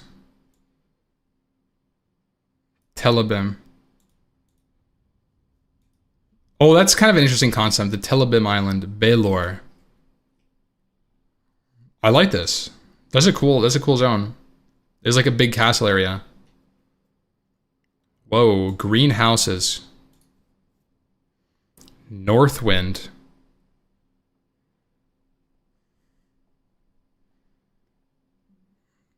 This is like a high elf zone. Everything's blue.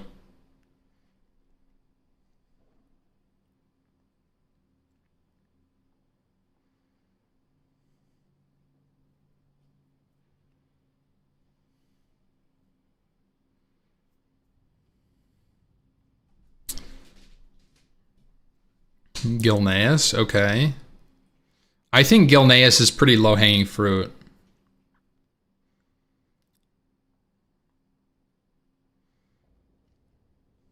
Ashara rework, Badlands rework. That's interesting. Burning Steps rework.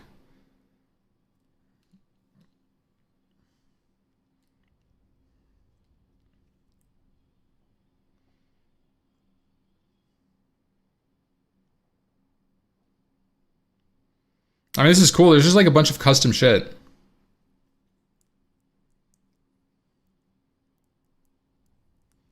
Ratchet looks insane. Holy shit.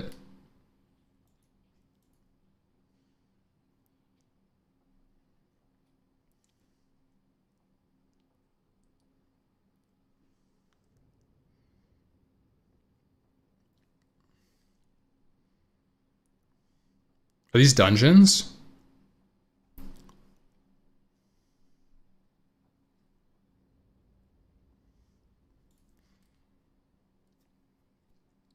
One thing that I appreciate a lot about this content that they show is it's like there's a lot of it that's like rough. It's like a castle on like a black and red backdrop, and they're fighting orcs, and it feels like, look at this. This is some dungeon. They've got a dude sitting here, and there's like bodies hanging from the ceiling. Like this is like, it's like grim, like this like dark, like this like play. I like this. It's very classic. Like this is a really cool scene right here. This is super cool looking. I want this. I like this zone a lot.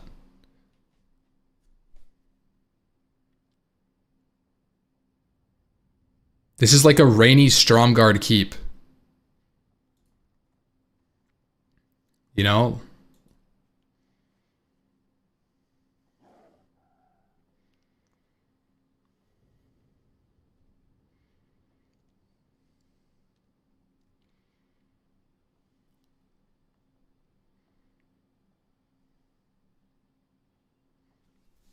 The Stormwind Vault. Ooh.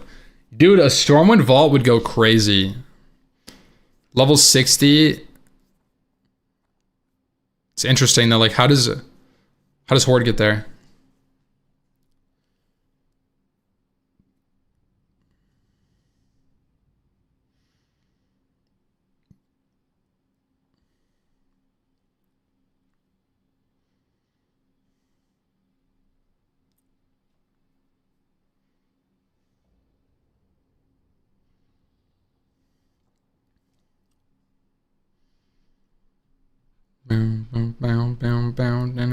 How do they make all this shit? This has been a server that's been in development for like 6 years. I mean, like, this is honestly, you know, bro, Blizzard really does need to sue Turtle Wow, win, and then hire them and actually win the lawsuit and then confiscate their material and then just port it to their game. To be honest, that's best case scenario. Or they hire them and then they bring over Turtle Wow. That's the idea. I think that's unironically like a good, I mean, they're never going to be able to get their stuff. They could just hire the team. Yeah, but that would cost money. Just buy Turtle Wow, polish it, and you got Classic Plus. Yeah, I mean,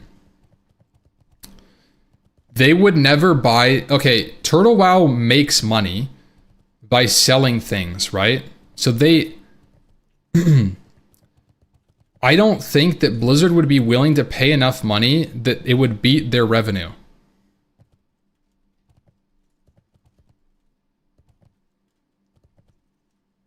Blizzard is literally suing them? No, I know. You don't have to tell me. I remember that lawsuit popping up.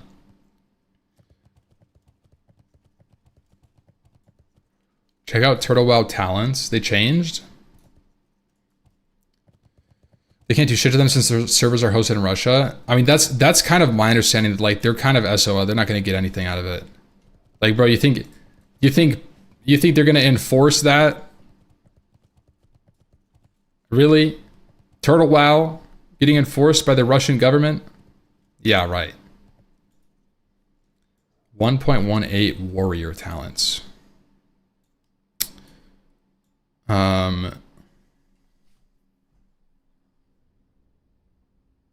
What is this? Master Strike. Perform a skillful attack. Interesting. So they've kind of like reworked this a little bit, moved the talents around. So you've got like Imp Slam in here. So they made like Arms Warrior kind of more in the arms tree, two-handed more in the arms tree. I mean, I think this is cool. I think that the idea of reworking some talents a little bit is a good idea. Like they nerfed Enrage by 1% per point, which is that's relatively a good idea. It means, you know, this was a really strong talent. This was really strong.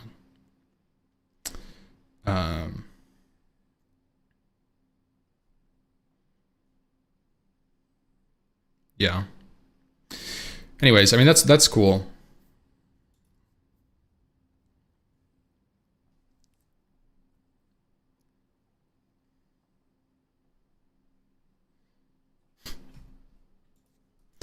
They nerfed most classes and then went and made Paladin so strong they had to nerf them by like 30%. Oh, shit. Yeah, that's classic. Paladin's always OP, man. What can I say? Why do you think I'm doing a Paladin speedrun? Guys, Paladin TBC is going to go bonkers. Paladin Classic Plus with the Ashbringer, gonna go bonkers. Spellblade, Blood Elf Spellblade, that's gonna go crazy. Except Vanilla Classic. True. True. Okay, guys, I need to buy a freaking mace, man. I've been running around and doing nothing for the past, like, 2 hours. I could have gotten so many levels on my Paladin. Guys, I'm not locking in.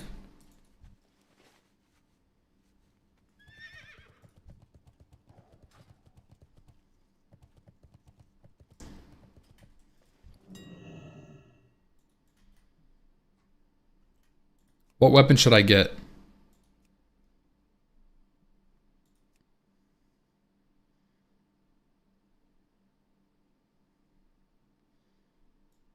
I could get a Rakzur's club, man.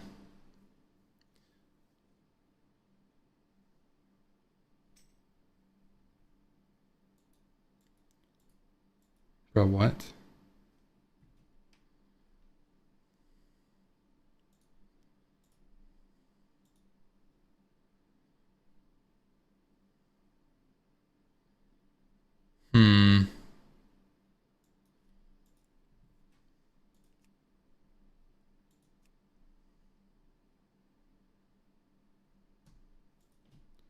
Bro, Searing Blade is so much less expensive. I wonder why the two-handed maces are so expensive. Maybe it's all the Paladin players, man. All these freaks, man. Like, who is buying these? These dang gold buyers.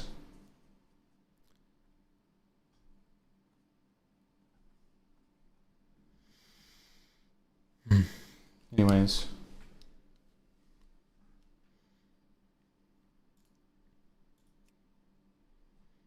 I'll just buy a heavy spiked mace.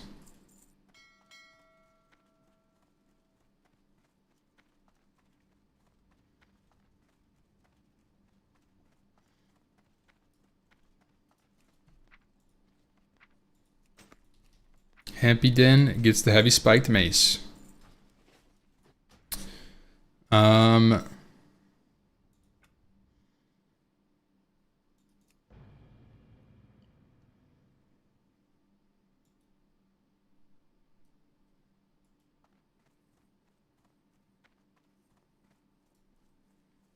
Alrighty. Boom. It's a big damage increase. Okay. Where were we? We were going down here.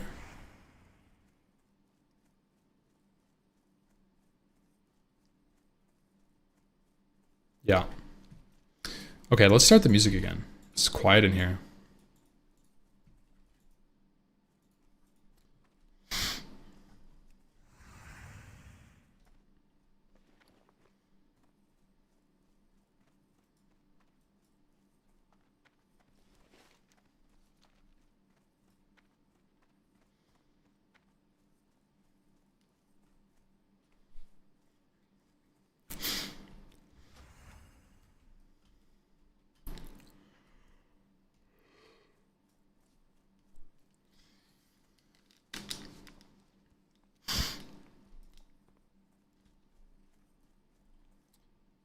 I don't think we'll ever get a TBC hardcore.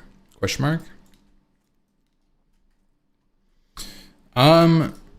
I said this last time we talked about this. I think a TBC hardcore is very possible. And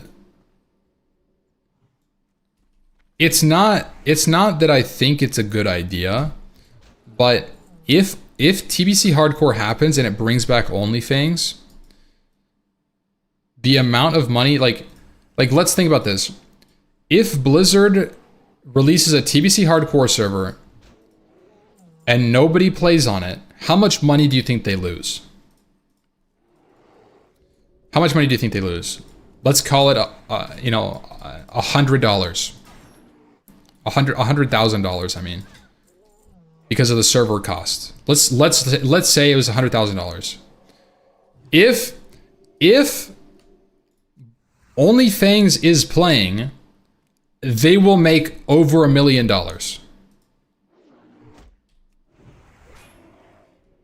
100K for server cost? No way. I'm completely overballing it. I'm just trying to put in perspective that even with an insane server cost, which it's not $100,000 for the server, and they would make so much money on it. They just would.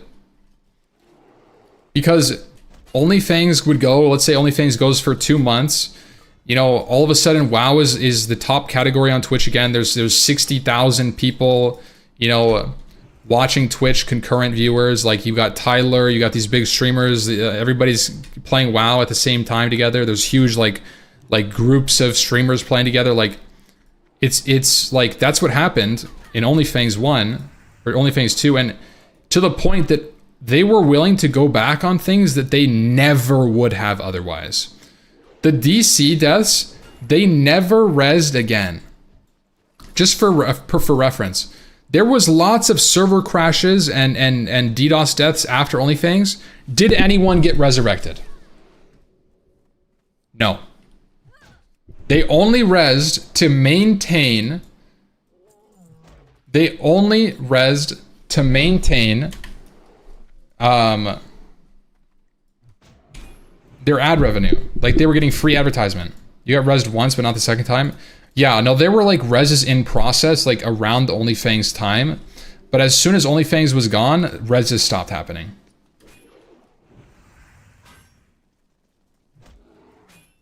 There were probably a couple of OnlyFangs people in that wave that you guys, that like wasn't the wipes, but there were probably a couple of OnlyFangs people.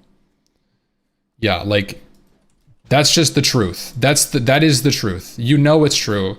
That's what happened. We all lived it, right? Like, so it's obvious that Blizzard considers the value of the streamers playing the game and are willing to go out of their way to keep them playing.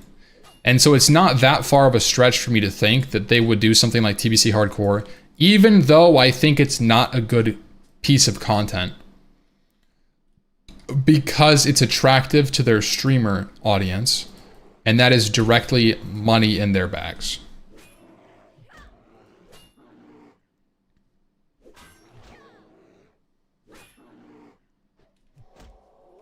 Good morning, good morning. Happy Wednesday indeed. OnlyFangs 3 needs to kill Nax. OnlyFangs 3 is probably going to be a TBC thing. Do you think it's possible to full clear all content in TBC Hardcore? Not with OnlyFangs. OnlyFangs, look, OnlyFangs probably won't even clear Karazhan in Hardcore. Like, I don't think OnlyFangs 3 could clear Karazhan on Hardcore, unless it's a group of sweats. If there's any big streamers, I don't think it happens. We said that about MC? No. MC with world buffs, are you kidding me? That's fucking piss easy. You guys don't understand how hard Morose would be on Hardcore for a noob group. Like Nightbane. Do you imagine Tyler 1 going into Morose, and then the boss disappears and then ambushes somebody. He doesn't have aggro on it, and it kills them, and then it like... The chess boss? Okay, wiping the chess is crazy. I don't even think he would die if you wipe on it. Right? The mage one is the hardest? No, there's so many hard bosses. If you're not geared, which you wouldn't be spamming Heroic Blood Furnace for your Biss. That's more deadly than Karazhan. You wouldn't be spamming Heroic Shadow Labs, right? You just wouldn't. So you'd be going in with like low tier gear, like heroic stuff. You wouldn't have tier 4. You'd be going in on gear. And like, what's hard? Well, let me tell you what's hard. The trash leading up to the very first boss charges and kills people frequently. The AoE pulls in Moreau's room are pretty hard. Those servants do tons of damage to your prop paladin, and they give a debuff that gives an armor debuff, and if the prop paladin doesn't know that and he's tanking the AoE pack, he dies. Okay? So that's just trash we talked about, just trash. So then Moreau's himself, that council fight is also hard, especially for noobs that probably don't understand their abilities fully. That's a hard fight. It's very easy to lose a couple of people to like random damage on that fight. And then I would say you're pretty safe all the way up until like Shade. Or no. Curator trash. You know what? Curator trash and Curator himself is pretty difficult in a noob group. Curator is the first boss where like you'll start wiping if you have a bad group. And then that trash after Curator is fucking insanely hard for no reason. By the way, do you guys remember? You walk into that room, your tank gets one shot by a statue. GG. Nobody can tank the worms. They're damage immune. They're caster damage immune. So your warrior or feral has to tank 5 worms. They're just beating up all of your healers. While you have to tank a big guy. So like that's hard. The demon boss is whatever, it's easy. Shade, you get flame wreath and some idiot moves and you wipe. GG. Wipe scenario. It's very easy to move during it too. If you're not paying attention, I've seen it. Like the boss, you know, because you're kicking, right? So the boss casts flame wreath. You're playing a melee character, and it's like automatic to chase the mob when it runs away from you. And so you kick the mob, it runs towards a tank who's away, you proc a flame wreath. GG. And then something like, yeah, elemental spawn during wreath. Yeah, like stuff like that. You're like move to like stun a mob, you're like, oops, sorry. Nether Spite is hard. Nether Spite can be difficult. You have to soak the beams, and if you don't know how to like dip in and out, because like what you have to do with Nether Spite is there's a red beam, you know, a blue beam and a green beam, right? I think. And if you're in the red beam, you have to like stand here and then move in and out of the beam so that you don't die. Because if you just tank this red beam the whole time, your HP goes to like 8,000 and then you get one shot. So you have to take this because this beam reduces your max HP per tick. Yeah, so if you don't know that, you're just fucked. And also, these will move across the room randomly. And so you have to go to the beam again. And whoever gets the red beam is tanking the boss. It's a fixate. So if somebody else stands in these beams and they don't move, they just tank the boss, they die. And so like, it's feasible to do this stuff in hardcore TBC if you know what you're doing. It's not impossible. I'm not going to sit here and say it's impossible to do. But for only Fangs, I don't think they could clear every boss in Karazhan. I think they could do a couple of bosses in Karazhan and then be like, oh shit, our prop paladin died. Let's come back next week. You know? And then something like Prince Malchezaar is really... Prince Malchezaar is hard.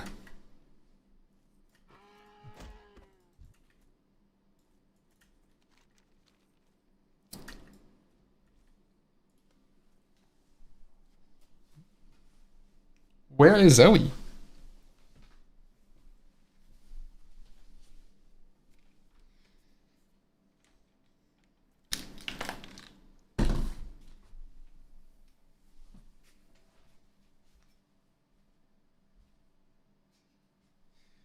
She's just hiding in the closet, dude. I was like, where did she go?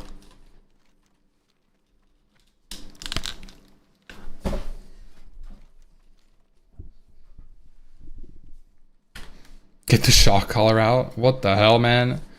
Bro, she's an old lady.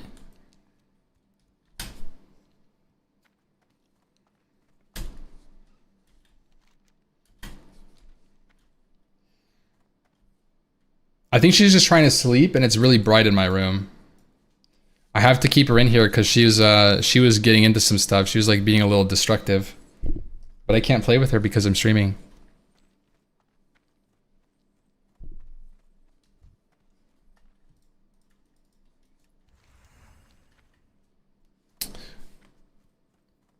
Turn the lights off, then I can't see, man.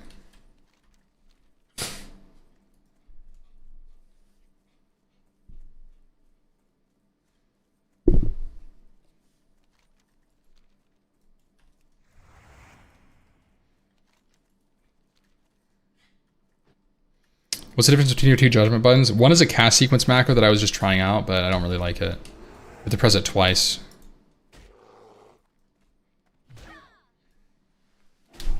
TBC isn't going to come to hardcore though, right? So surely OnlyFangs will only be able to clear eventually if there's unlimited tries. I think, honestly, TBC with a noob raid would be kind of good content. It's difficult enough that you could go in and play non-hardcore, and I think it's a compelling experience for newer players. Because I think that the thing is that the community matters a lot when you're playing like with these streamers, and I think you would keep a sense of community in TBC, and it doesn't have to be hardcore. For watching, HC is much better. Yes and no. Do you know how hard it would be for like an OnlyFangs guild with like a bunch of shitters to clear something like a pre-nerf Vash? They're just not gonna get it. They would not be able to kill it. And so the content is them wiping the dumb shit, and you can hate watch them. I don't know if it's definitely not like hardcore peak viewership, right? With like hardcore WoW, but like demon raids are could be pretty entertaining.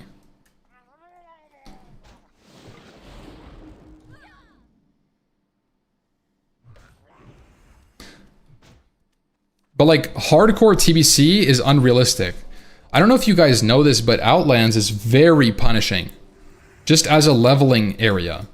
Dying in Outlands is very easy to do.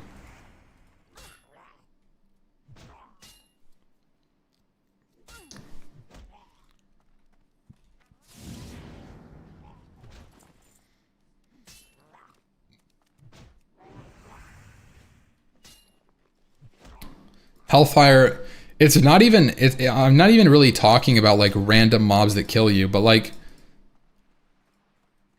there's quests in like Netherstorm and SMV, Shadow Moon Valley, that just, if you don't know them, will just like kill you. Like it'll summon a mob, and if you don't know how to fight it or you don't know the mechanic, you'll probably just die. Like people will just die. And that's the reality with like a TBC leveling. People died in Classic when there was no mechanics. Like Coilfang Tunnel and SMV. Yeah, like there's like some caves in Shadow Moon Valley that are insane. There's like some elites that do like a ton of damage to you. That's fun with HC though. What I'm saying is that like there will be no raid content for OnlyFangs TBC hardcore. Realistically speaking, there is no raiding content. And I think there's also no prebis, because the prebis is so dangerous that if you go into like a heroic, let's say any of the following dungeons, heroic, Arcatraz, Blood Furnace, Shadow Labs, probably, honestly, I would even say like Sethic Halls. That first boss in Sethic Halls will just be a wipe. We have to like kill all the ads and shit. Manatomes, Shattered Halls, even honestly, even fucking even the other one. What is the other Hellfire dungeon? Like what? So they're just gonna do Mechanar. They're just gonna do one Mechanar every day. That's their Prebus farm. Everybody will get badges from Mechanar, and it'll take 3 weeks. MC trash and Sethic Halls. The trash in these heroics are like really fucking annoying. And they're definitely not going to do like a Black Morass or Caverns of Time heroic. Those are even harder. So like what endgame is there to do? If people can't raid Karazhan and they can't do Prebus in the heroic dungeons, what are they going to do, guys? Maybe that's the hardcore challenge. What I'm saying is that Tyler 1 will die, Soda will die, and then they're back to level 1, and they have 4 days /played of the content they just did to get back, and then just die again. That's not a fun loop for a viewer or a streamer. Right? Like, that's the problem. That is the fundamental problem. Like, what are you doing on a day-to-day? It's repeating content because you died. People were saying Classic Hardcore was impossible too. People that were saying Classic Hardcore was impossible were misinformed. I'm telling you, as an informed TBC enjoyer, only Fangs will not succeed in a TBC Hardcore environment. Unless the raids are not full of big streamers, but instead full of uber sweat lords. Or if people are getting carried in dungeons and there's no bullshit runs. You will not zone in to heroic dungeons with Sunglitters, Tyler 1, fucking Lakari, Emiru, people that don't like haven't been playing. Actually, Emiru was like pretty okay at the game. I don't know her background, but like the same thing, like Lakari was pretty good, but he doesn't fucking know what the trash mobs do. They're just gonna die. Like, they're just gonna die. There's nothing about it.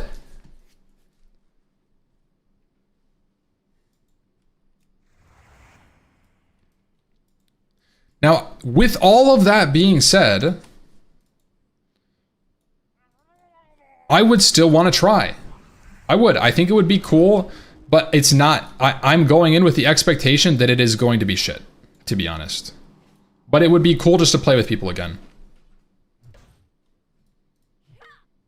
Dude, getting parries on this is pretty grim. Okay, there we go. Holy.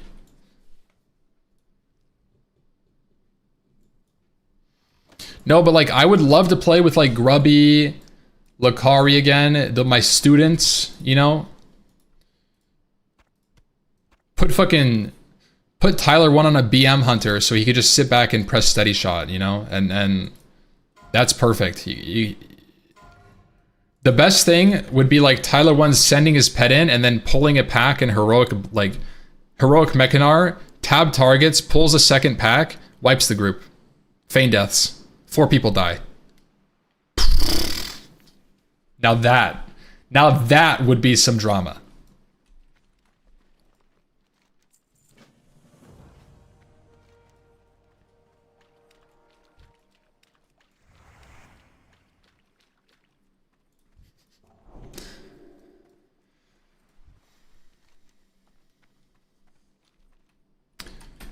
Ampy, I have a question. When I am new classic player and I want to play TBC when it comes out, will I be able to get good gear for TBC rating since I don't raid Nax AQ? Will I be able to get good gear for TBC rating? Okay. I am going to be clear with this. Most classic raid items get replaced within the first week of TBC.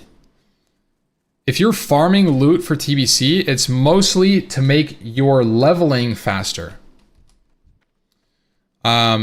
That's not to say that tier 3 isn't usable in endgame, but you will replace most pieces of tier 3 Nax level items, especially weapons. Weapons get replaced the fastest because the scaling just on weapons is crazy. Like you get THC level weapons in like your mid 60s. And so like you're going to replace your weapons really quick.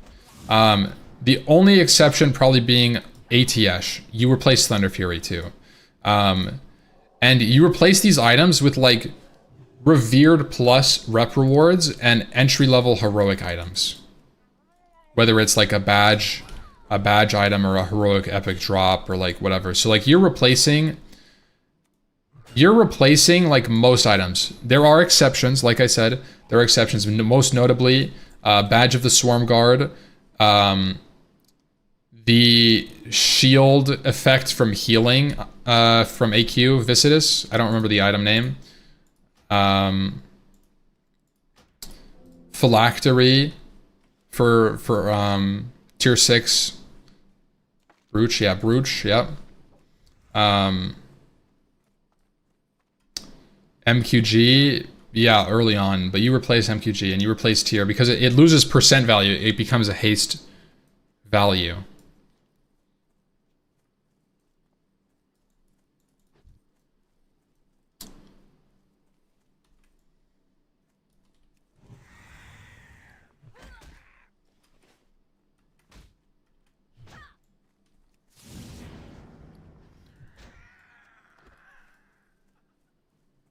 Badge? That's what I was saying, badge. What happens to Kiss? I mean, Kiss is like usable.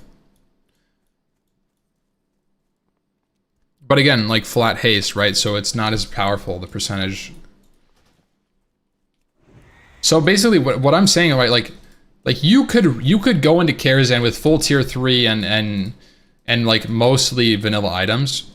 But the difference between that person who has full tier 3 and mostly vanilla, like good items like Kiss of the Spider, let's say Kiss of the Spider, you know, Kiss of the Spider Slayer's Crest, would be roughly equal to somebody that had the badge item, the Brooch, whatever it is.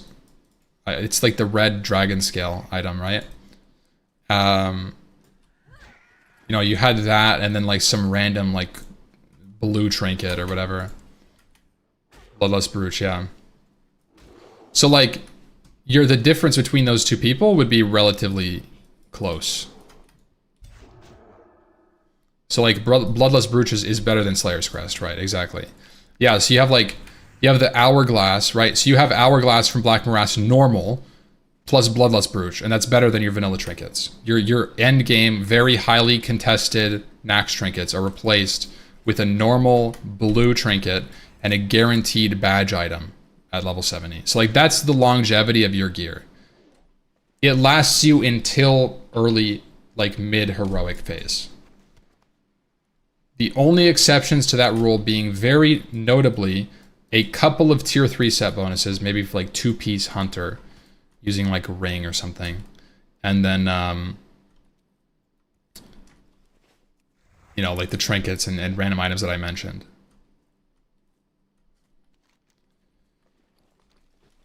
Most stuff is invalidated, which is good for people that don't really have the time to like farm every piece of BIS right now. Like, you don't need to play your character right now to be prepped for TBC. Just play for the 3 weeks during pre-patch and get whatever gear. Like, unless you're really trying to be serious about it and hitting like Badge of the Swarm Guard runs, like you can just run them at level 70 if you wanted to.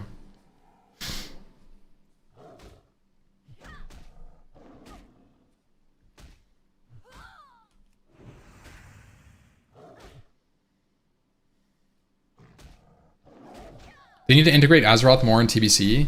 Yeah, I mean, if you watch my video on the leaks, I talked about just that. Like, I think Outlands should be much smaller, and you shouldn't have like main cities there. Like, you should keep your Storm and Ironforge.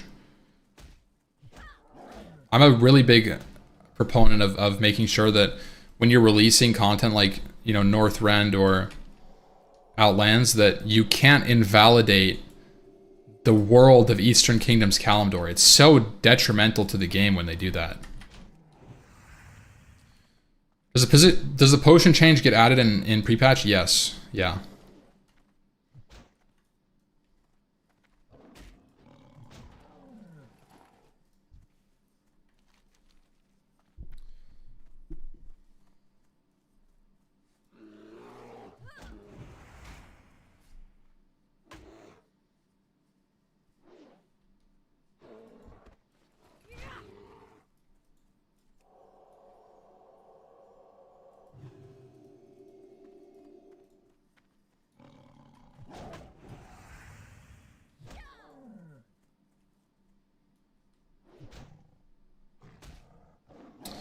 Dunmore and Ironforge, best starting zone and main city.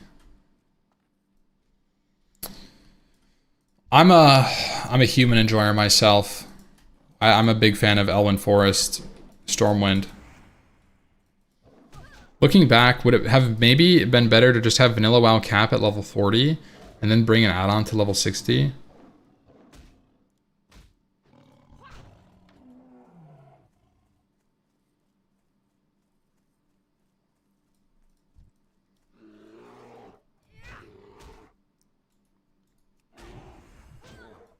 So, when it comes to these numbers, they're just arbitrary. You could be level 50, and that could be insane, or level 10 could be really high. And I think level 60 offers a good balance of character progression possibility and like, let's say like max level is 40. That means if they're gonna make the world more, you know, the same size, then they have to make sure that they squish all levels, which means that the difference between Elwyn Forest and Westfall would be smaller. So you would feel zones, you would feel your growth less doing the same content. And I think that 60 is a good balance. I don't think that it makes much sense to reduce it. I think that you can just go to level 70 in Azeroth. There's nothing stopping you from going to level 70 in Azeroth, right? I think that's the difference. Why just go up instead of go down? If it's an arbitrary number and the scaling works well as is,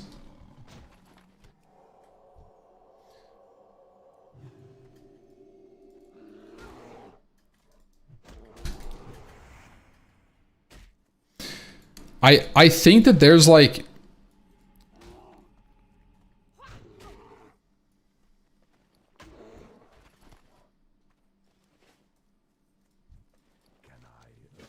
what do you guys think about the idea that like you don't have to go up by 10 levels to expand on the game? You know, even as simple as like what if an expansion came out and you maxed out at 62? Is that weird? Maybe it's like bad for the OCD Andes.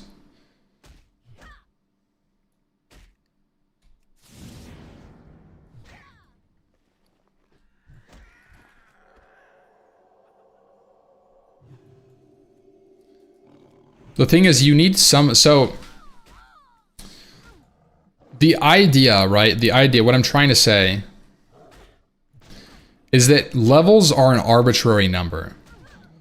And when you level up 10 times, the amount of base stats that you get devalues all of the gear that you previously acquired.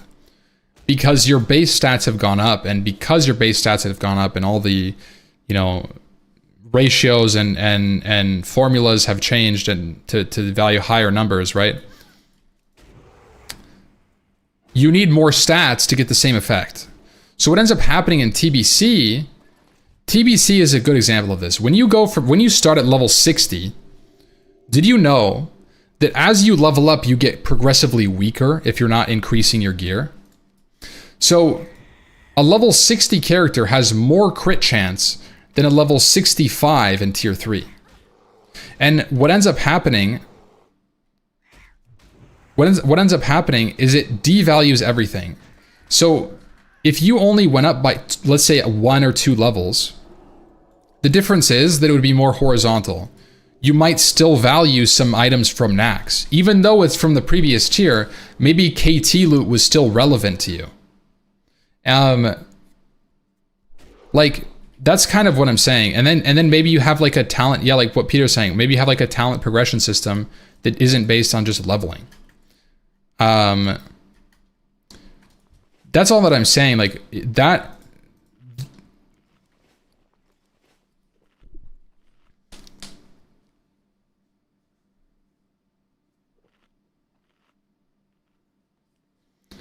You need to feel progression. When they did open world scaling to your item level in retail, it felt awful because mobs kill time stayed the same. You're right, yeah. No, I actually agree with that fundamentally. I really hate a scaling world system. I'd never pay money to buy expansion for 2 levels. That would suck. What do you mean? If they came out with 15 zones spanning 2 levels and it had engaging quests and content, why wouldn't you pay for it? Just because the number is 2 instead of 10 doesn't mean it's less content. It's just a number. You know, that's my argument, is that like, now it would create an imbalance because when you leveled up, you would initially be weaker due to the way that stats work. And I think that it's kind of a strange system. Like, I don't know if it even works, but it was interesting for me to like, it's like a thought experiment more than anything, to be honest. I don't know if it's real.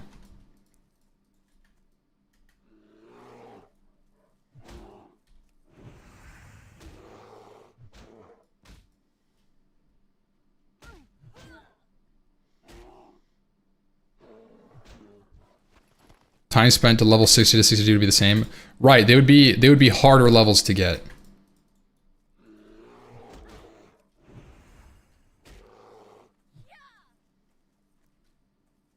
$62 wouldn't invalidate all max level zones from old content.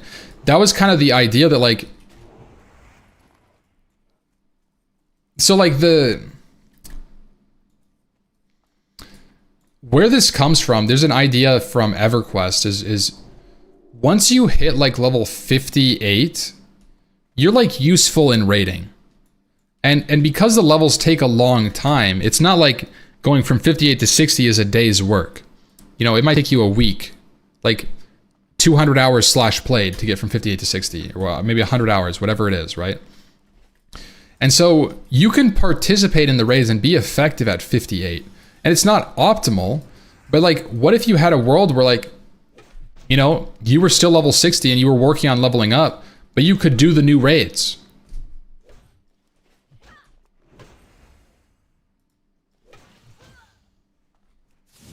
Like, leveling is something you do outside of raiding. You could go in, you start the content, you can go immediately into the raid if you wanted to. It would be harder, but like,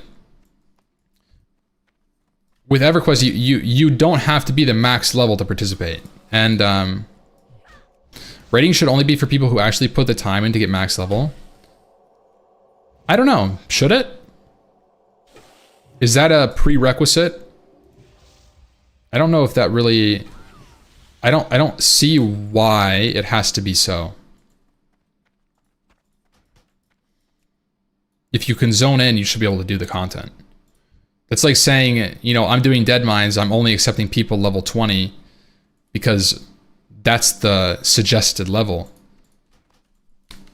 But you can zone in at level 10. So like, you know, you could clear it with a bunch of level 16s just fine. It's gonna be harder, but like, nobody's forcing you to group with level 16s. If somebody can't be bothered to hit max level, why should they be allowed to experience the best content? What the fuck? That's such a weird take.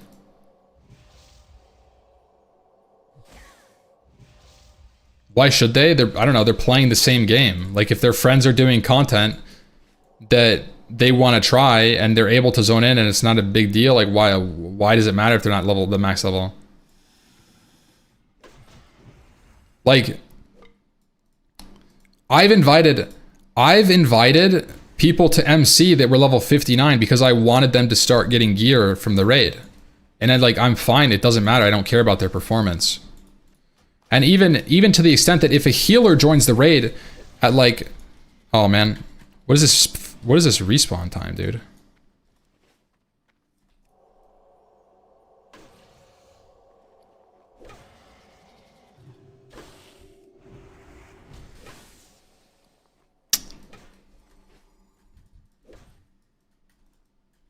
Just gonna reset that, dude. Oh shit, guys. We gotta stick to it.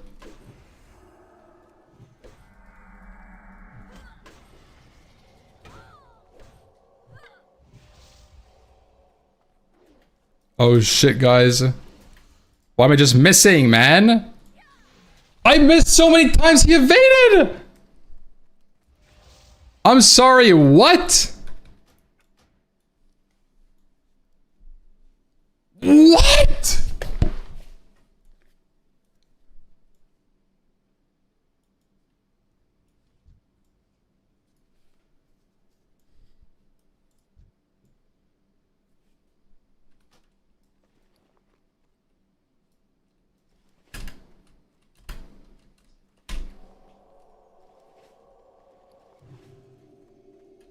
That was so scuffed, man.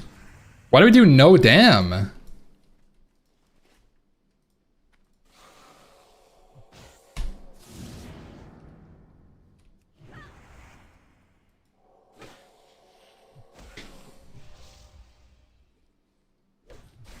Okay, Zoe, just unplugged my shit, dude. Bro climbed on the cord and ripped it out of the Go XLR. Sheesh, ma'am.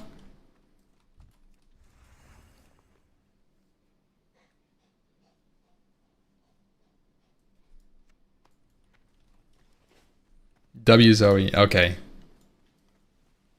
Guys, what the what is this cave, man? Why are there so many sirens? These mobs are so ass to deal with. Where are the melee mobs, man?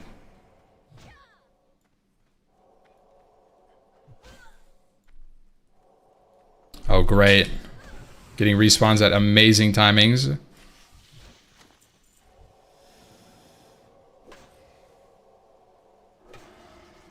Cancelled my hit. I canceled my thing, dude. You asked for it, to be fair. Yeah, well, I don't know why the fuck there was so many... Dude. Why was there so many dead mobs? Nobody came out. Maybe they died at the end of it. Oh, we're the melee boys? I'm glad that was a melee guy instead of a caster.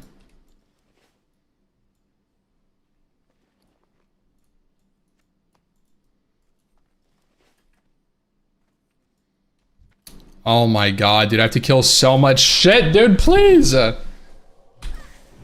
Just let me out of this cave. I beg you.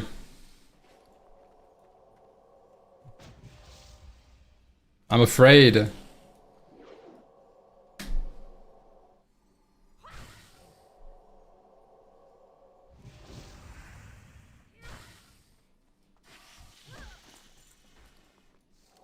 Ooh, those are decent. Thank you for the Yap content today. Been a blast so far. Oh, thank you, bro. Thank you for tuning in. You guys make it happen.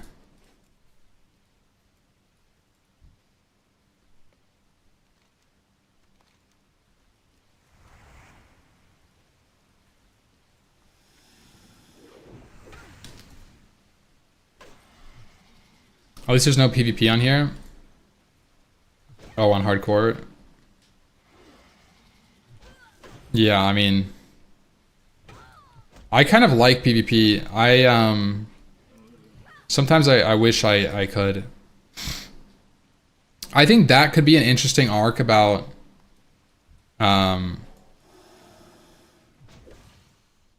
like TBC non-hardcore for OnlyFans.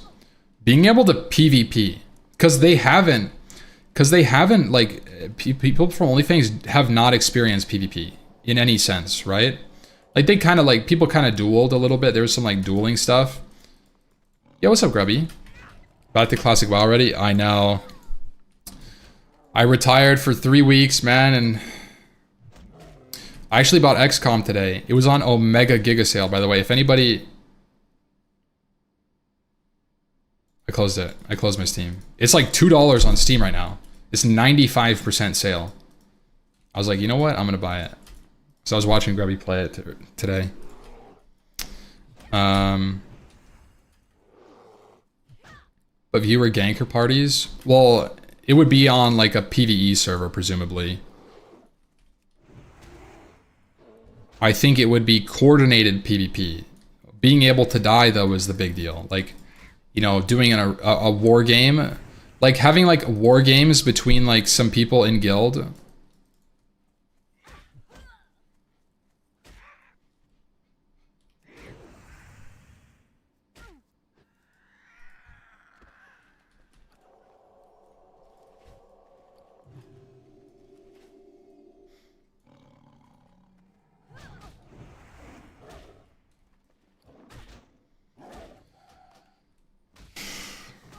You can do war games in Classic? Yeah, but not on Hardcore. That's what I mean. Like, if there ever was a Hardcore TBC and they, you know, Soda did an OnlyFans 3, which... Could somebody fill me in, like, did he actually talk about doing did he talk about doing a TBC OnlyFans? I didn't end up listening to the podcast yet. I want to. What's the rundown?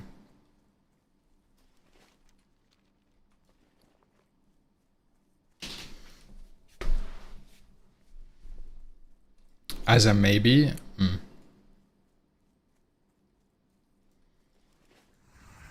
Said if TBC happened, it would definitely be on the table.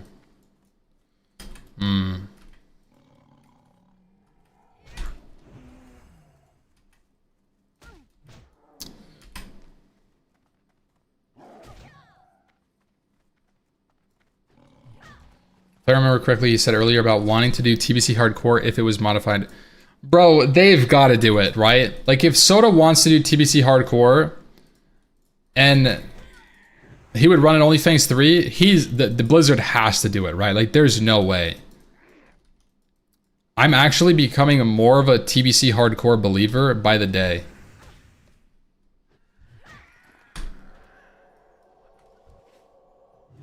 But, like... They'd have to have some sort of almost... He talked about SP being mana battery, so probably TBC. But Blizzard is... I mean... Blizzard wants money, and OnlyFans would bring the money. Like, we already talked about this with, like, the reses and stuff. Like, you know, like, even you know, Blizzard resing Tyler just for the that, like, whatever games... What was the event? Gamescom? The IRL raid, right? His character was dead for, like... For months. DreamHack? Yeah, it was DreamHack. That's right.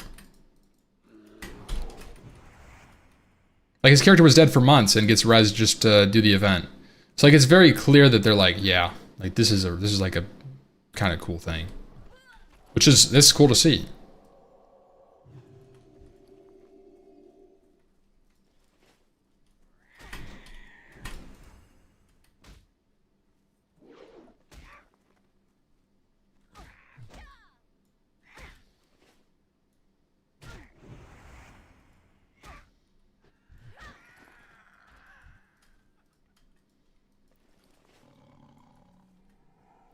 Is there any ballpark figure how much money OnlyFans 2 brought to Blizzard? No idea. Like, it's so hard to quantify something like that because what you're looking at is impressions. And there's no, like, referral code like, oh, I started playing World of Warcraft because I watched Tyler's stream. I started playing World of Warcraft because of XYZ, right? Like, so because there's no transference there, it's just impressions. But the amount of impressions that they got, Blizzard being the World of Warcraft Twitch category like blew up for like 4 months. It was an insane. Like people were talking about OnlyFans that never even like really dealt with WoW ever before. So like it like was pretty far reaching. Just because of how many streamers were playing it. Like when you have over 100 streamers just playing in one guild, like that's like the super guild of streamers. It got you playing Classic? I mean, yeah, like...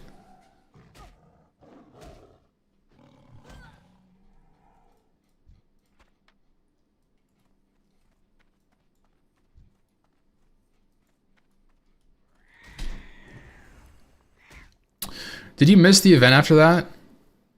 I felt that way after Invitationals. Yeah. I mean, I miss OnlyFans. I miss having almost like a bunch of streamers playing this game that I'm so passionate about. Because it was... One thing that I liked so much about OnlyFans was that it was the first time I got to experience being in like a streamer circle. Because I'm a relatively new streamer in terms of like everything. I started taking streaming seriously in like late 2023. And so when OnlyFans was out, I'd only been streaming really for like a year seriously. And so that was like my first event. And I got to meet my peers, right? Like my other streamers around me and learn, you know, things from them, teach them about my game. It was like, I really do cherish like, specifically like Grubby and Lakari as like my students, right? It was a very cool experience for me. And the community was really cool too. Just in general, like being around everybody. It was very hype. I will say there was a lot of moments, like drama moments that were kind of like, yeah, just like whatever happening, you know, but like all things considered, it was still a positive experience for me. Overwhelmingly.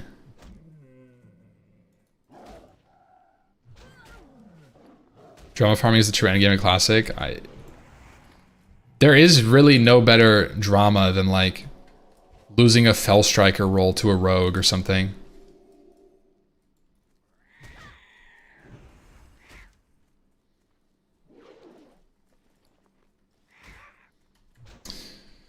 I see them grow. Yeah.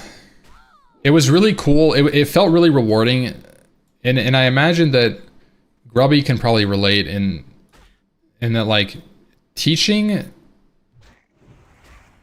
like other streamers about your game and then seeing their performance over time is a very rewarding experience. It really is like a very rewarding experience.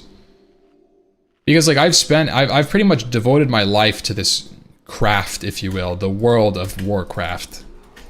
And so it's refreshing to see someone like starting off. Like teaching a special needs class at school? Yeah, like, I mean, that was like Lakari. Grubby was like an AP student, you know?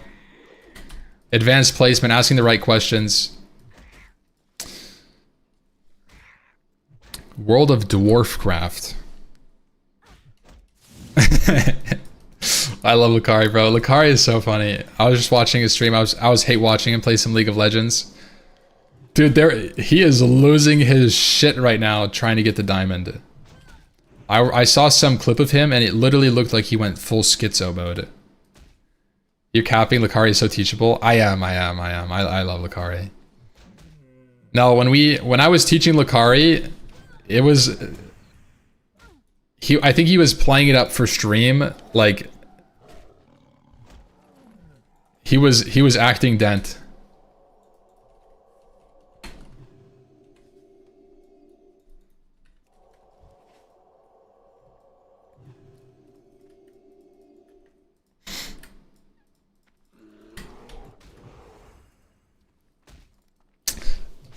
Or was he? No, I mean, he did well. Like I remember there was one time where Lakari got in some situation, I'm sure there's a clip out there, where he got in some situation and ultimately the group was, for lack of better word, fucked if he didn't play well. And he played well. Like, he dropped like a rank 1 blizzard and helped kite them out of the dungeon. And I remember seeing that and I'm like, he learned. Like, he took it and learned what I was telling him about, and it was a good thing. It was like really cool to see that. When he actually needed it was in DM East. Yeah, I don't really remember the clip, but I remember the experience. Like, I don't remember the backstory or the... To be fair, Grubby is a constant professional. Yeah. Grubby has the mindset of a... It's the mindset. It's not...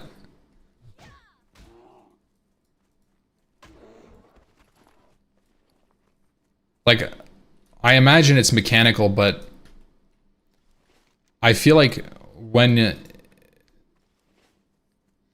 you have a specific mindset of learning and improving, it's very easy to learn and improve. Like, if that's what you're trying to do, and I feel like he's got that mindset down from when I was teaching him. For sure. How was teaching Mitch Jones? I didn't really teach Mitch Jones. I mean, Mitch Jones was like a rank 1 WoW player, right? Like, he knows how to play. He didn't need me to teach him. I guess we did teach him a little bit. We taught him about like parsing, but Mitch's flaw was always like stream ego. He would do things like, you know, fire mages, right? Fire mages in classic WoW are supposed to work together. It's a team game, right? Where, you know, you're supposed to all scorch the mob to get the debuffs up as fast as possible together, right? And all stop and then recast a big spell and try to get a stacking debuff as high as you could, right? Realistically, that's the best way to explain it without getting into the nitty-gritties. And what he would do is he would cast Scorch and then wait like 1 second and then cast an instant cast spell so that he would snipe the damage credit. And so like, you would tell Mitch like how to do it, what to do. He'd be like, yep, got it. And then he'd get in the raid and he'd fire blast after a Scorch.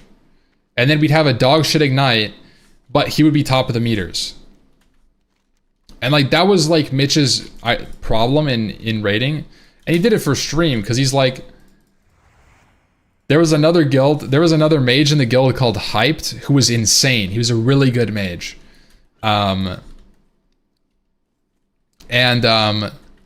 He was always top of the meters, no matter what Mitch did. So any chance he got, he sniped it.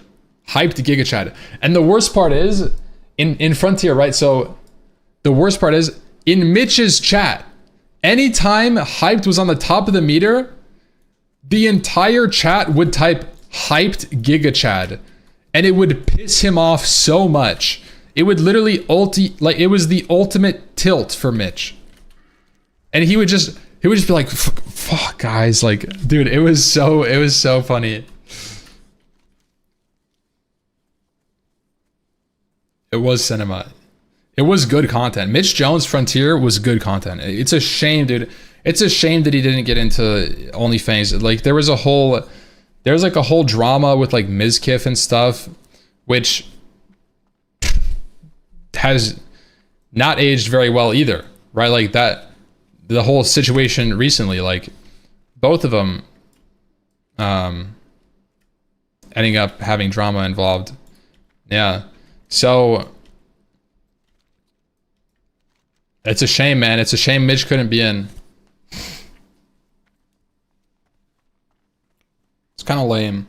Like I always liked playing with Mitch, even though there's like a lot of drama. Like Mitch definitely creates or finds ways to like, doesn't find ways, but somehow drama finds him. And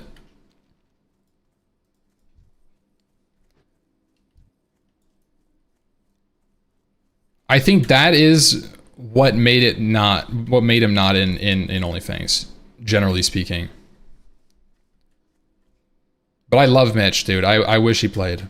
I wish he was able to play. It's really shitty that he wasn't able to. Yeah.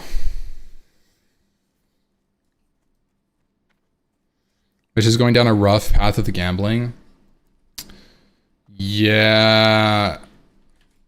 I don't, yeah. I'm definitely not a big fan of that. But I mean, it's his life.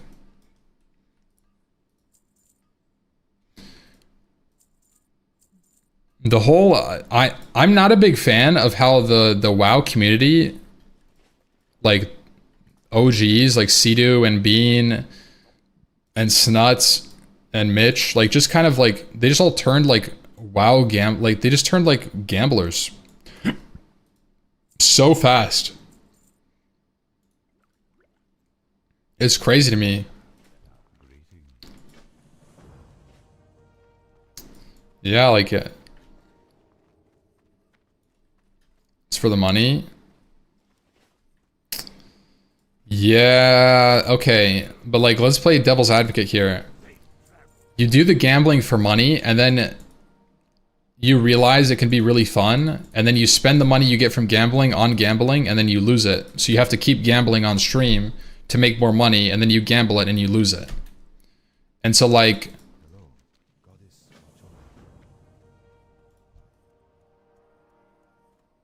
is it chasing the bag? Is it actually? It only works if you don't get addicted. Right, exactly. But there's a reason people get addicted to gambling. And there's a reason, like, you know, it's one of those things that ruins people's lives because it can be so addictive and yeah, just don't get addicted. The key is to addict only your audience. Right. No, that's one of the things. I will never gamble. I will never gamble because in World of Warcraft, I did gamble. I have gambled. I gamble frequently in World of Warcraft, but I will never gamble in real life because in WoW, let me tell you a story about WoW. Okay, so in TBC, we would do a thing called GCG, and this is actually where I got the idea from. GCG is the same system that we used in Ubers in OnlyFangs. Okay, and I went from 10,000 gold in game GCG to like 3 copper. I spent every penny that I had, and I lost it all in World of Warcraft gambling. And the reason that I lost is because it was just fun. Even though I was losing, the idea that I could have won it back was so alluring. And so it's very clear to me that you can get addicted and not, you know. Yeah, it's bad, bro. It is definitely bad.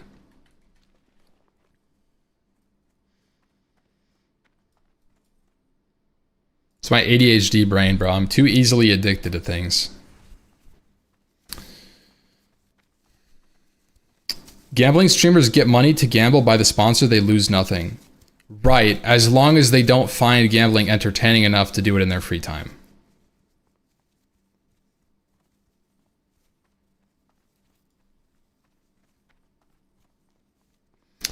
Viewer count and streams have skyrocketed since... And Mitch does. Right, exactly. That's kind of the idea that, like...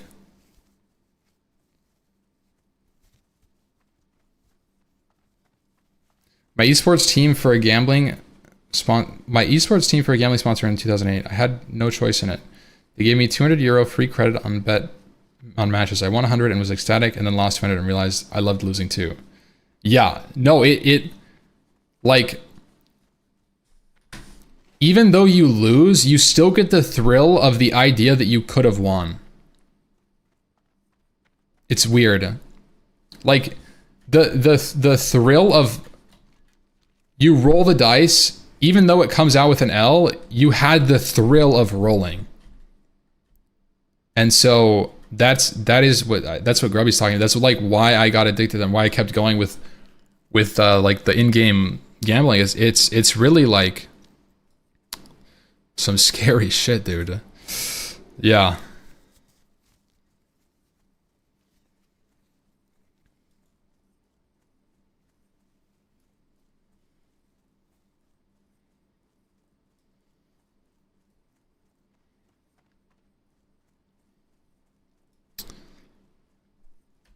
Yes, this is AI generated content slop for you guys. Wait, what am I doing? I can't be doing this quest. I'm only level 16. Guys, we gotta go to... Oh... Let's batch hearth. I don't want to take the boat again. Actually, you know what? I don't care. I actually don't care.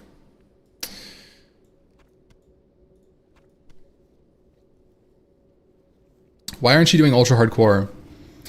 I'm not doing ultra hardcore because, well, I don't really want to. It's not alluring to me. The idea of not knowing your HP, not knowing the enemy's HP, like kind of obfuscating it.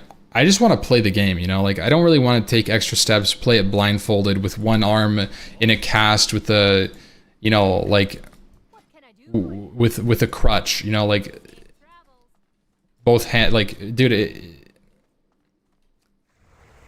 I'm happy to just chat shit with the chat. You know what I mean?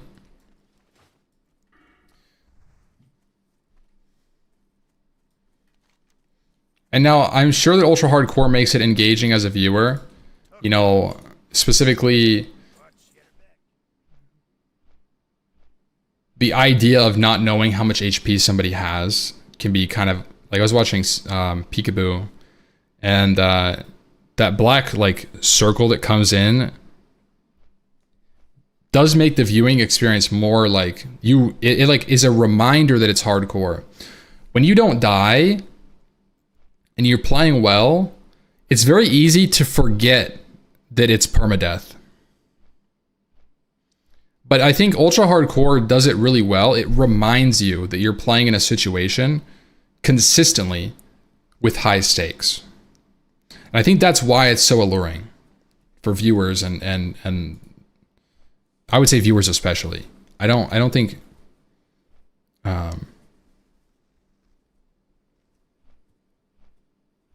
don't you play ultra hardcore? No, I've never played it. How weapon dependent do you think Paladin is while leveling, like compared to Warrior and Rogue? Probably about the same. Melee classes are generally like pretty reliant on weapon upgrades. I did see Zarya's death, yeah. It was brutal. Yeah, I mean, that was a ballsy choice. Being in there, being in BRD, that deep in BRD at 56. I mean, I'm scared of that boss. I said it before, I'm scared of doing that area of BRD even at entry level 60 with like a level 60 group. It can be challenging when you're undergeared. Those bosses are no joke. Even the boss before that can be kind of a tank killer.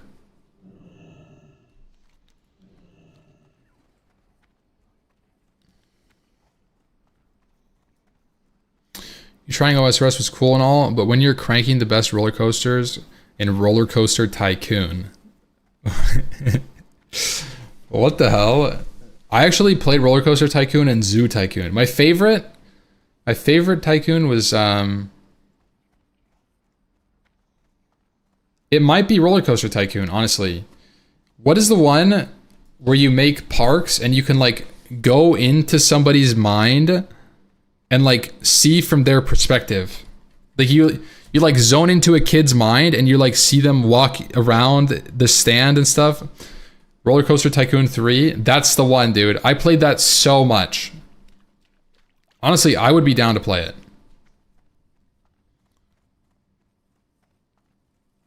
Why do you hate Ultra? I don't hate Ultra. I just talked about it. I just don't, like, I'm just chilling. I don't really want to, you know, deal with it, to be honest.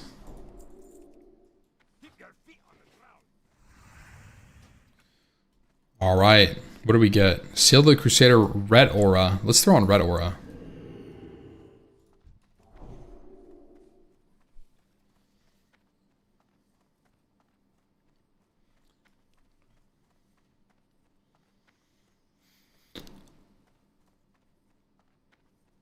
I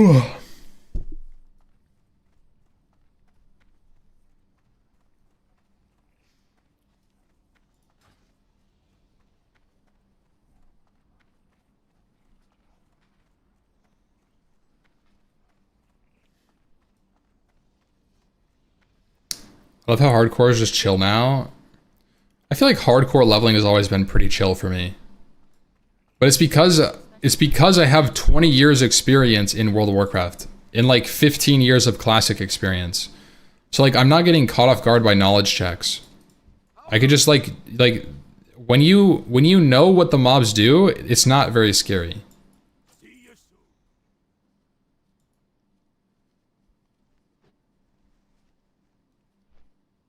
To be honest, ultra hardcore isn't very viewer friendly. I don't want to watch a black screen all day, so thanks. Yeah, I mean it's definitely like a specific kind of allure. I think playing a ranged character is probably more exciting. Because you're not getting hit all the time and brought like I was watching Peekaboo's Rogue and his screen is just like closing in like this the whole time. And it was definitely a little distracting.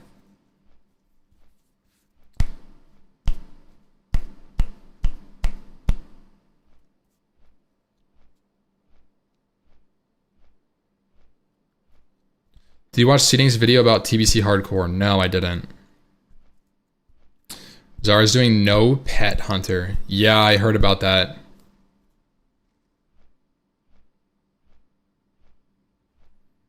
Yeah.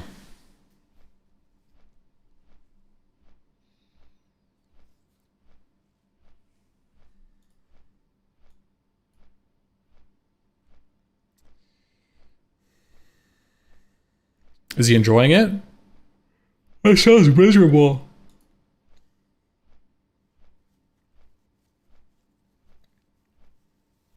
His argument is that TBC hardcore is scary because we don't know the mobs like we do classic. I mean, speak for yourself, guys. I played a lot of TBC.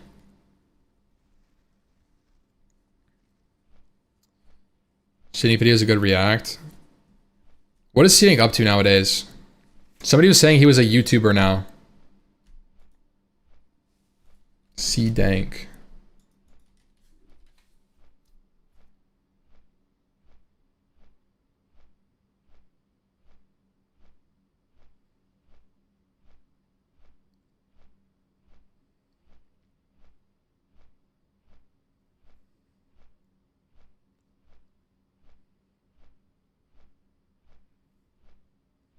WoW players are about to do the dumbest thing ever.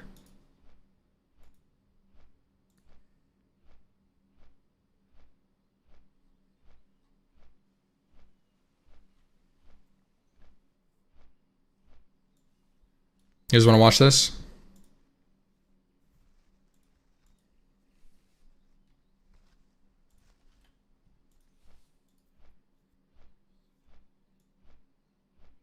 He sounds so different.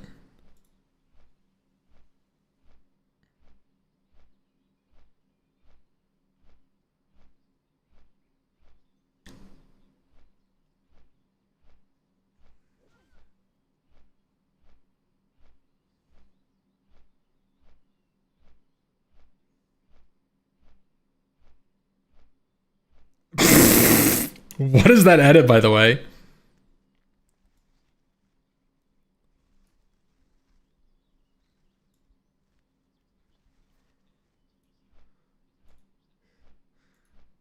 We don't want we don't want it.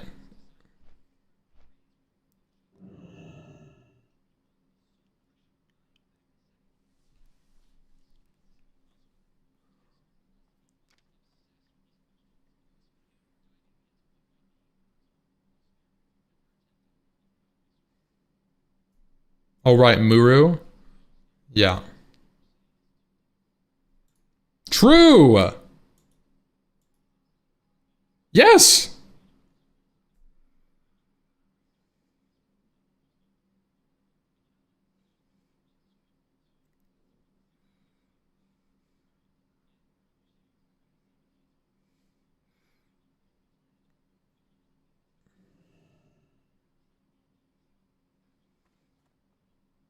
Yeah, that's true.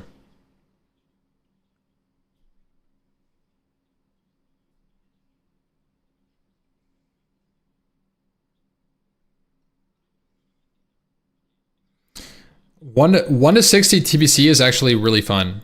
I speedrun it a lot.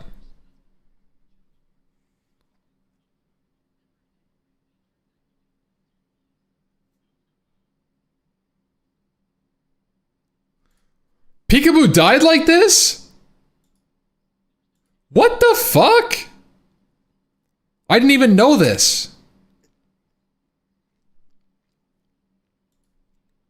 I never saw this clip.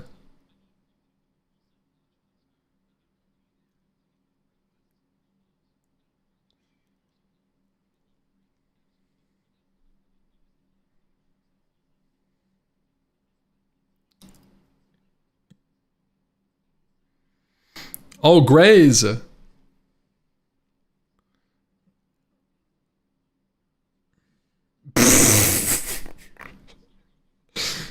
Calling ultra hardcore advanced glaucoma is crazy.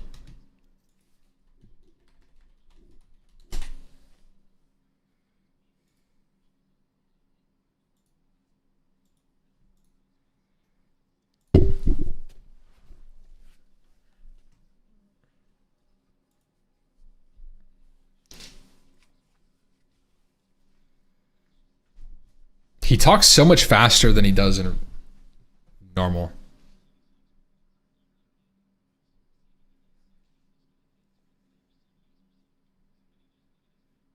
His video voice is insane. Bro, he sounds... Yeah, it sounds completely different. You can't hear the video on YouTube? Yeah, unfortunately, CDink is spam using some music here that I don't want to DMCA. I can't watch videos on YouTube, so if you are on your YouTube, Andy, and there's no audio, you have to watch on Twitch. Because there's no... It's not going to show through. Unfortunately. But we'll be done watching eventually.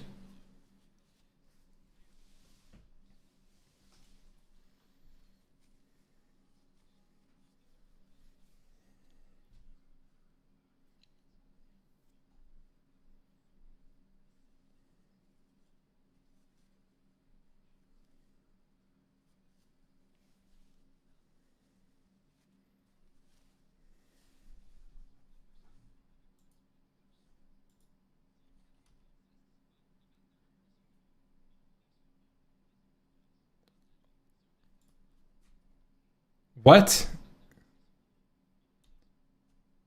Yes, it is. It says Petri physical attacks and spells.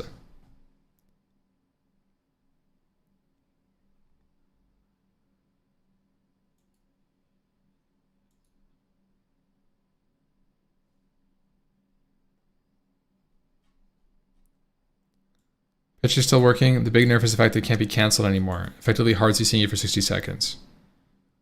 Yeah, that's true.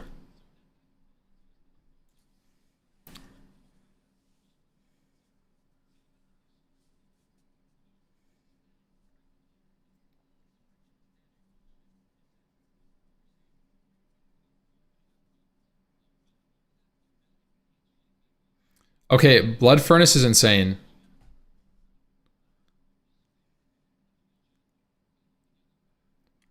That's not true.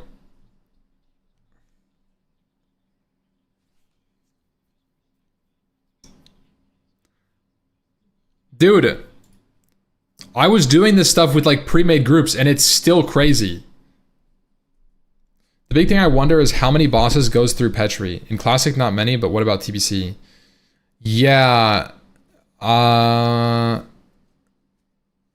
that's something we like haven't even tested. That's scary. That's probably true though.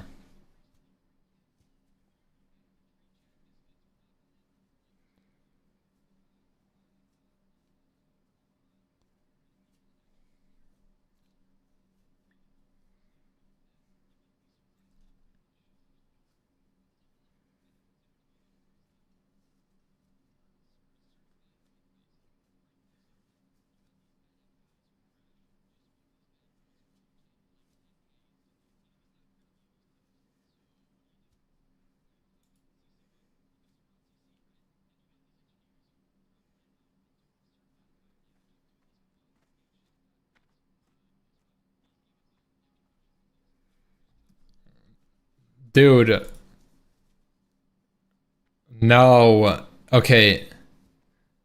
Look at the mats. Look at the mats on this. Primal Fire. Mana Thistle times 3. Okay.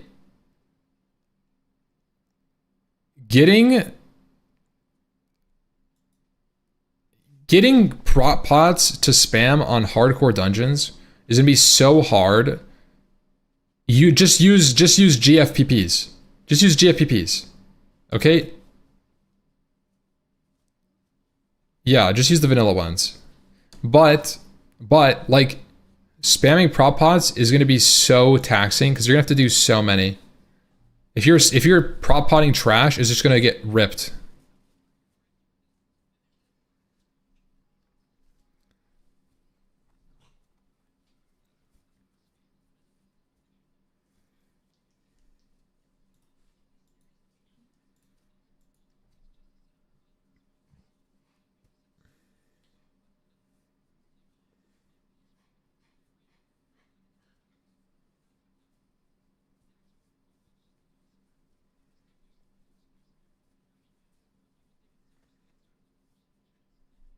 That's true. Okay.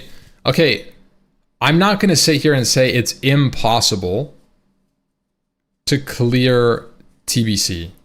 It's just improbable.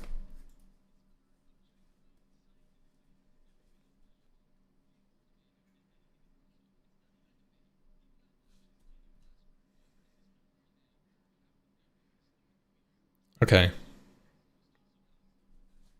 Sunwell is really hard.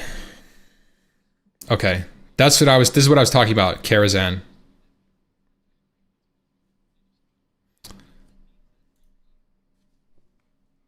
Let's look at the comp.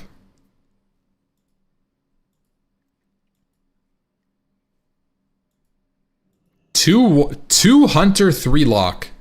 Distinct lack of class stacking right here. 1, 2, 3, 4, 5 heals.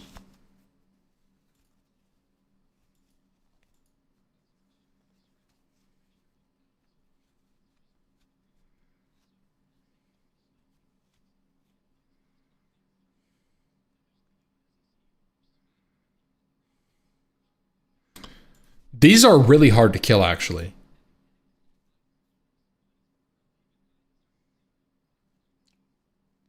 These demons are really hard to kill.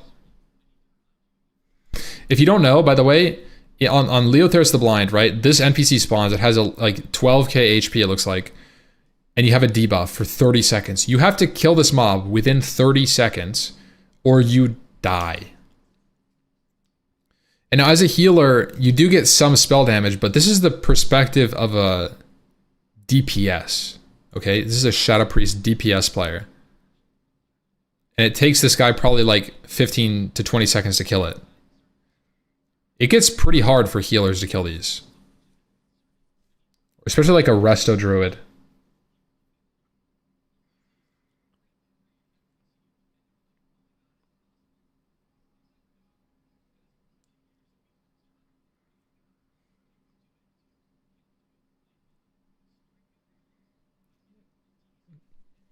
Yeah.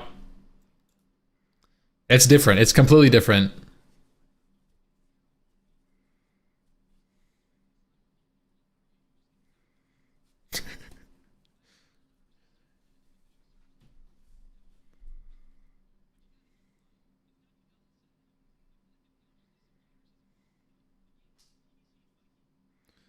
Muru is so hard, by the way.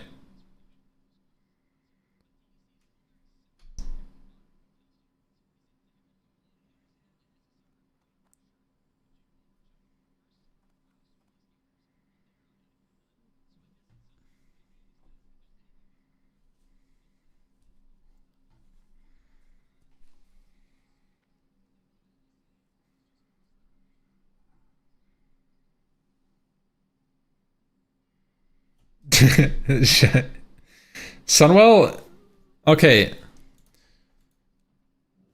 if you have a full raid of people that have characters on the PvE server, okay,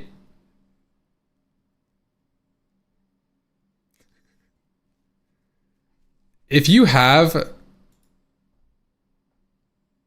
a full group of people who can practice, it would be fine.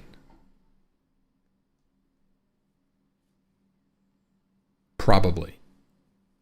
You might wipe. But like, you could probably clear it.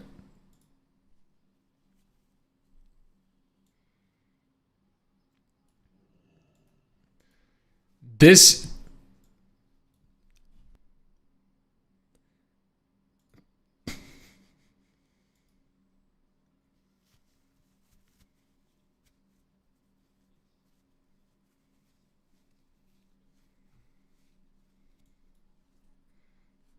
Kira has been done in hardcore already. For reference.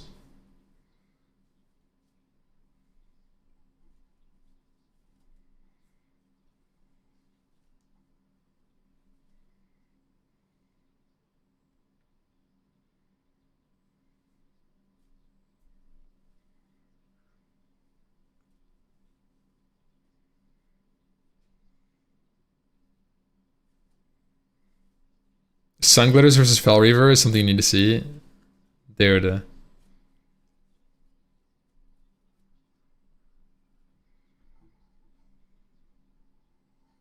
Who got the Raptor?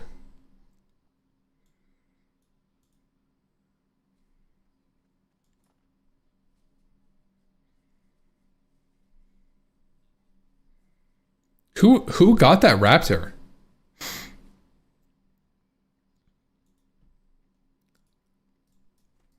Well met for the Alliance. Do you guys remember? Yeah, only Fangs. Oh. Wait, XQC?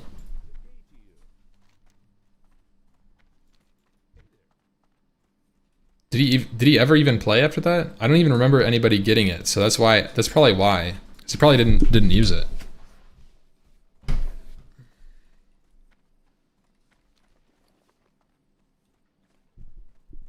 Is this Pally prep for TBC? Yep. Yep. You already know, guys. TBC hardcore coming, and I'm gonna have to level like 50 Paladins.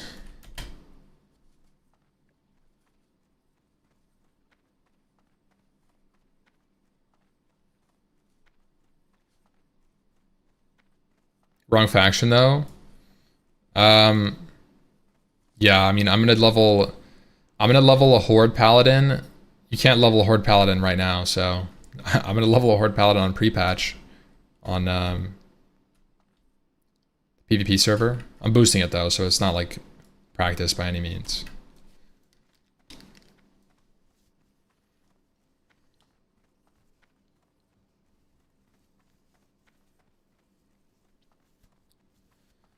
Would most likely be voted for. I think I remember Soda saying something like splitting, but I don't think it makes sense if it's hardcore. If it's not hardcore, then we shouldn't split. Or if it's not hardcore, then I would see a world where we could like split up and I don't know. XP needed to 60 already reduced in pre-patch? Yes. XP is reduced and then Quest XP is buffed. Soda said he prefers Alliance. I heavily prefer Alliance as well. Is Horde the more popular faction in TBC? Yes. Horde is better than Alliance, strictly speaking, in TBC. But on hardcore, it's a little less clear because Horde are better due to a racial from orcs that gives you spell damage and attack power. But it also makes you take 50% reduced healing. So popping it on some bosses in hardcore could just be bad, which means if you can't pop the racial, Alliance with the hit chance would be better. Troll racial is good too, but only You know, you can't play a warlock. Only mages can be troll. And then maybe, like, I guess melee.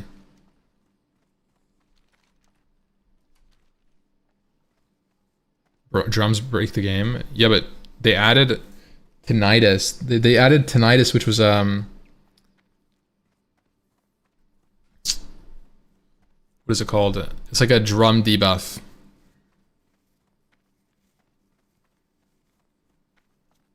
So you can't get drums more than once every minute or something.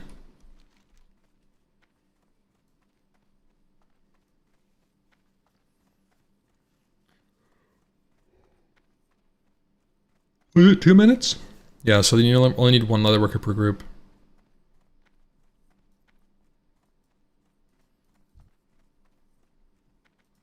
Light be with you. Go with honor.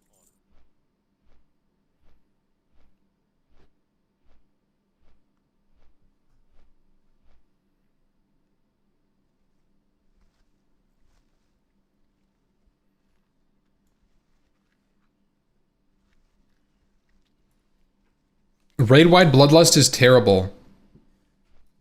I hate that it's being propagated. Raid-wide bloodlust devalues shaman specs that aren't meta. So like, let's imagine a world where you get raid-wide bloodlust. What does that look like? Well, shaman becomes less desirable, which can be a pro or a con, right? But specifically, you probably don't bring Ellie Shaman ever now. Get rid of shamans. Okay, but hear me out. Why not just add sated? You don't need to add anything else. Just add sated, right? So people aren't running 6, 7, 8 shaman comps. Totem shouldn't be raid wide. Not Lust. No, if Lust was raid wide, then you don't need an Ellie Shaman. You just bring a Resto in their place. Leader of the pack can't be raid wide. That's way too strong.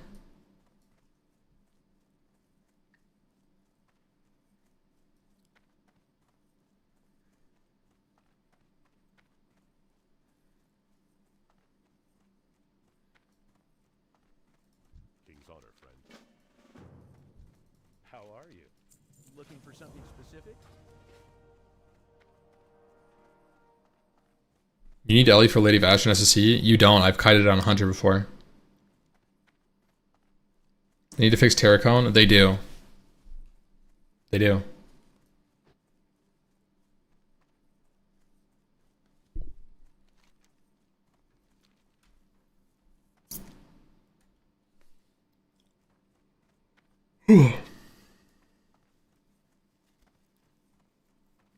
What does sleep schedule look like last night? I woke up at 2 p.m. I actually need to go to sleep, guys. I have a haircut tomorrow in 7 hours.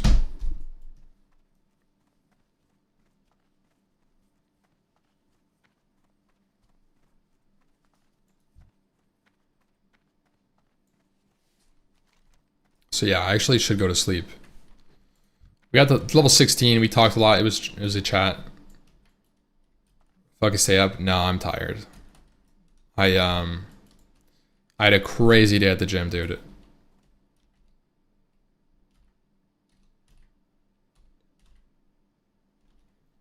Might as well drop sleep. Guys, what do you mean? Getting 6 hours of sleep is fine. Like, why would I not get 6 hours of sleep?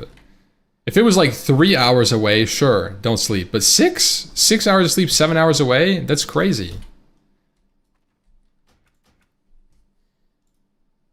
But yeah, I wish I could stay, honestly. I've been enjoying the stream. Let's,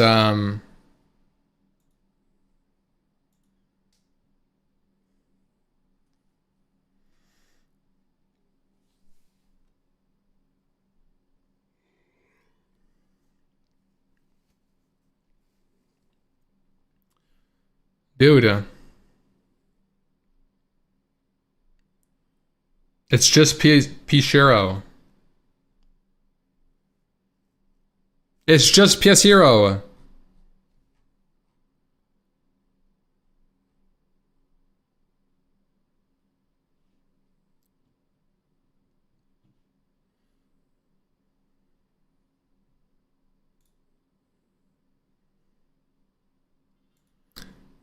He's just PvPing. He's doing AV. Who's playing hardcore WoW?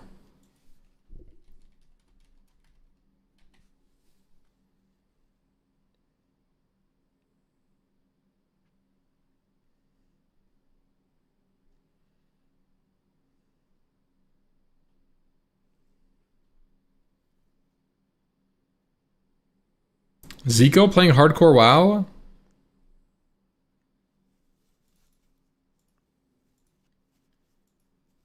Ah.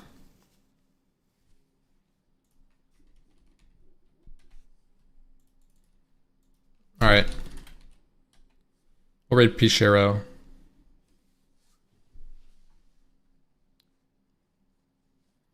Alright. Have a good night, guys.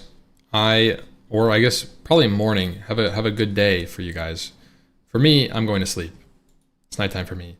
But thank you guys for tuning in. I will be back. I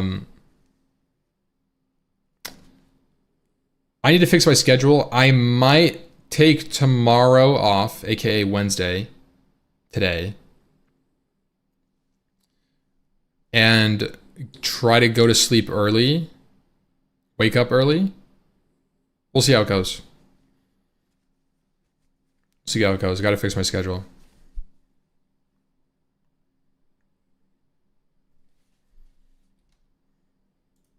I'll be back.